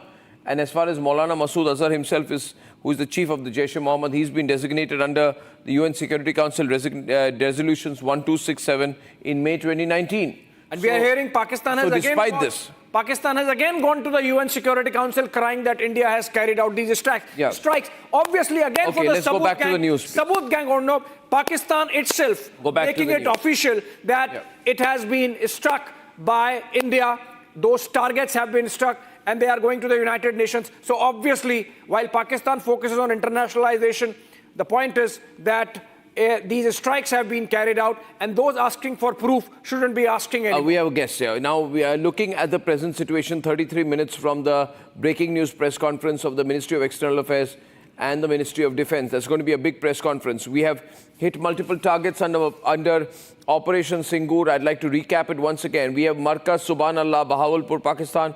We have Markaz Taiba, Muridke, Pakistan, which is very, very big.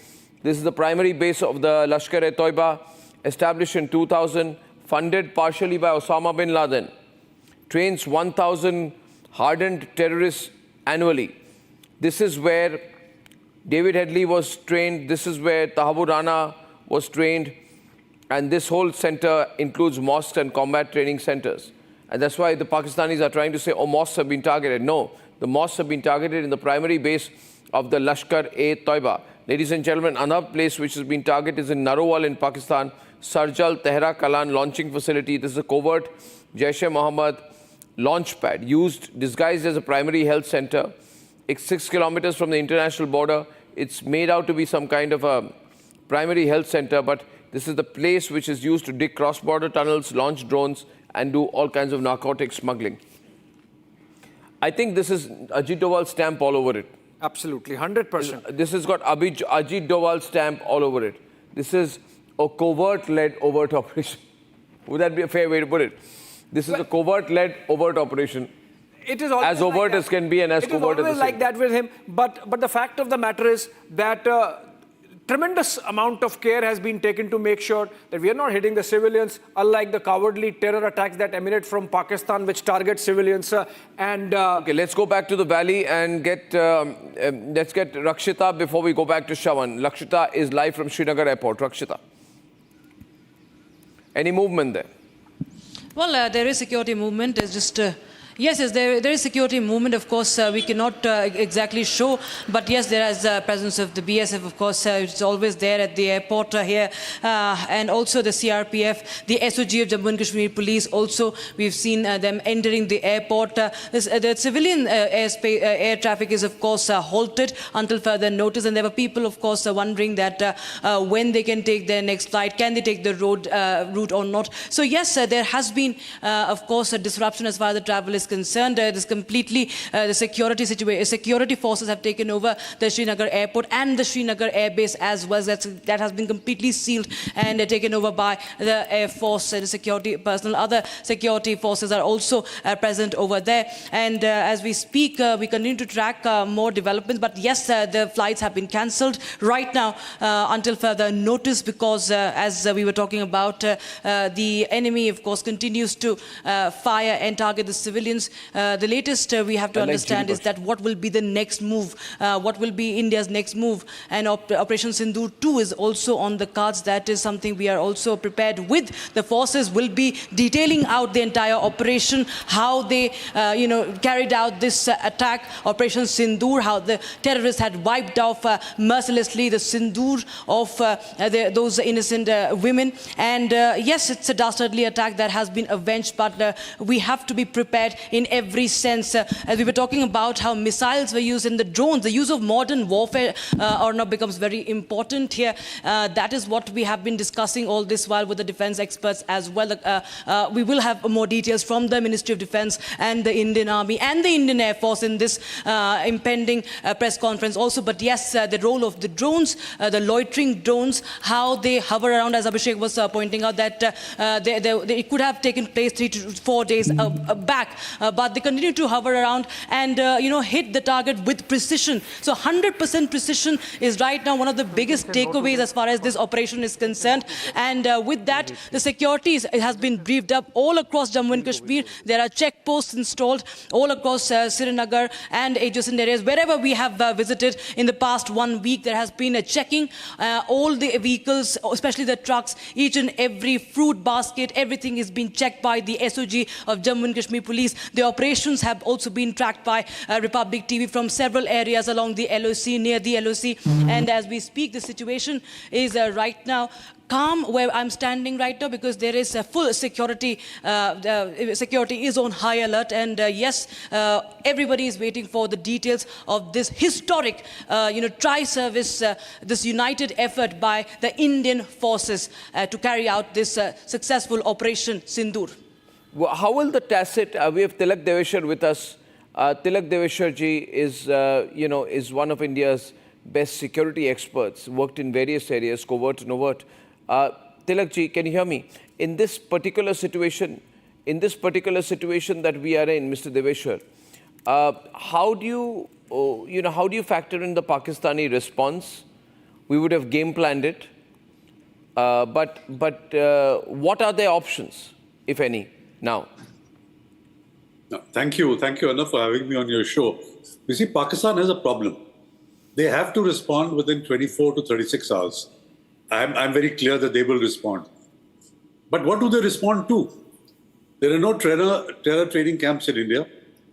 If they react and attack a civilian target or a military target, they are going up the escalatory ladder, and the response from India will be swift and devastating. So what they did after Balakot was they dropped munitions in a forested area which was uninhabited, and they claimed equivalence. What do they do this time? That is the point number one. Point number two is the position of Asim Munir. You see, he had thought that after he had done this thing on Pahalgam, there will be a military response in India like after Balakot. He will establish his credentials and his extension in November. He did not expect the non-kinetic response of withholding the waters of the Indus and the 9 areas that we have struck. What does he do now? So I think his position is extremely tenuous, and what happens to him in the next 3 to 6 months is something which we will need to watch. So coming back to your question, I think Pakistan will react, but with very limited options. And whichever action that they take, whichever route they follow, will go up the escalation ladder, and India will hit back at them. So you're saying this is going to continue for some time? This will continue for some time. I don't see it stopping by just a Pakistani response. Because what do they respond to? Where can they hit you? What's your guess? I think they will go in for a military target. But if they go in for a military target, it goes up many notches. Absolutely. Mr. That's why I'm saying they have no good options. I spoke to some sources and I have it from them that in case Pakistan indulges in what you are suggesting, then obviously our escalation metrics and our response is ready. In fact, our forces are right there at the border. Absolutely. Absolutely. You see, because a terrorist strike, another terrorist strike in India, whether it's in J&K or whether in other parts of India, will prove Pakistan as a terrorist state. Firing on the LOC itself will not satisfy the people of Pakistan. You know, the Pakistan army pretends to be this macho kind of an organization. They have to strike at some equivalence with India. And what that equivalence will be, we'll come to know within 24 to 36 hours. But as I said, they don't have any good options. Well, really, literally running out of options, they're saying, but the point you're making about a possible military escalation is one which will, make alarm bells ring. I'm sure we factored it out. I'm sure we factored it out, and there's a lot of posturing also happening right now. Ladies and gentlemen, the CDS and Rajnath Singh are meeting, and then they're meeting the Prime Minister. Pakistan is getting away with a lot of misinformation, Arnab. So one report which is being circulated there on their side is that Pakistan has already retaliated and an Indian military battalion has been hit, their headquarters have been hit. Obviously, those things do not happen. And so this is essentially for their own consumption. Yeah, but there's a lot of that doing the rounds, Abhishek. A lot of it, yes. And so, for example, they're saying we have lost about 5 or 6 of our jets because the Pakistanis hit them. Nothing like that has happened. Of course, a final word on that comes in the press conference that happens in about 25 minutes from now. Okay, ladies and gentlemen, 24 minutes from now, we're going to have that press conference. Gopi is there with us. I think the media is gathering. Gopi, over to you. Gopi, I think the media is already beginning to gather around in that location. We need to get Gopi live up out here. Ladies and gentlemen, all key airports in Pakistan are shut for 48 hours. The United Nations is repeatedly saying they want maximum restraint on both sides. Now, in previous attacks as well, India has more or less responded within this time frame. I remember in the case of the Pulwama attacks, the Prime Minister gave a statement the very next day. The Balakot airstrikes happened about 12 or 13 days later on the 26th of February, if I'm not mistaken. Similarly, after the Uri attack happened September 18th, 2016, 2 years into the Prime Ministership of Narendra Modi, and the surgical strikes happened within 10 days on the night of September 28th. So if you actually see the nature of responses from India, after Uri, we had the surgical strike. Now, Pulwama, we had Balakot within 12 days. This time, between the attack in Pahalgam and now, it's been 2 weeks. But each time, the length is also slightly more, by 2 or 3 weeks. But it can be roughly said that anyone who's trying to analyze the Pakistani military establishment, they would know that their assessment of the Indians would be that you generally take some action within 2 to 3 weeks. So 2 to 3 weeks seems to be a bit of a outer limit as far as Indian military response is concerned, almost becoming predictable there, which is not bad. It's very Israel style. And Prime Minister, remember, Arnab, when he said that India is going to go after these terrorists and their perpetrators and the soil from where this is happening and to the end of the earth, which was clear indication that India's position now is hot pursuit. And that's institutionalized policy now in terms of going after following terror. The international precedent. But going back to Tilak Deveshwar, Tilak, that is one of the scenarios, or is there another scenario that you'd like to put out? In case of a Pakistani strike? Yeah, in the case of various Pakistani options. Yeah. So, one option is that they win the Twitter war. As Abhishek mentioned, downing 3 aircraft, taking out a battalion headquarters. Yeah, they can probably use that as one of the options. But like I said, because they have no good options, I'm thinking very hard that if I were a Pakistani, what would I do? Because they can't climb down. And they know that any of the options that they exercise will lead up the escalatory ladder. And they know that the Indian reaction is going to be swift. In case it's a military target, and especially if it's a civilian target. Because there are no terror camps in India. India has that, well, if you can call it an advantage, scores of terror camps to choose from, especially the snake pits of Muridke and Bhavalpur, which we have taken out. So where does Pakistan go? It can't use its navy because it'll get blown out of the water. It can't use ground troops. It doesn't have fuel for its tanks. Air Force it can use, but what does it strike at? Right? So I think in the next 24 hours, we will see, or maybe like after Balakot and they want to diffuse the whole situation, they'll drop munitions in the Rajasthan desert and claim equivalence. But beyond that, any kind of escalation from Pakistan will be met with very swift retribution. No, of course, we are absolutely ready. And if at all that happens, then the entire spectrum of options is open to us. Yes. And in fact, I was also told that the war room remains abuzz, and the mechanisms that are there to respond to Pakistani response are going to be active for a while. It's not like for the next 24, 48 hours, even longer. So this is a mobilization of our national security architecture as we are seeing it at unprecedented levels. Remember, this is an escalation of India's hot pursuit to a level where for the first time since 1971, Arnab, we have effectively hit targets inside Pakistani territory. Remember, Bahawalpur is 100 kilometers inside Pakistan from international border. And first of all, this has been completely meticulous, this whole operation, and it's been a very, very well coordinated operation. Very real-time intelligence, very high accuracy missile systems, stealth tactics under the cover of darkness, taking advantage of the weak nocturnal ability of the Pakistani armed forces. Looking at their weak points, we have penetrated Pakistan's heartland with very deep strikes. And there is some movement at the press briefing. Let's go to Gopi. Gopi, are you there? Gopi's. Okay, so Gopi is on her way to get some material. We have the ANI news feed, ladies and gentlemen, that is from the MEA and MOD press briefing. Full frame to that, please.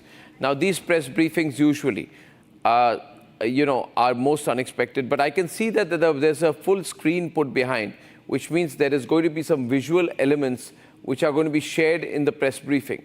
Now, either this could be airborne visuals, either this could be the data that remains with the fighter jets, but there is some visual, some graphic, some imagery which is going to be presented at that press conference. Ladies and gentlemen, huge press conference of the Ministry of External Affairs and the MOD. Shawan, would you like to share more on how these press conferences work? What is the protocol usually? Well, in fact, previously, when this kind of an operation was carried out, you've had the DGMO being present there. So far, we haven't got any official confirmation whether this time it's going to be by the DGMO or it's going to be led by the Chief of Defence Staff himself. Because remember, in all the operational details that was being worked out along with the National Security Advisor, it was the Chief of Defence Staff who was there. And then, of course, he's had multiple other meetings, but as far as this briefing essentially goes, you would have a representative from each of the services along with the Ministry of External Affairs. It totally depends now whether at all you would have a high-ranking officer to the nature of the DGMO being also present there. All right, so we're building up to that press conference. More and more information coming in of how India carried out those precision strikes right there inside Pakistan. And this really gives an idea of the kind of work we did. The people we have spoken to includes the US NSA, Marco Rubio, the UK NSA, Jonathan Powell, Saudi NSA, the UAE NSA, and we have established contacts with the French and the Chinese. Remember, India has made an outreach to China also. They were briefed about terrorist attack by Pakistan-based terrorist groups and the Indian attack on their facilities. Dr. Masood Al-Ahad, Minister Security of Saudi Arabia, among others. So this is essentially the massive outreach that India has made around the world, and we are getting this information that India has made a massive diplomatic outreach with National Security Advisor Ajit Doval, speaking to all these respective counterparts in UK, US, UAE, Saudi Arabia, China, Japan, Korea, all these NSAs. Remember, so the phones have been working all night, and this information coming in.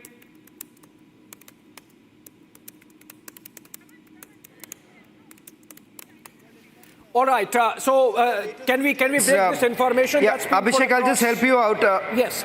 Put it on the wall, put it on the BBG, get this information out. This shows the kind of diplomatic engagement, Shawan, that has happened overnight since the strikes. This is massive here because the engagement the national security has had with his counterparts in the US, UK, Saudi as well as UAE, all we are being told have already been briefed about this Operation Sindoor.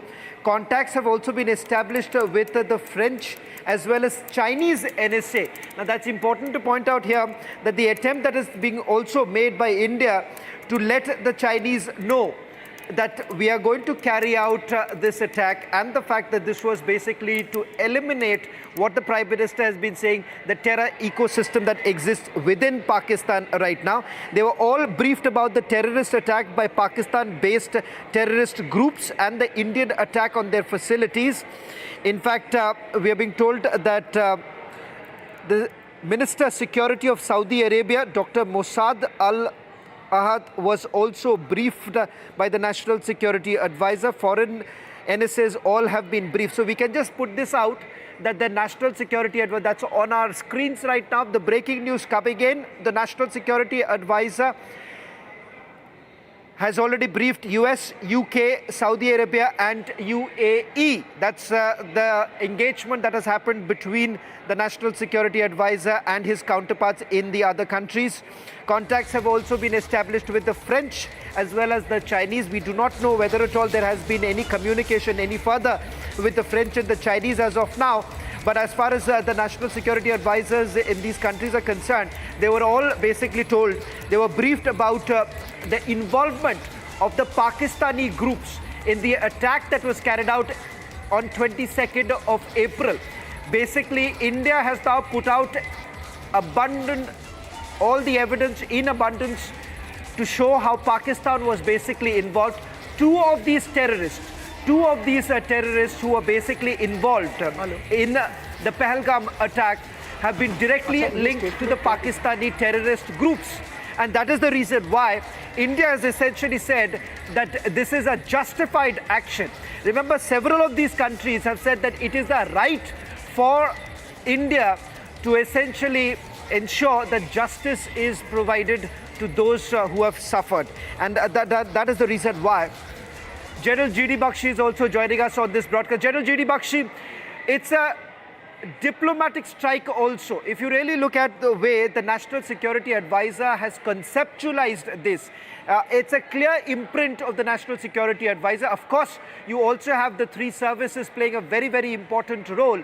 But the National Security Advisor has sent across a very strong message that this is not just about Pahalgam.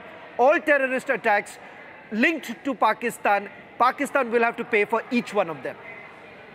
Absolutely, absolutely. You know, the simple fact is that it has been an excellent example of the whole of the government approach, coordinated at the highest level, you know, by the NSA, who has coordinated, you know, more or less coordinated the diplomatic pressure, the economic warfare pressure, and now the kinetic action, the marvelous, the magnificent kinetic action, and so evocatively named Operation Sindoor. इन्होंने सिंदूर उजाड़ दिया हमारी बेटियों का, 26 बेटियों का.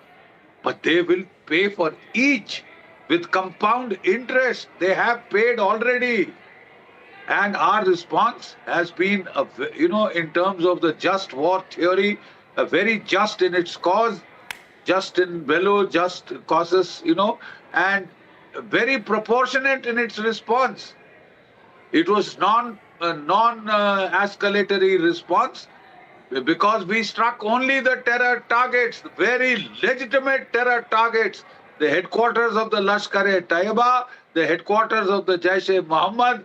Not only have we, made them answer for this particular Pahalgam strike, but all the pending dues that were of 2611, which was done from Murid K, from the Lashkar-e-Taiba, they're all headquarters, they're all command and control nodes, major training centers in the heart of towns and cities, not in some remote jungle location, have been flattened. Last time Pakistan was trying to take advantage of the fact that the terror camp selected was in a remote location. And they were claiming that we had killed crows, pigeons, sparrows, etc. They can go and do their ornithology at these camps now. They can go and see who has been killed and where. They are already in the process of removing the debris, trying to take out the dead bodies, etc. Pakistan can stew in its own juice now. I think it's gotten enough evidence, and all the people on our side who wanted, proof positive evidence of the strike, well, have a look at your television screens. The evidence is all laid out for you. Everything now hinges on what Pakistan does by way of retaliation. What Pakistan does by way of retaliation.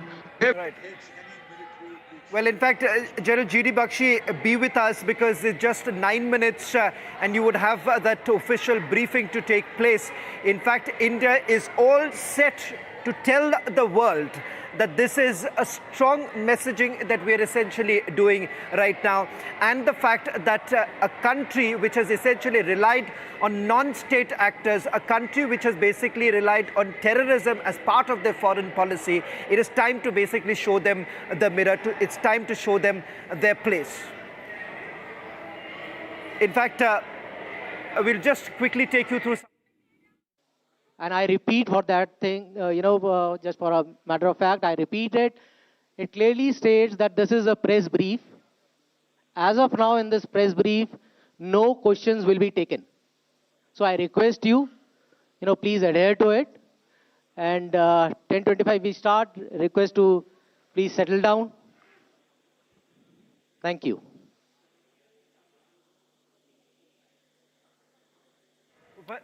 Well, in fact, in the next few minutes, you would have the briefing to take place, and there you have all the officers who are now settling down.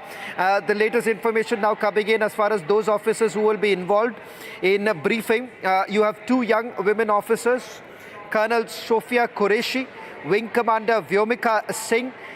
In attendance, you would also have the Foreign Secretary Vikram Misri, who would be briefing about Operation Sindoor. That's the latest now coming in. Also, visuals coming in of Raksha Mantri Rajnath Singh, who's left from the South Block. In fact, immediately after this briefing actually takes place, you would have the cabinet meeting to take place. That's scheduled for around 11 o'clock. A joint briefing of the Ministry of Defence and External Affairs is also expected in a short while from now. In less than 3 minutes or so, it's expected to begin. Around 10:25 is the latest announcement that has been made. So it's going to be very crucial. We'll also see if I can get a quick word from Mr. Tilak Devashar, who's also joining us on this broadcast. Mr. Devashar, if you can hear me, do you really expect Pakistan to mend its ways, or you would essentially see Pakistan carrying out with their own tactics of a counter-attack?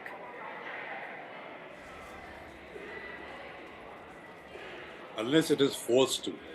Because the very nature of Pakistan is such that it is built on hatred for India.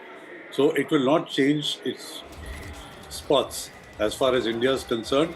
But you have to make sure that the costs for not changing its behavior and the costs that you impose on it for doing this kind of terror strikes on India are so high as to threaten the very existence of Pakistan. It's only on that circumstances that Pakistan will change its spots, otherwise it will not.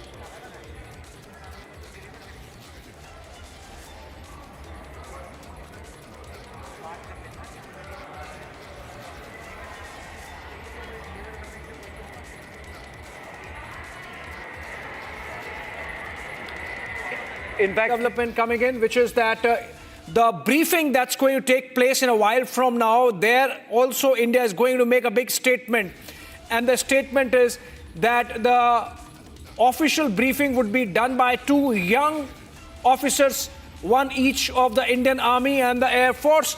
From the Army, it would be Colonel Sophia Qureshi, and from the Air Force, it would be Wing Commander Vyomika Singh. Of course, assisted by Foreign Secretary Vikram Misri. The press conference is going to start in a while from now. And India's big statement to the world. Pahalgam terror attack avenged, and Pakistan and its terror infrastructure put in its place. The terror infrastructure eliminated, and Pakistan shown the mirror on how it is going to pay the price of indulging with terror. And not only that, given the fact that women were target of this terror attack, while Pakistan has been saying or projecting that no, these terrorists were holier than thou, they were not targeting women, they were only targeting men. These young women were targeted by killing their husbands, murdering their husband in front of their eyes. And so India making a statement, two young lady officers would be addressing that press conference in a while from now. Colonel Sophia Qureshi from the Indian Army and Wing Commander Vyomika Singh from the Indian Air Force. All right, we are building up. Let's go back to the conversation we were having. Saurabh Shukla is there joining us from Washington, D.C.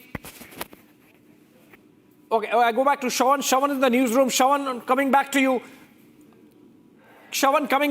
Any more information before we start the press conference broadcast? Well, the choice of the officers to brief the media is also significant, because if you take a look at Wing Commander Vyomika Singh, she's got an illustrious background, particularly as far as the combat roles are concerned. And the fact that I'm not very sure about Colonel Sophia Qureshi, I do not have the details at this point in time, but there is certainly some sort of a symbolism that has been attached to this very choice this time. And it's different than what you remember. If you remember, Abhishek, when the surgical strikes were carried out and the Balakot strikes were carried out, the officers who were basically present, I'm told, I think so, that the briefing is expected to start right now. We can just cut to that. Yeah, we can cut to it. No, I think it's still just preparation, Shawan. It's still just preparation. The briefing is to start any time now, but of course... Abhishek, I want to add a quick word here. Yeah, Saurabh, quickly. Yeah, I think the messaging from India is that this is an operation against terror. This is an operation against... if you see the whole messaging that's coming out, fielding young officers here for the briefing, so the whole zero tolerance to terror approach, you will see, will be the mainstay of the briefing, and how India is going to expose Pakistan in the next few coming days. You will see post this briefing as well. That's what I wanted to just quickly add.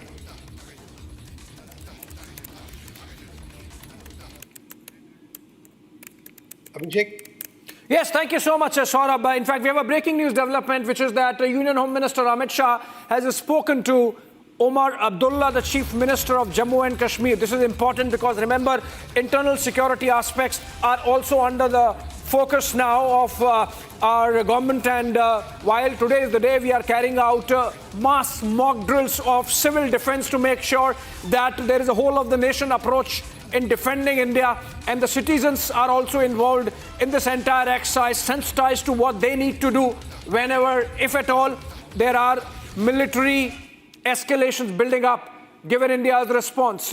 We have General Bakshi with us. General Bakshi, sir, you were mentioning about the possibility of Pakistani counter-move. You think with the kind of mobilization we have across the border, Pakistan would have the stomach to really indulge in any kind of military misadventure? Look, Pakistan knows very well that it will be tempting fate if it tries to escalate to the next step. Because that next step, if it takes, by attacking any armed forces, installation, personnel, or civilians of the Republic, Indian Republic, India will have the full justification to strike at Pakistan's armed forces. That is what we are looking for. That is what we need. Because the real head of this monster, this Hydra-headed monster, is the Pakistani army and the ISI. You know, they are the real source of the trouble. They are the real planners. Yeah. So ultimately, we have to get to them. But to get that justification, we are just waiting for Pakistan to trigger its response, and it will trigger the escalatory ladder. We will take Pakistan as far as it wants to go. If this is sufficient, we will leave it for the time being here. The choice is Pakistan's. The choice is Mullah Munir. And I'm sure he's a very, very harried man today. Yeah, absolutely. Absolutely. Sir, the fact that we have had absolute precision strikes. We picked up the targets. It was essentially intelligence-based. It was not indiscriminate. So we are sending across a message to the world. Let me take this to Mr. Deveshwar on this. Mr. Deveshwar, this is essentially India's message to the world that in gravest of provocation, we have conducted ourselves with utmost responsibility. Absolutely. Absolutely. In fact, all the targets, the 9 targets, are all terror training camps. And the narrative that Pakistan is trying to push out is that mosques were destroyed. You know, the fact of the matter is that both in Muridke as well as in Bhavalpur, they have the terror training camps and they built a mosque in front of it and a medical center on the side, trying to make sure that they have protection. And now they're trying to build the narrative that India has targeted mosques, which has a communal connotation. But we must not fall for this narrative and emphasize that these were terror training camps which the cowards were trying to protect by keeping women, children and mosques in front of it. And India, through precision strikes, has attacked the terror training camps and not targeted the mosques. I think that's the important thing to remember. So I think India needs a lot of congratulations for having done, 9 attacks at one time is something which requires the meticulous planning. Mr. Deveshwar, just hold on to your thoughts. We have another breaking development coming in, which is that Defence Minister Rajnath Singh has just reached the 7 LKM Prime Minister's residence and fast-paced developments taking place as we build up to that announcement by India of its strike against terror infrastructure in Pakistan under Operation Sindoor. All right, we are cutting live pictures to 7 LKM from where we're getting information that Defence Minister Rajnath Singh has reached there, and we are told that in the war room, everyone was watching these strikes live, and Prime Minister, the service chiefs, the NSA, everyone was hot there in terms of making sure that the operation is executed to the last detail. And that's the information. So, Mr. Deveshwar, coming back to you,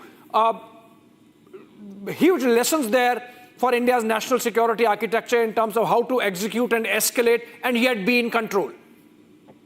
Yes, absolutely. I think it was very, meticulously planned. And, one thing you realize that India is still not mobilized. Normally what happens in mobilization is you cancel leave, you requisition trains, troops, move to the border areas. Unlike Pakistan, we've done nothing of that sort. So India's messaging that we are hitting you, we are punishing you for what you have done. If you want to take the next step and move up the escalatory ladder, we are going to be prepared. And that is the important thing. Yeah, Mr. Devishnu, sorry to interject again. We have pictures coming in of Foreign Secretary Vikram Misri and the two lady officers, Colonel Sophia Qureshi and Vyomika Singh. There now. They might start speaking in a while, and we are cutting directly to those pictures coming in from the National Media Center in New Delhi. Okay, let's cut to the press conference.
नमस्कार।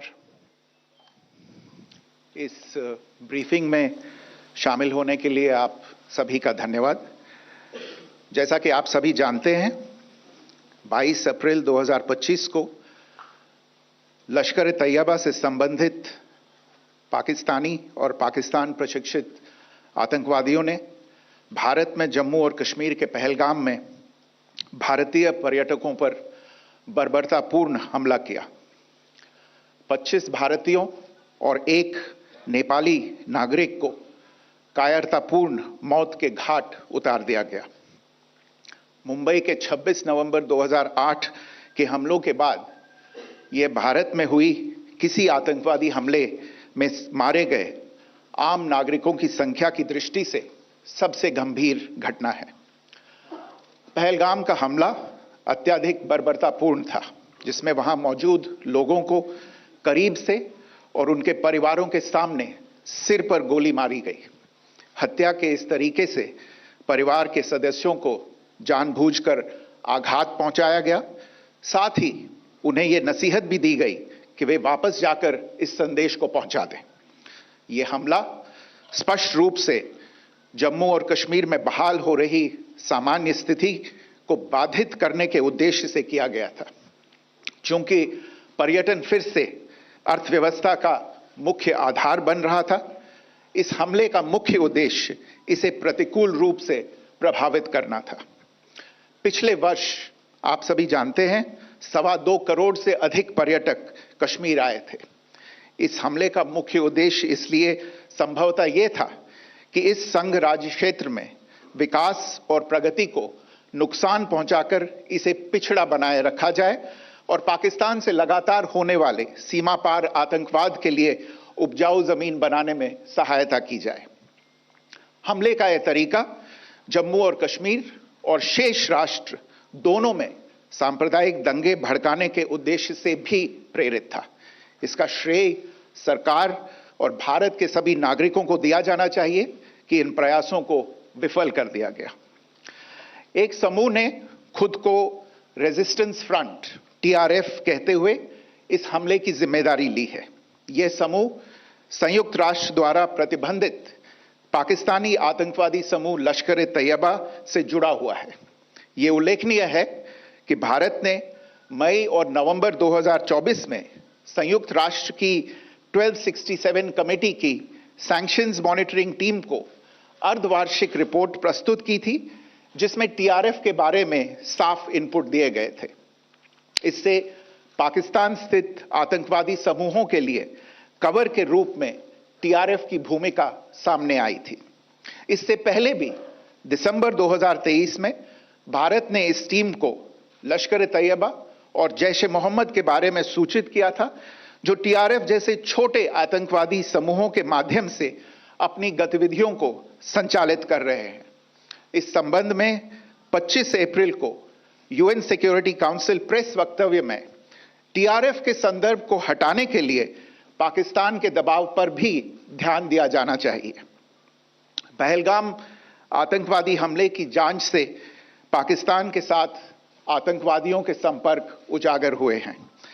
Resistance front द्वारा किए गए दावे और लश्कर ए तैयबा से ज्ञात social media handle द्वारा इसको रीपोस्ट किया जाना इसकी पुष्टि करता है।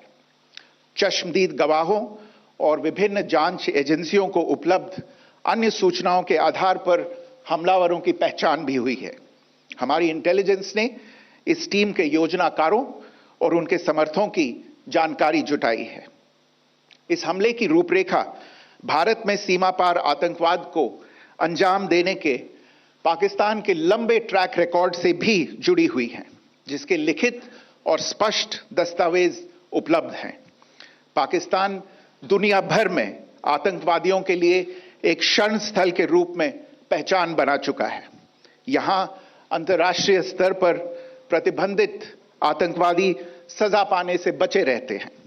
इसके अलावा पाकिस्तान ने इस मुद्दे पर विश्व और फाइनेंशियल एक्शन टास्क फोर्स जैसे अंतर्राष्ट्रीय मंचों को जानबूझकर गुमराह करने के लिए भी जाना जाता है।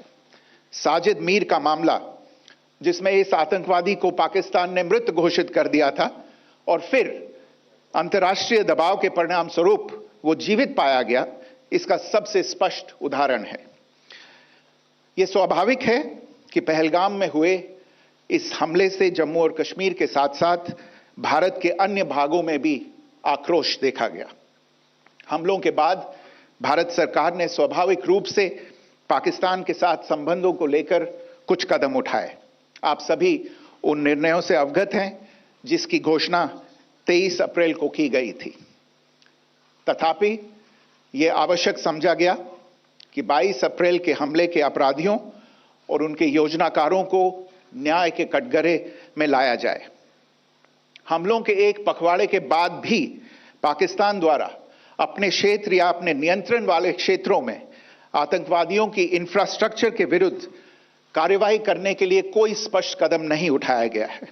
उल्टे वो इनकार करने और आरोप लगाने में ही लिप्त रहा है।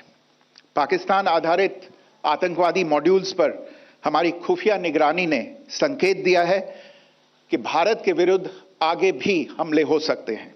अतः इनको रोकना और इनसे निपटना दोनों को बेहद आवश्यक समझा गया। आज सुबह, जैसा कि आपको ज्ञात होगा, भारत ने इस तरह के सीमा पार हमलों का जवाब देने और उन्हें रोकने तथा उनका प्रतिरोध करने के अपने अधिकार का प्रयोग किया है। ये कार्यवाही नपीतुली, नॉन एस्केलेटरी, आनुपातिक और जिम्मेदारीपूर्ण है। यह आतंकवाद की इंफ्रास्ट्रक्चर को समाप्त करने और भारत में भेजे जाने वाले संभावित आतंकवादियों को अक्षम बनाने पर केंद्रित है। आपको यह भी स्मरण होगा कि 25 अप्रैल 2025 को संयुक्त राष्ट्र सुरक्षा परिषद ने पहलगाम आतंकवादी हमले पर एक प्रेस वक्तव्य जारी किया था, जिसमें आतंकवाद के इस निंदनीय कार्य के अपराधियों, आयोजकों, फाइनेंसरों और प्रायोजकों को जवाबदेह ठहराने और उन्हें न्याय के दायरे में लाने की आवश्यकता पर जोर दिया गया था। भारत की आज की इस कार्रवाई को इसी संदर्भ में देखा जाना चाहिए।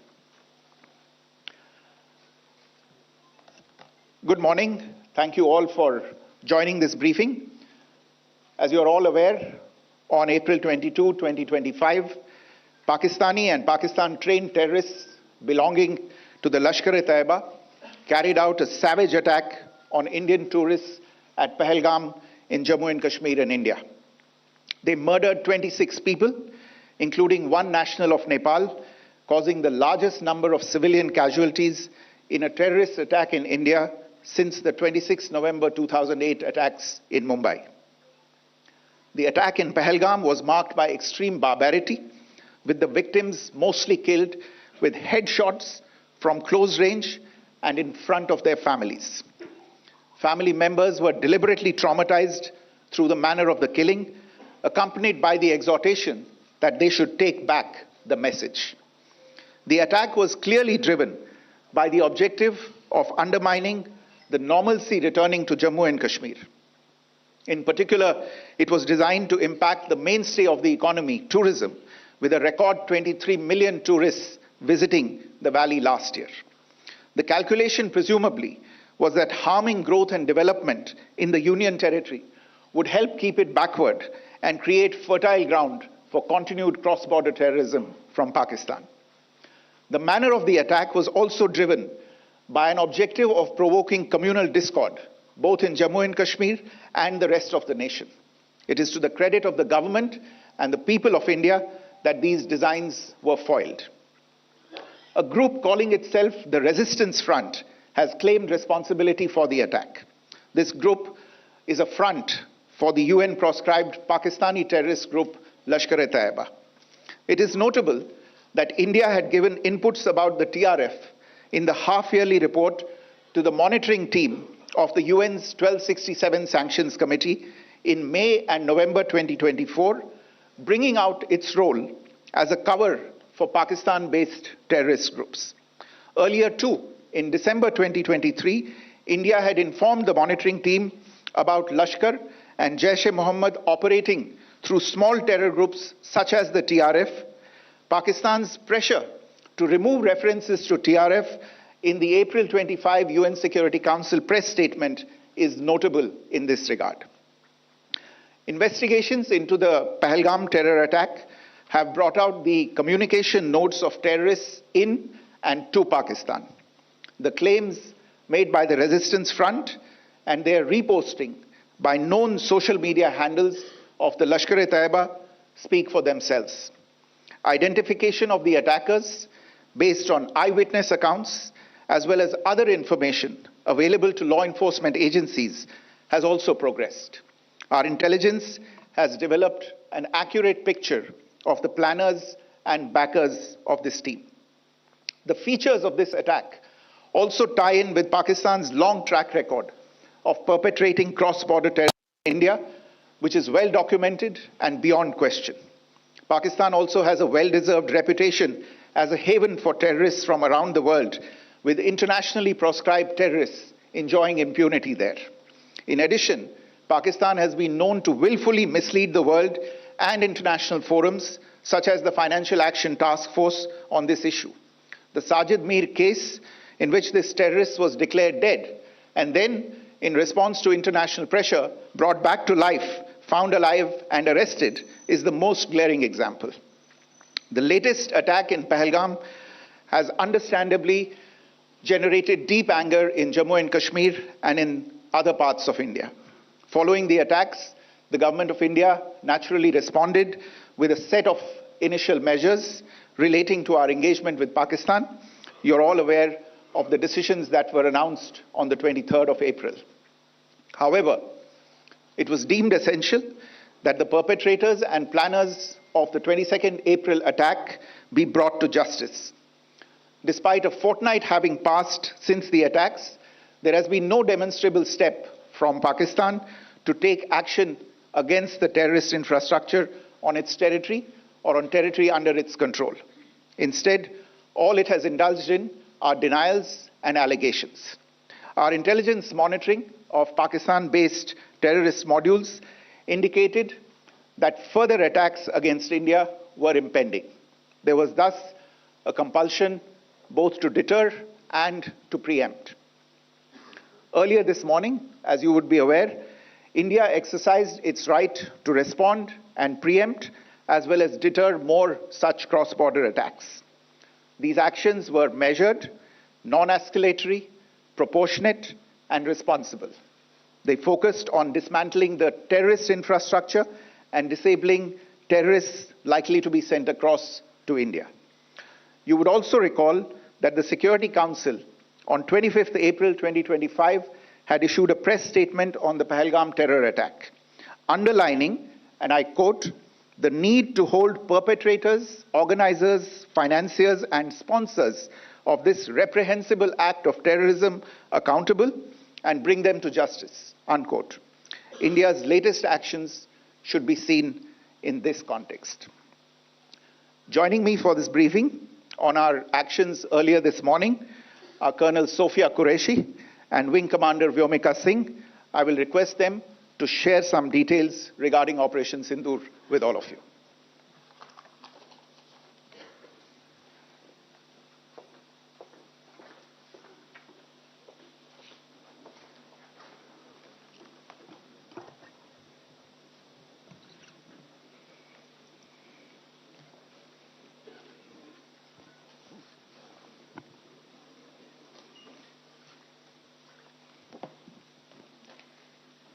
सुप्रभात देवियों और सज्जनों, मैं कर्नल सोफिया कुरैशी और मेरे साथ विंग कमांडर व्योमिका सिंह आज आपको 6 से 7 मई 2025 की रात 1:05 से 1:30 बजे के बीच भारतीय सशस्त्र बलों द्वारा अंजाम दिए गए ऑपरेशन सिंदूर के बारे में जानकारी देंगे। ऑपरेशन सिंदूर 22 अप्रैल को पहलगाम में हुए विभत्स आतंकवादी हमले के शिकार मासूम नागरिकों व उनके परिवारों को न्याय देने के लिए लॉन्च किया गया था। इस कार्रवाई में 9 टेररिस्ट कैंप्स को टारगेट किया गया और पूरी तरह से इसे बर्बाद किया गया। पाकिस्तान में पिछले 3 दशकों से टेरर इंफ्रास्ट्रक्चर का निर्माण हो रहा है। इसमें recruitment, indoctrination centres, training areas व लॉन्च पैड शामिल थे, जो पाकिस्तान और पाक अधिकृत जम्मू कश्मीर PoJK दोनों में फैले हैं। Operation Sindoor was launched by Indian Armed Forces to deliver justice to the victims of Pahalgam terror attack and their families. 9 terrorist camps were targeted and successfully destroyed. Over the last 3 decades, Pakistan has systematically built terror infrastructure. It is a complex web of recruitment and indoctrination centers, training areas for initial and refresher courses, and launch pads for handlers. These camps are located both in Pakistan as well as Pakistan-occupied Jammu and Kashmir areas. Some of the well-known training camps are located, as you can see on the screen. They are distributed from Savai Nala in the north, counting to approximately 21, ending at Bhagalpur to the south. इन लक्ष्यों का चयन विश्वसनीय intelligence सूचनाओं के आधार पर हुआ ताकि आतंक गतिविधियों की रीढ़ तोड़ी जा सके, और यह खास ध्यान दिया गया कि निर्दोष नागरिकों और सिविलियन इंस्टॉलेशन को नुकसान न पहुंचे। The selection of these targets for Operation Sindoor was based on credible intelligence inputs and role of these facilities in perpetrating the terror activities. The locations were so selected to avoid damage to civilian infrastructures and loss of any civilian lives. This was done with due diligence And the camps selected for targeting and their engagement will now be shown to you one by one. PoJK के target मैं आपको बताना चाहूंगी। सबसे पहले सवाई नाला camp Muzaffarabad, जो कि PoJK के लाइन ऑफ कंट्रोल से 30 किलोमीटर दूर है। यह एक लश्कर तौयबा का ट्रेनिंग सेंटर था। 20 अक्टूबर 2024 सोनमर्ग, 24 अक्टूबर 24 गुलमर्ग, 22 अप्रैल 2025 पहलगाम, इन हमलों के आतंकियों ने यहीं से प्रशिक्षण लिया था। सैयदना बिलाल कैंप मुजफ्फराबाद, यह एक जैश ए मोहम्मद का स्टेजिंग एरिया है। यह हथियार, विस्फोटक और जंगल सर्वाइवल ट्रेनिंग का केंद्र भी था। गुलपुर कैंप कोटली, यह LOC से 30 किलोमीटर दूर था। लश्कर तौयबा का बेस था जो रजौरी, पुंछ में सक्रिय था। 20 अप्रैल 2023 को पुंछ में और 9 जून 2024 को तीर्थ यात्रियों के बस हमले में यहीं से आतंकी को ट्रेन किया गया था।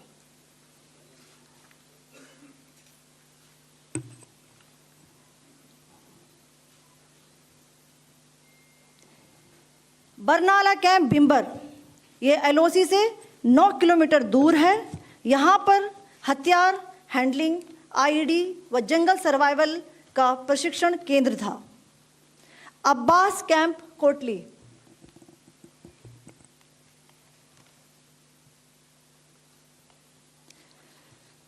यह LOC से 13 किलोमीटर दूर है। लश्कर तौयबा का फिदाइन यहाँ तैयार होता था। इसकी कैपेसिटी 15 टेररिस्ट को ट्रेन करने की थी।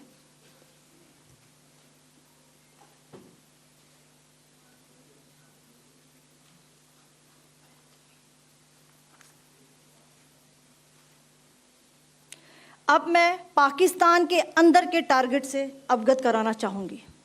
पहला, सर्जल कैंप सियालकोट, यह अंतर्राष्ट्रीय सीमा से 6 किलोमीटर की दूरी पर है, सांबा कठवा के सामने।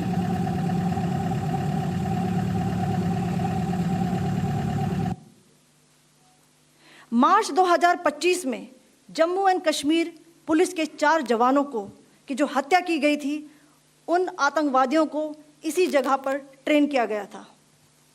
दूसरा, महमूना जाया कैंप सियालकोट, यह 18 से 12 किलोमीटर IB से दूर था। हिजबुल मुजाहिदीन का बहुत बड़ा कैंप था। यह कठुआ जम्मू क्षेत्र में आतंक फैलाने का नियंत्रण केंद्र था।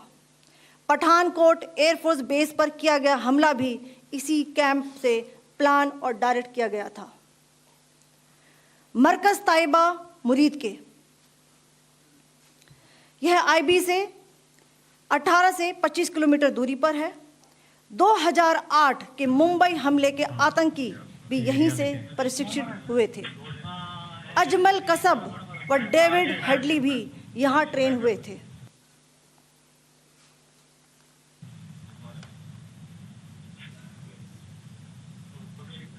आगे दूसरा आया।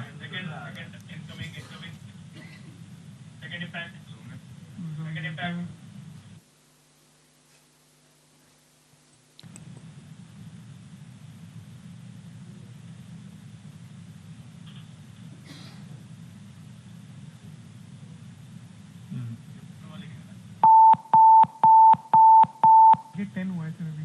टारगेट 10 हुआ, एंक्लोजर सेम ही है। 7 it has hit the target. हाँ हाँ।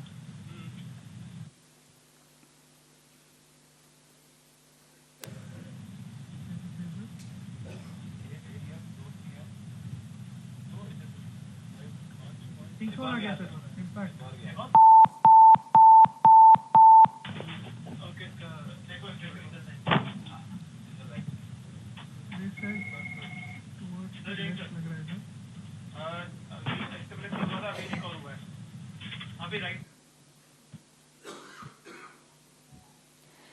मरकज सुभान अल्लाह भावलपुर, ये इंटरनेशनल बाउंड्री से 100 किलोमीटर दूर है। जैश ए मोहम्मद का मुख्यालय था।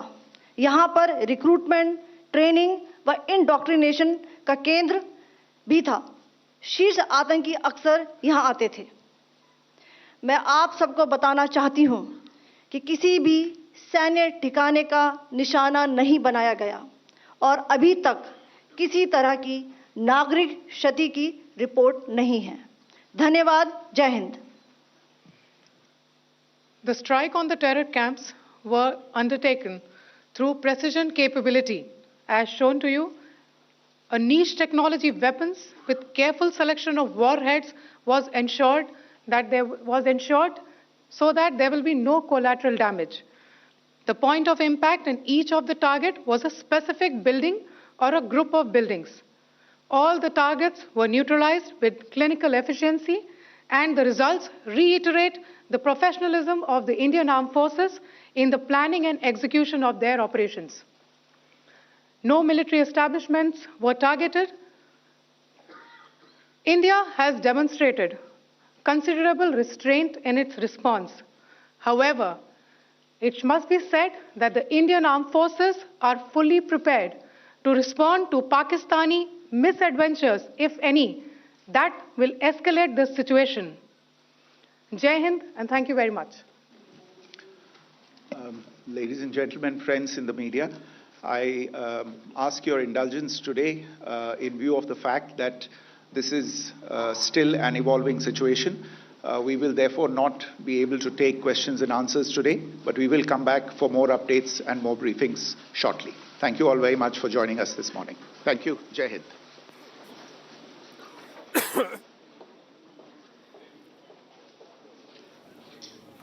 All right, the most comprehensive statement yet coming in from India, led by Foreign Secretary Vikram Misri and two lady officers.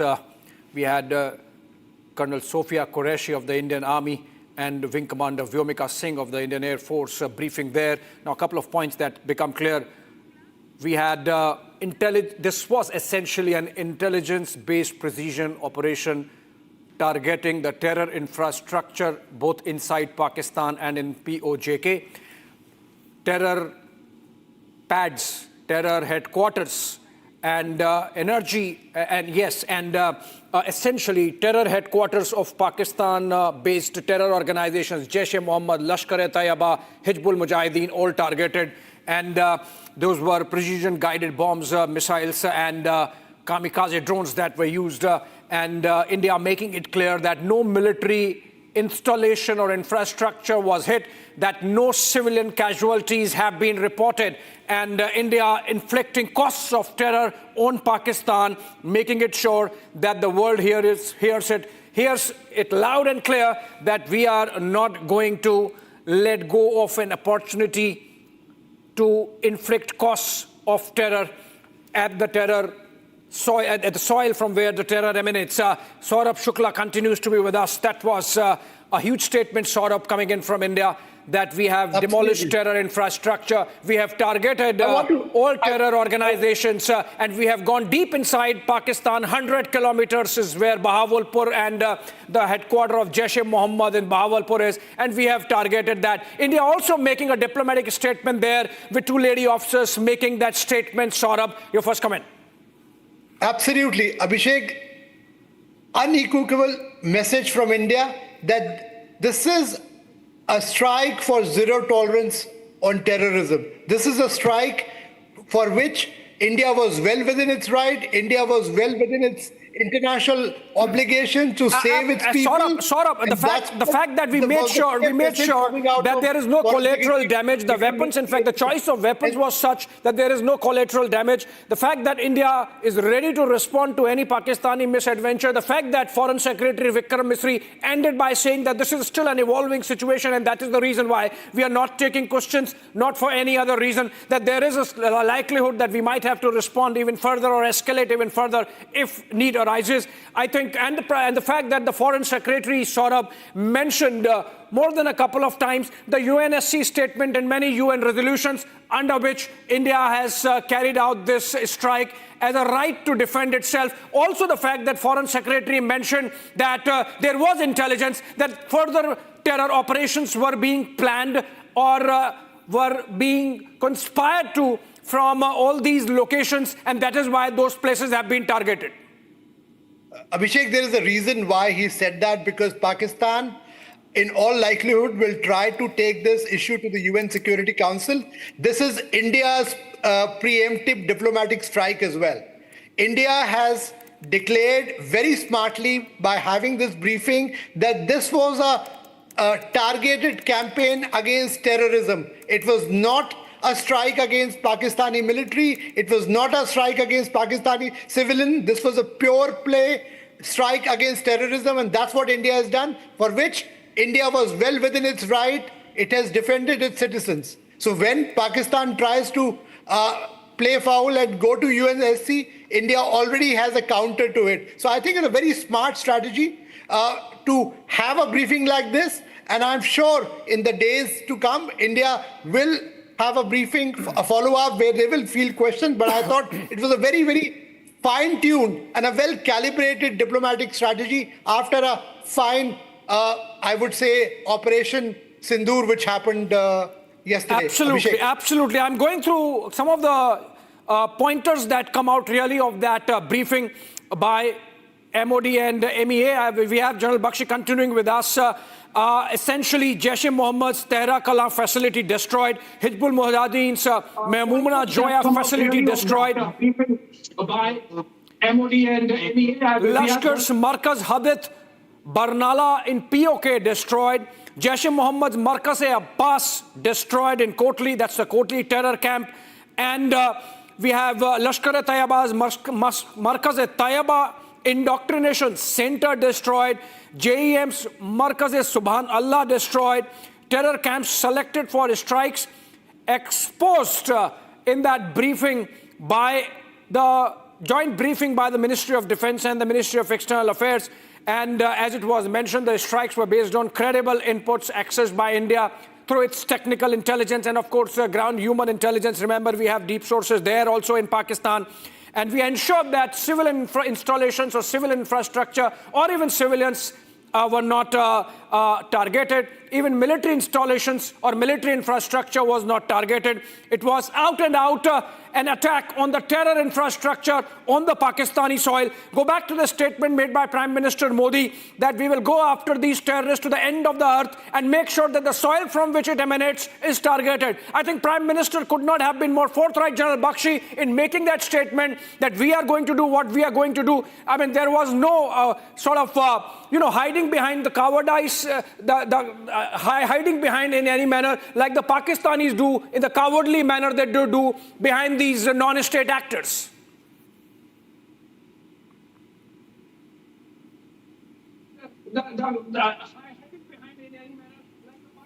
General Bakshi, sir. Behind these non-state actors. You are absolutely right. I was listening and we were informed that the attacks were delayed by a couple of days because you are absolutely right.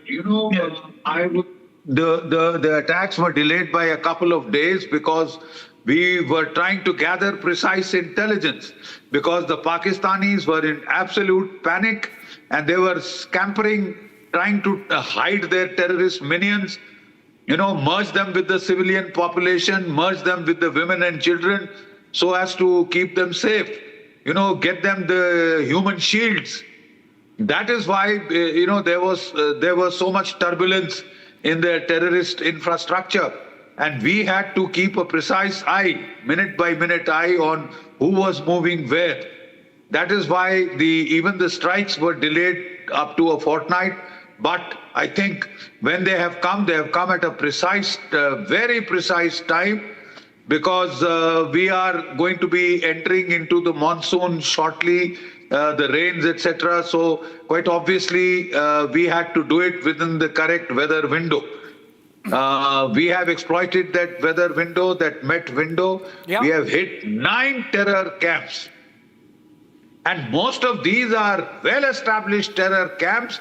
Their command and control headquarters, with massive, buildings, very grand buildings of the Subhanallah camp at Bhavalpur.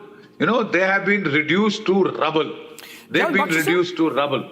Joel Bakshi sir, you saw that video presentation. Sir, my question to you, with the kind of presentation that's been made by those two lady officers today, the kind of pictures that have been shown, the kind of video evidence that has been shown, I think there is no doubt whatsoever, there should be no doubt whatsoever in the minds of those doubting Thomases that unfortunately we have in our country, the Saboot gang, their mouths should be shut forever.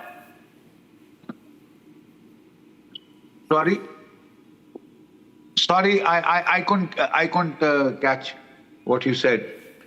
Joel Bakshi sir, I'll come back to you with the rephrasing of my question that I was asking you. We have a soundbite coming in of Jammu and Kashmir Chief Minister Omar Abdullah. If it's ready, we can play out. I think he has made a statement. भी video conference में शामिल हो सका, हालांकि वहाँ पे अभी भी उनके घर के नज़दीक जो है शेलिंग चल रही है। उन सब से बात करके मैंने हालात का जो है जायज़ा लिया है। कुछ जगहों पे नुकसान की खबरें आ रही हैं, लेकिन उनको हम अभी जो है उन रिपोर्ट्स को जमा कर रहे हैं।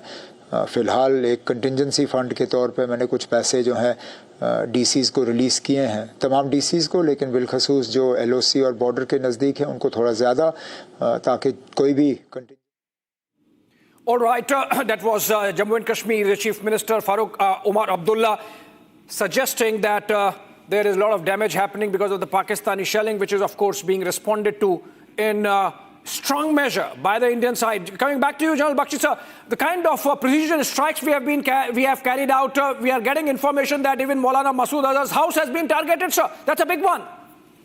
Absolutely, absolutely, because they are the top planners, Maulana Masood Azhar, and not only have we equaled up the score for Pahalgam, for good measure, we have even hit the headquarters where 2611 was planned and the training was given to David Headley and Ajmal Kasab. That camp lies flattened. Thank God we've taken our nemesis, even after so many years. It is so poignant that in one fell stroke, in one strong, retaliation, we have flattened all the terror infrastructure that was visible, that was clearly visible in Pakistan. That has been there for decades, being flaunted in our face. Bakshi sir, the question I was asking you before we went into that Omar Abdullah soundbite was that with the kind of video footage that was shown in that press conference. Now, important breaking news development. The DGF, Jammu and Kashmir Police, is holding a security meeting, and that is parallel to the Omar Abdullah statement that came in. But there is another breaking news development. We keep it fast-paced. Let's keep breaking and get this information out on air for the benefit of our viewers who are joining us in this broadcast live.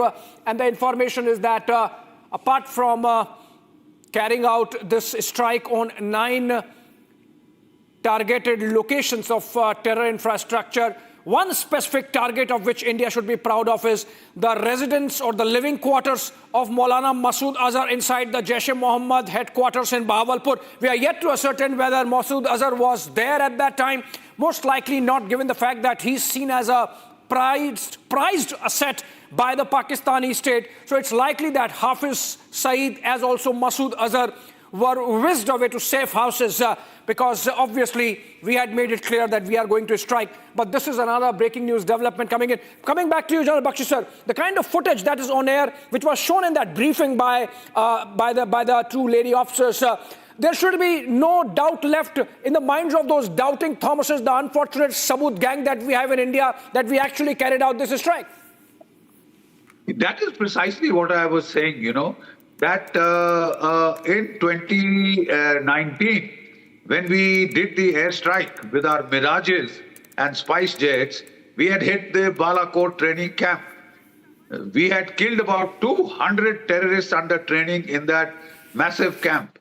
But the problem, unfortunately, was in the target selection.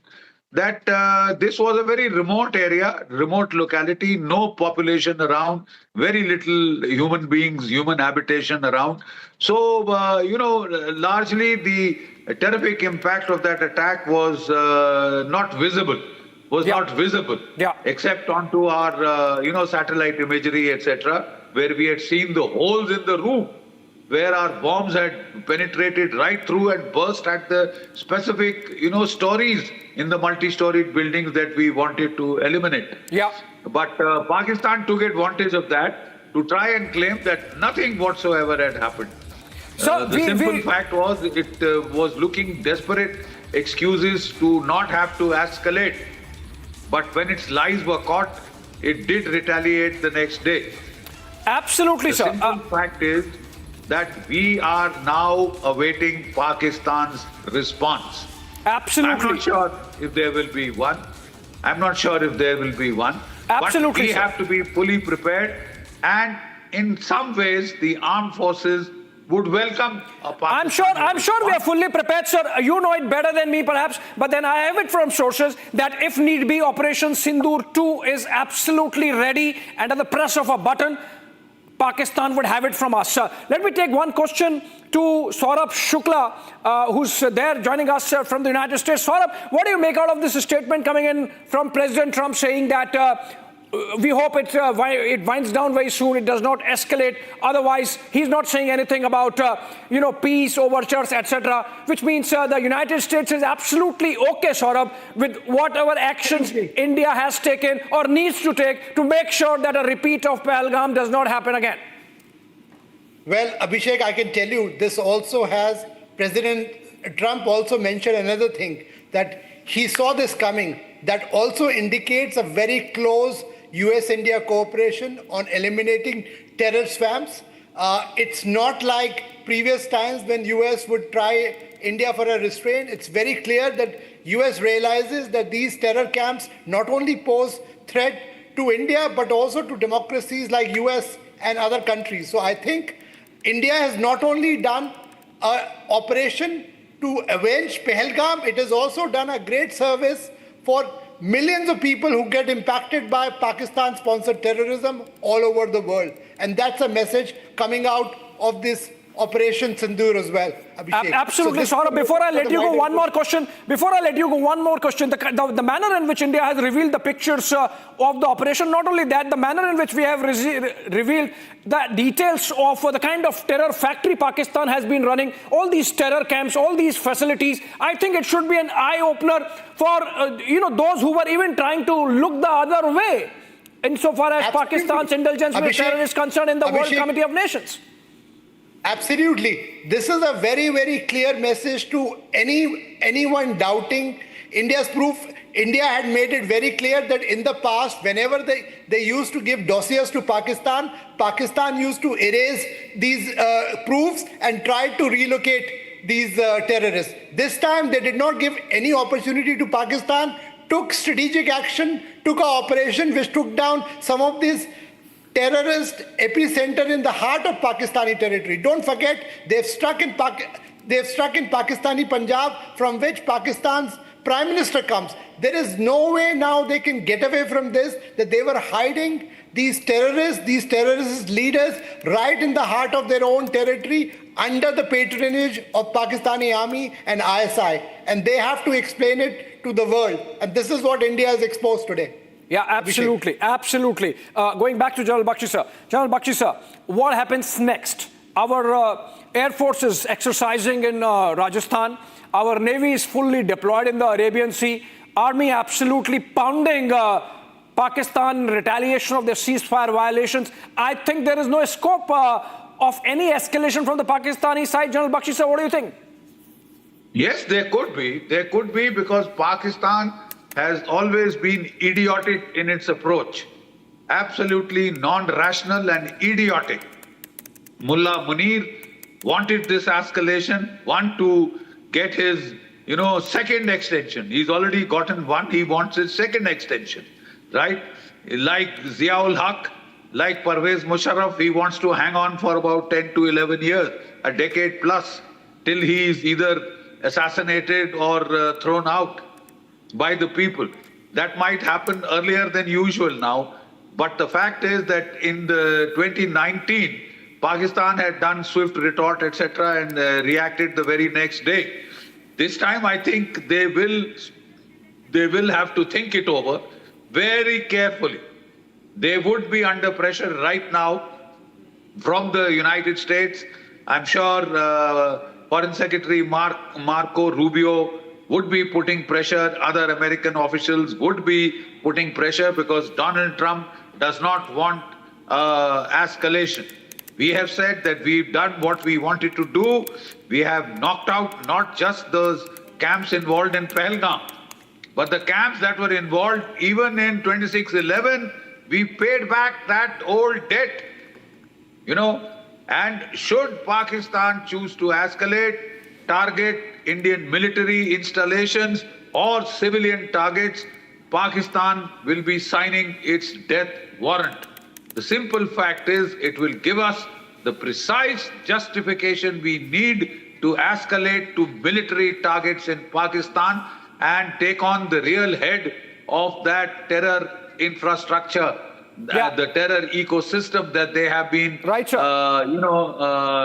sustaining for all these decades.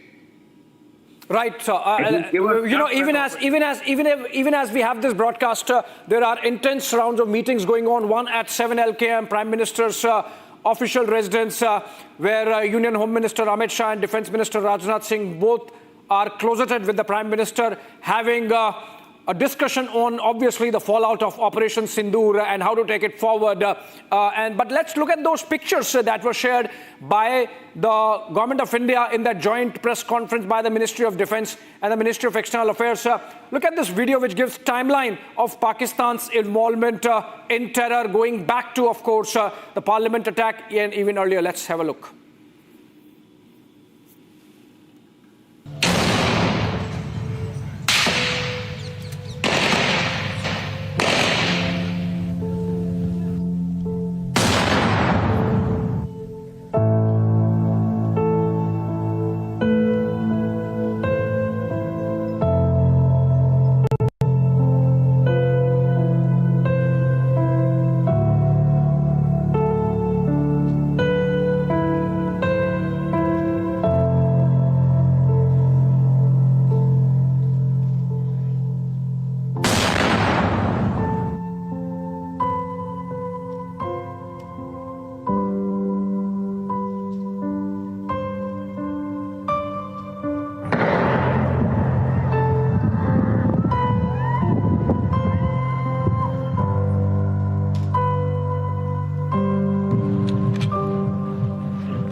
All right, these are pictures coming in from outside the South Block on the Raisina Hill. These are pictures of our forces. Remember, South Block is the headquarters of the Ministry of Defence, as also, of course, the Ministry of External Affairs, where that briefing took place. In the backdrop, you can see Rashtrapati Bhavan. These are pictures, in fact, of the mock drill that's going on around the country, in fact. And these people have come out after sirens. So even as those meetings go on inside, outside, the drill continues in case there is a military escalation. This is, of course, happening around the country at the behest of the Ministry of Home Affairs. Shawan is with us. Shawan, over to you with more details on what's really happening on the civilian side in terms of preparing in case there is an escalation from the Pakistani side. Well, in fact, I'm given to understand the Ministry of Home Affairs has already directed all the state governments to take the necessary precautions. In fact, a meeting that is being chaired by the Jammu and Kashmir DGP, which Gursimran was basically highlighting. I can just add one more information that we are basically getting in right now is with the fact that they are basically preparing for some sort of a counter, strike by the Pakistanis, and that is on the expected lines at this point in time. In fact, if I can also bring in Gursimran right now, because he's also tracking what's really happening in Jammu and Kashmir, because there has been an intense cross-border firing that's actually going on. Gursimran, what's the latest? Because in Poonch and Rajouri, it had basically intensified. Has it stopped now?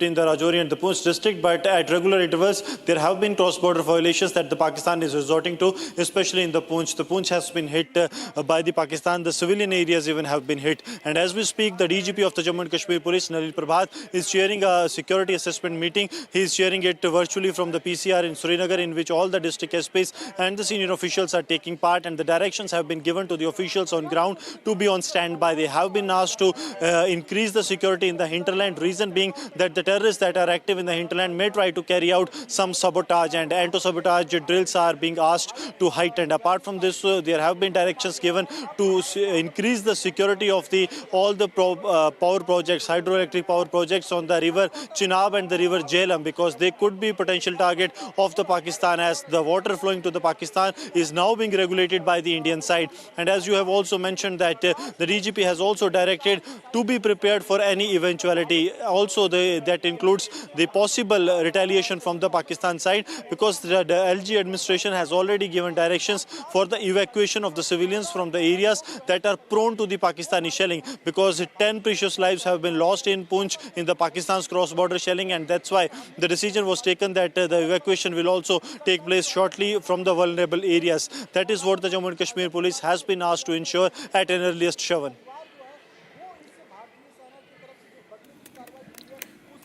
All right, another breaking news development coming in. Can we put it out for the benefit of our viewers, which is that the Ministry of Home Affairs has asked all the Central Armed Paramilitary Forces to cancel leaves of its personnel around the country, across the country. That's a big one. That really shows India is beefing up its reserves, even as our armed forces are at the vanguard, from Rajasthan to Kutch, to Jammu and Kashmir, to Punjab, to the Arabian Sea, making sure that there is no mischief from the Pakistani side and no escalation. And if there is one, it's responded to in full force. Ministry of Home Affairs now deciding that leaves of all personnel of the Central Armed Paramilitary Forces are to be cancelled. Remember, these are the organizations like the CRPF, CISF, BSF, SSB, among others. All these organizations that are under the Ministry of Home Affairs, and that constitute a huge chunk of India's security architecture in terms of taking care of both internal security and the security at the borders in times of war and peace. And so they are being fully mobilized, and we are seeing that mobilization happening by way of this MHA instruction, under which all leaves of all personnel of the CAPFs are to be now cancelled. Moving on, we have some guests. All right, more pictures. Shawan, over to you. More pictures, I believe, we have of the destruction Operation Sindoor has caused in Pakistan. Well, massive damage has been inflicted upon the Pakistanis right now as far as each of these camps are concerned. Remember, they are not just one structure that has been targeted. In fact, to camouflage their entire operations, the Jaish as well as Lashkar-e-Toiba would have basically had a few other installations around their main operation centers. And that is the reason why, remember, it has taken some time for India to be able to carry out a reconnaissance and carry out the strikes. Now, in fact, some of the visuals that are basically coming in of the aftermath of the precision strikes that have taken place in Pakistan, and there is massive destruction that has taken place. In fact, now there are details emerging of the terrorists who were present at these very sites where the precision strike was carried out. In fact, the number now we are being told has gone about 18. Murid ke. This is coming in Murid ke. Now, remember, Murid ke happens to be Lashkar-e-Toiba's headquarters. These are the latest images coming in of the strike that has taken place. So this time it's very clear, Abhishek, you don't need any more sabut. The Pakistanis are only providing the sabut. The very fact that you have the Pakistanis now coming out and simply saying that you have had their own army generals visiting hospitals and meeting those who have been injured in the precision strike. It's very clear. India has made it very clear. These are not military camps that have been targeted. What has been targeted are terror facilities. Yeah. These are facilities, or I would rather say these are terror factories. In fact, there are multiple testimonies of the Pakistanis who are now coming out speaking about the strikes that have taken place. मस्जिद के आगे administrative office और उसके आगे मस्जिद की छत वो सारी तबाह हो गई थी और एक अफराद था वो अपनी ड्यूटी पे छत पे बैठा हुआ था वो इसके शहीद हो गया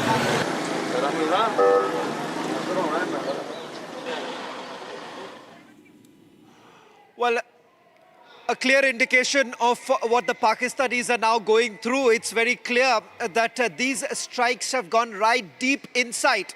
And this time, remember, these are not strikes just in Pakistan-occupied Kashmir. It has gone all the way inside Punjab. Remember, the stronghold of the Pakistani army. The stronghold of the Pakistani army. बस इसी तरह ही रात गुजरी है जाकर खौफ और रात में खौफ ही बहुत था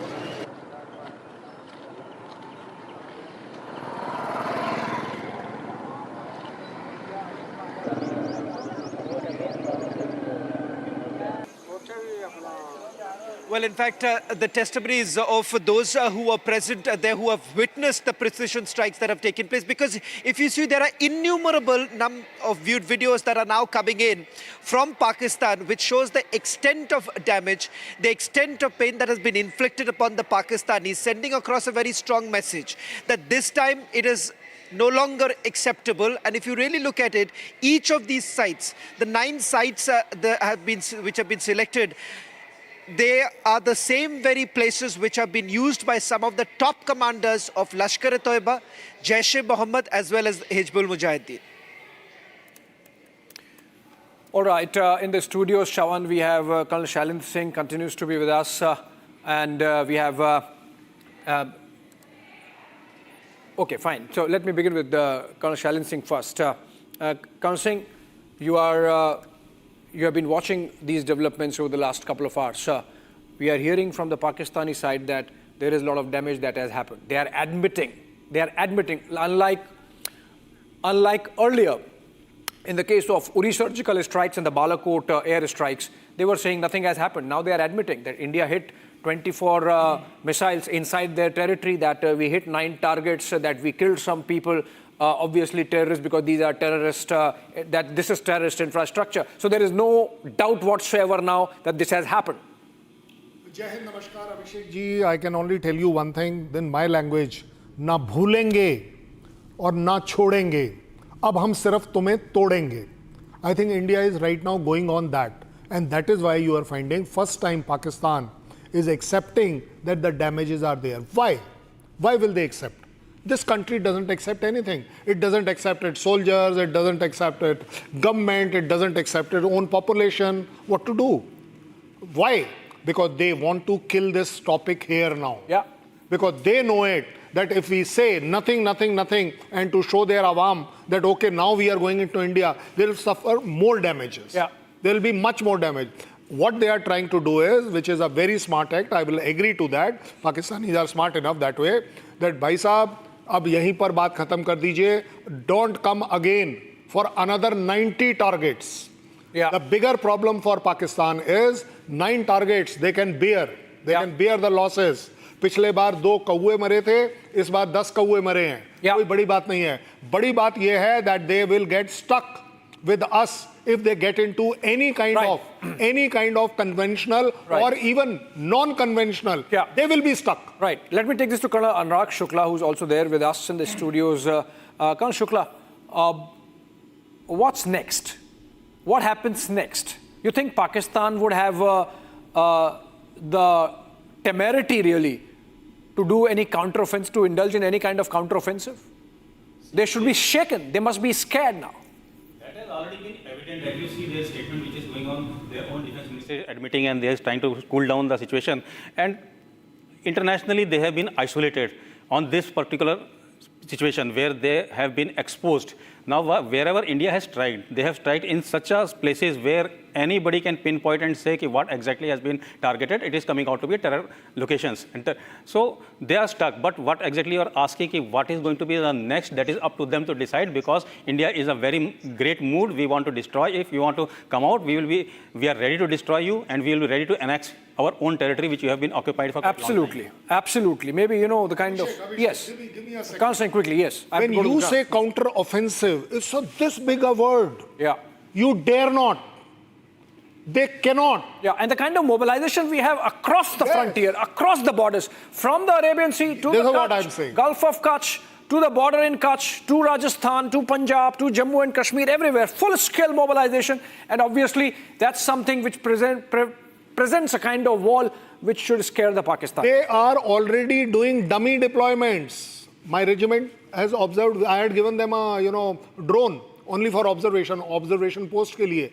And they are finding that, sir, they have deployed models of that. It is part of the propaganda. One of the terrorists had said, go tell Modi in that dastardly cowardice, act of cowardice. And now, of course... Modi has heard it. Modi has heard it, and Modi has heard it. What he heard and what you should be hearing, what they should be hearing. Yes. Okay, I'm told...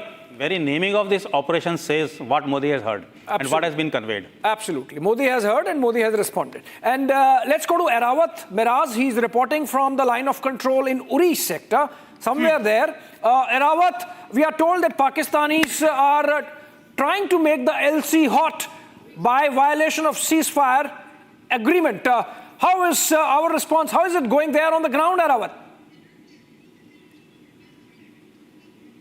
Yes, Abhishek, we have seen that after this strike, we have seen there are some posts of the Pakistani in the various sectors of the Kashmir Valley. In fact, earlier we have seen they have put it down their flags, but this time they have left their bunkers empty, and they have left some 12 kilometers from the line of control areas where the bunkers of the Pakistani troopers were. But right now, we are being told from the sources that they have shifted from these bunkers towards some, they have stepped back towards some 16 kilometers from the location, the various sensitive locations along the line of control.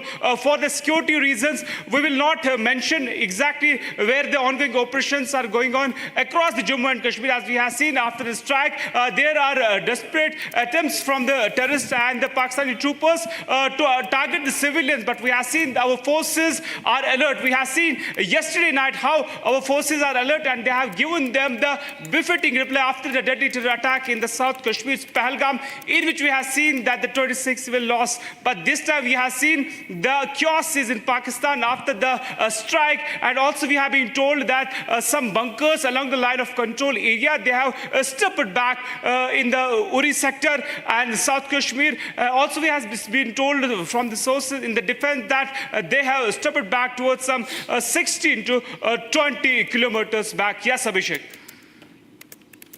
All right, those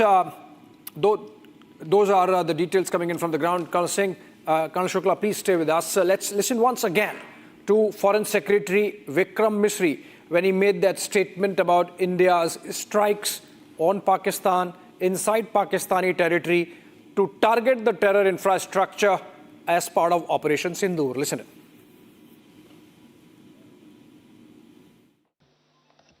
Good morning. Thank you all for joining this briefing.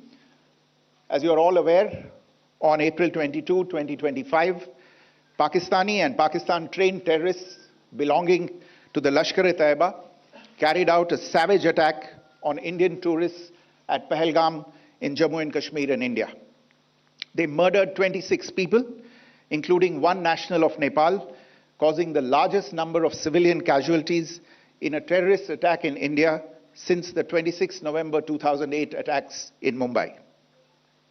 The attack in Pahalgam was marked by extreme barbarity, with the victims mostly killed with headshots from close range and in front of their families.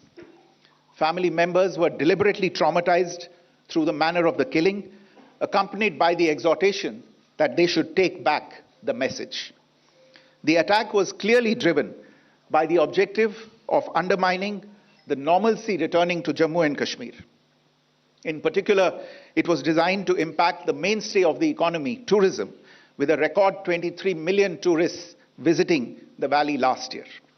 The calculation, presumably, was that harming growth and development in the Union territory would help keep it backward and create fertile ground for continued cross-border terrorism from Pakistan. The manner of the attack was also driven by an objective of provoking communal discord, both in Jammu and Kashmir and the rest of the nation. It is to the credit of the government and the people of India that these designs were foiled. A group calling itself the Resistance Front has claimed responsibility for the attack. This group is a front for the UN-proscribed Pakistani terrorist group Lashkar-e-Taiba.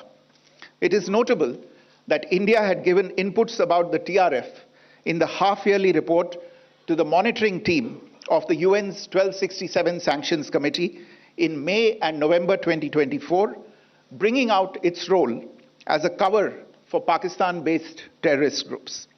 Earlier too, in December 2023, India had informed the monitoring team about Lashkar and Jaish-e-Mohammed operating through small terror groups such as the TRF. Pakistan's pressure to remove references to TRF in the April 25 UN Security Council press statement is notable in this regard.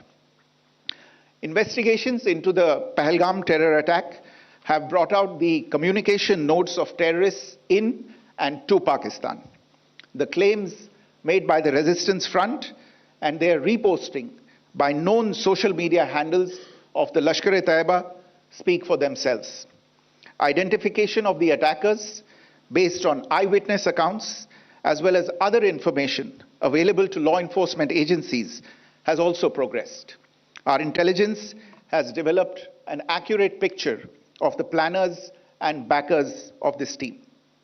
The features of this attack also tie in with Pakistan's long track record of perpetrating cross-border terror in India, which is well documented and beyond question. All right, General Bakshi sir, you heard that statement again. We have been playing it again and again for the benefit of viewers who might be joining the broadcast now. And essentially, General Bakshi sir, the narrative that's coming in from the Pakistani side is that they also inflicted some damage on Indian side.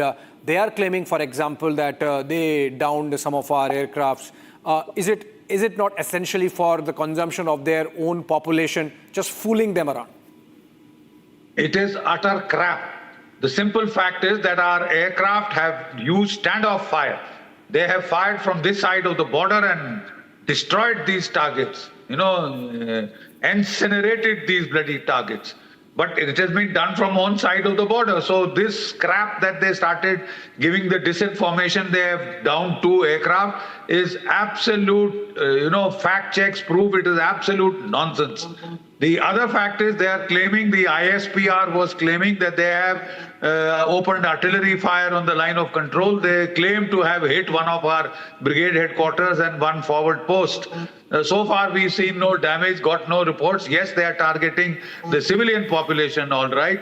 Yeah. And people are being almost, they're trying to get some civilians out of vulnerable areas. Yeah. Colonel Singh, you think this is the max that Pakistan can do or would do in the present scenario? They have made the LC hot and perhaps it ends there? As per me, Pakistan... It would be... Sorry, is that addressed to me? So I was asking that to Colonel Singh in our studios. कोई नहीं sir, आप भी answer कर दो. आपका मेरा answer I'll come to you. I'll come to you.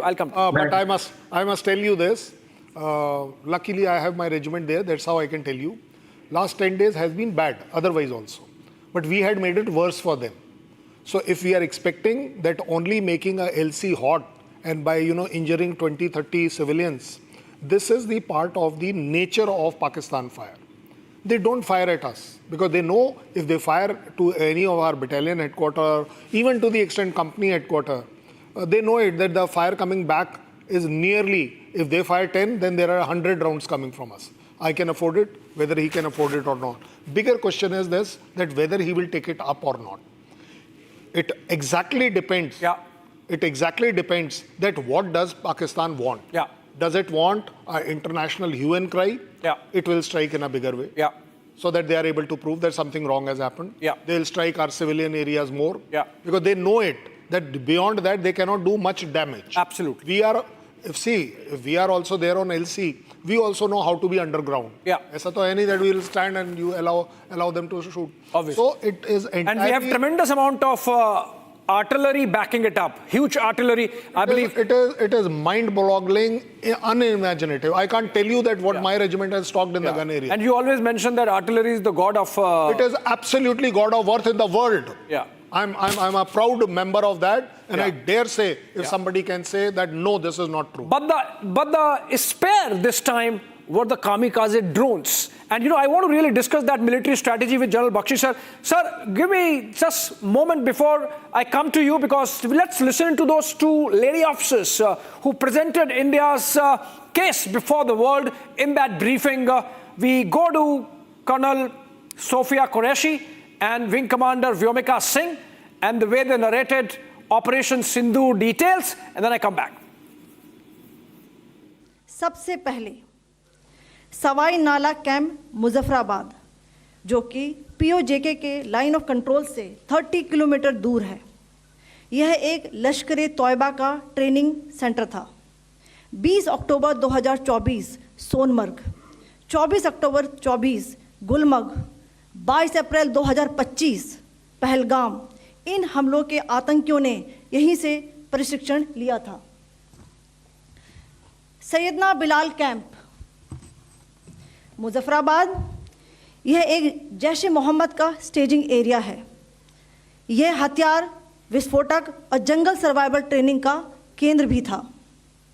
Gulpur camp Kotli, यह LOC से 30 किलोमीटर दूर था। लश्कर तौयबा का बेस था, जो रजौरी पुंछ में सक्रिय था। 20 अप्रैल 2023 को पुंछ में और 9 जून 2024 को तीर्थ यात्रियों के बस हमले में यहीं से आतंकी को ट्रेन किया गया था।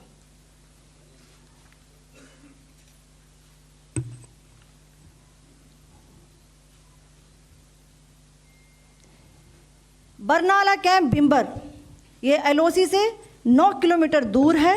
यहाँ पर हथियार, हैंडलिंग, IED व जंगल सर्वाइवल का प्रशिक्षण केंद्र था। अब्बास कैंप कोटली,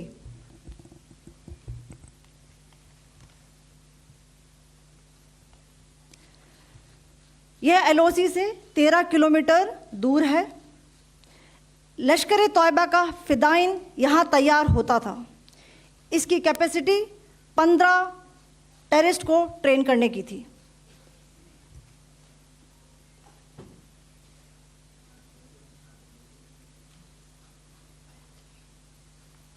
अब मैं पाकिस्तान के अंदर के टारगेट से अवगत कराना चाहूंगी।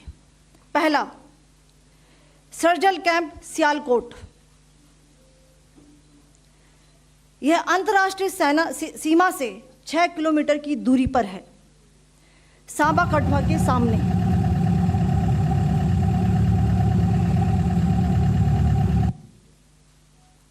मार्च 2025 में जम्मू एंड कश्मीर पुलिस के 4 जवानों को की जो हत्या की गई थी, उन आतंकवादियों को इसी जगह पर ट्रेन किया गया था। दूसरा, महमूना जाया कैंप सियालकोट, यह 18 से 12 किलोमीटर IB से दूर था। हिजबुल मुजाहिदीन का बहुत बड़ा कैंप था। यह कठुआ जम्मू क्षेत्र में आतंक फैलाने का नियंत्रण केंद्र था। पठानकोट एयरफोर्स बेस पर किया गया हमला भी इसी कैंप से प्लान और डायरेक्ट किया गया था। मरकज ताइबा मुरीद के, यह IB से 18 से 25 किलोमीटर दूरी पर है। 2008 के मुंबई हमले के आतंकी भी यहीं से प्रशिक्षित हुए थे। अजमल कसब व डेविड हेडली भी यहाँ ट्रेन हुए थे। मरकज़ सुभान अल्लाह भावलपुर ये इंटरनेशनल बाउंड्री से 100 किलोमीटर दूर है। जैश ए मोहम्मद का मुख्यालय था। यहाँ पर रिक्रूटमेंट, ट्रेनिंग व इंडॉक्ट्रिनेशन का केंद्र भी था। शीर्ष आतंकी अक्सर यहाँ आते थे। मैं आप सबको बताना चाहती हूँ कि किसी भी सैन्य ठिकाने का निशाना नहीं बनाया गया और अभी तक किसी तरह की नागरिक क्षति की रिपोर्ट नहीं है। ऑपरेशन सिंदूर 22 अप्रैल को पहलगाम में हुए विभत्स आतंकवादी हमले के शिकार मासूम नागरिकों व उनके परिवारों को न्याय देने के लिए लॉन्च किया गया था। इस कार्रवाई में 9 टेररिस्ट कैंप्स को टारगेट किया गया और पूरी तरह से इसे बर्बाद किया गया। पाकिस्तान में पिछले 3 दशकों से टेरर इंफ्रास्ट्रक्चर का निर्माण हो रहा है। इसमें recruitment, indoctrination centres, training areas व लॉन्च पैड शामिल थे, जो पाकिस्तान और पाक अधिकृत जम्मू कश्मीर PoJK दोनों में फैले हैं। Operation Sindoor was launched by Indian Armed Forces to deliver justice to the victims of Pahalgam terror attack and their families. 9 terrorist camps were targeted and successfully destroyed. Over the last 3 decades, Pakistan has systematically built terror infrastructure. It is a complex web of recruitment and indoctrination centers, training areas for initial and refresher courses, and launch pads for handlers. These camps are located both in Pakistan as well as Pakistan-occupied Jammu and Kashmir areas. Some of the well-known training camps are located, as you can see on the screen. They are distributed from Savai Nala in the north, counting to approximately 21, ending at Bhagalpur to the south. The selection of these targets for Operation Sindoor was based on credible intelligence inputs and role of these facilities in perpetrating the terror activities. The locations were so selected to avoid damage to civilian infrastructures and loss of any civilian lives. The strike on the terror camps were undertaken through precision capability, as shown to you. A niche technology weapons with careful selection of warheads was ensured so that there will be no collateral damage.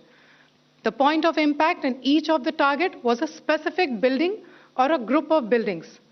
All the targets were neutralized with clinical efficiency, and the results reiterate the professionalism of the Indian Armed Forces in the planning and execution of their operations. No military establishments were targeted. India has demonstrated considerable restraint in its response. However, it must be said that the Indian Armed Forces are fully prepared to respond to Pakistani misadventures, if any, that will escalate the situation.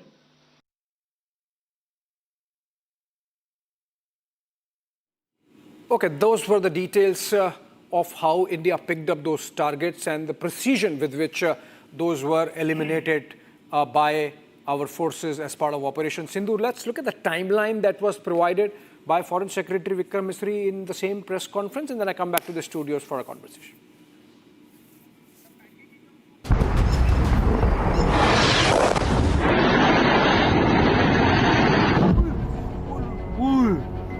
A little after midnight on the 7th of May,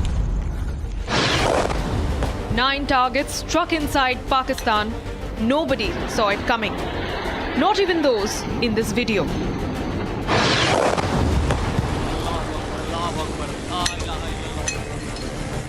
The strikes so precise that men who shot these videos have confirmed the targets. ये नुकसान ये 9 number ये मस्जिद तैयबा मरकज उमर करा के अंदर ये नुकसान है 5 targets in Pakistan-occupied Kashmir, 4 targets deep inside Pakistan territory.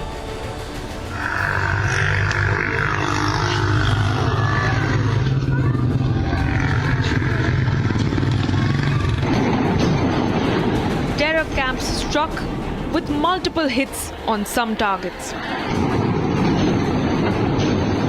These visuals captured in the dark of the night describe what unfolded deep into the territories of PoK.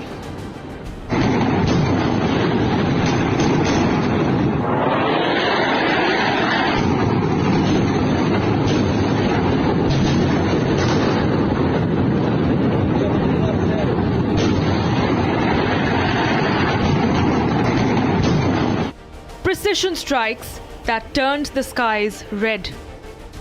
देखना वाम कैसे आ रही है वहां से अभी वीडियो कैच होगी नहीं होगी. Multiple loud explosions and a complete blackout. The enemy was not ready for this.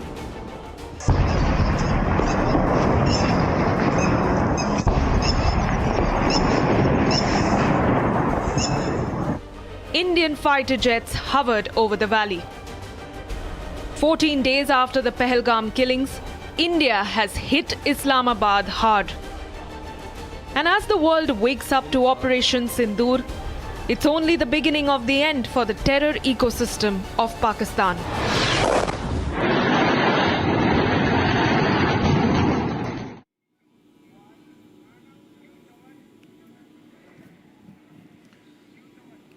Well, in fact, Abhishek, there's also some more breaking news that I'm getting in right now. Official confirmation coming in from our sources here as far as family members of Jaish Chief Maulana Masood Azhar. 10 family members of Maulana Masood Azhar have been neutralized. In fact, we are being told this includes the sister of Masood Azhar as well as brother-in-law. What we do not know right now is the presence of Masood Azhar, because Masood Azhar, as per the document that we have accessed and the reconnaissance that was carried out by the security agencies, one of the last known visit that he made to this particular site was back in the month of November, and another visit a little later. So we do not know at this point in time as far as Maulana Masood Azhar's presence, where has he been moved out by the Pakistanis? That clarity hasn't come in. But the big blow to Masood Azhar, family members of Masood Azhar have been killed in the precision strike that was carried out at Bahawalpur. That happens to be the headquarters of Jaish-e-Mohammed.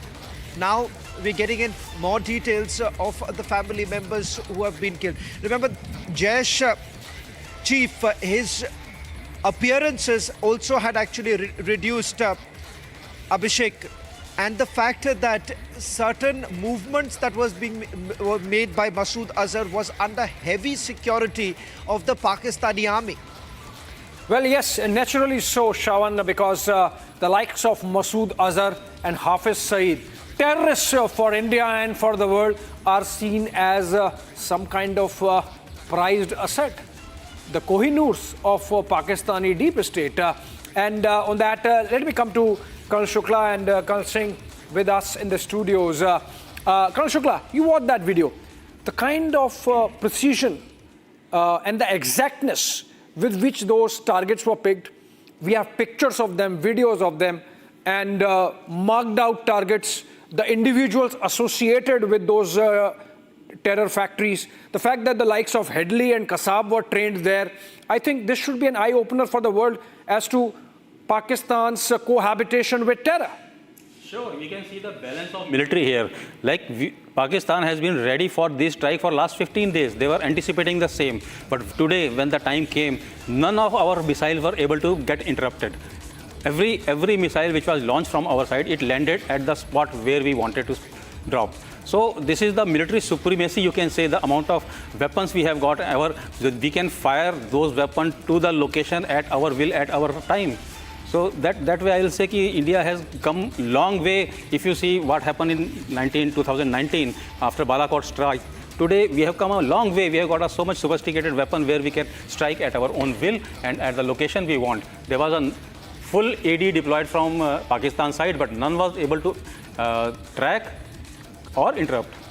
Yeah, absolutely. Colonel Singh, your comments on this. Kamikaze drones going in, missiles going in as deep as 100 kilometers, and as Colonel Shukla is mentioning, no interception. I mean, the Pakistani generals were effectively sleeping on the wheel, just like they were when the Americans carried out that operation to take out Osama bin Laden? Well, let me tell you what Anurag is saying. Anurag, I think we don't have to prove to anybody our supremacy. What we have, we have. We have been declaring about. But we have shown it. No. I'm coming on the exactly same point. It is only Pakistan who claimed that they got a very credible air defense. We never said that you have a credible or not. And what is their credibility? Their credibility, they have a Chinese air defense system, which they have been claiming that is super. Very good. Yeah. The Chinese system has failed. So I'm only trying to put two and two together for them. Because मेरे को तो आप रोक नहीं पाओगे. I'm very clear about it. If I have to strike Rawalpindi, I will be able to strike. If I have to strike Islamabad, I will strike. I don't find a terrorist camp other than the ISI headquarters, the GHQ and the Munir's office. That's the only thing we are waiting for. And for that two motorcyclists who are roaming around with those two chaps in helmet, who have already eliminated 23 terrorists there. It is their admission, not mine. Who are these two? What is this pair doing? Well, that task must be given to them. I will tell you like that. Now, coming to this point about whether we can reach or not is not the question now. The question is, we have already done it. Yeah. Now, you like it, you don't like it. Now, I would like the Chinese ministry and the Chinese government to come out how effective and credible are the systems of theirs. S-400 is a weak system as per Pakistan. Yeah. It's a dud thing. But your Chinese material was very good. So it is proving time and again that whether it is the man behind the machine or the machine, F-16 was brought down by a 50-year-old Bison, MiG-21. Nobody in the world is flying that. And still, so I will rather say that it is always the man behind the machine who matters a maximum. You have a credible system, well, your credibility is established. I have stuck, I have come back. Do what you like. I think very clearly we have spelled it out. We have the capacity, capability and will to strike. You want more, please react. Yeah, and Colonel Shukla, the fact that Masood Azhar's very important. Masood Azhar's hideout inside the JEM headquarters specifically was targeted. That really gives you an idea of the kind of intelligence we have. This is not just about TechInt. You know, this is about human intelligence also. While you can mark out the JEM headquarters with TechInt, with human intelligence there on the ground, you can mark out which room of this complex Masood Azhar stays, which means we have information coming in. We have ears to the ground, and that should be something about our capacity to really take care of our security. Yes, and these capabilities we had quite long time ago also. Only thing there was a political will missing. We have been giving these information to United Nations as well as Pakistan, but nobody reacted. Nobody reacted on our request. So today, when we have been able to strike at their home, that Masood is getting the taste of his own wine. Today, he have understood that how bad it feels to lose your own people, lose your own family member. We in India, we have been losing on this terrorism for quite decades. Now it is time to give them back. Absolutely, and we are going to be joined in by more guests in a bit, but what we are essentially getting for you, friends, is... It's not only Masood's residence we knew. We know the Saeed's house also. And if you can please refer back, 50 yards from that house there was a blast. So if we can do that, well, we know pinpointedly that room of Masood is known, whether he is inside or not. All right, another breaking news development coming in. Prime Minister has cancelled his tour to Europe. He had a tour lined up beginning 9th of May, which was to take him to the Netherlands, Norway and Croatia. And Prime Minister has cancelled his trip to Europe, though that was an important foreign assignment coming in. And that has been cancelled. I'm getting this information. Can we break this down? He was to travel to Croatia, the Netherlands, and Norway trip. Shawan. Okay, Shawan, over to you, Shawan, with this breaking news development. Prime Minister has cancelled his Europe trip. So there are back-to-back a lot of developments taking place. One, the Prime Minister's itinerary has now changed. He has cancelled his tour to Europe. A short while back, we had another breaking news coming in. Ministry of Home Affairs has cancelled the leaves of all the CAPFs. That's the Central Paramilitary Forces, which is again another indication of the fact that India is all prepared. The third is multiple meetings that are actually taking place in various states. In Jammu and Kashmir, you've had the DGP of Jammu and Kashmir calling all the officers, asking them to be completely prepared at this point in time, because we are not essentially ruling out the possibility that Pakistan may be desperate to carry out a counter strike. And that is the reason why we have a backup plan that is already in place.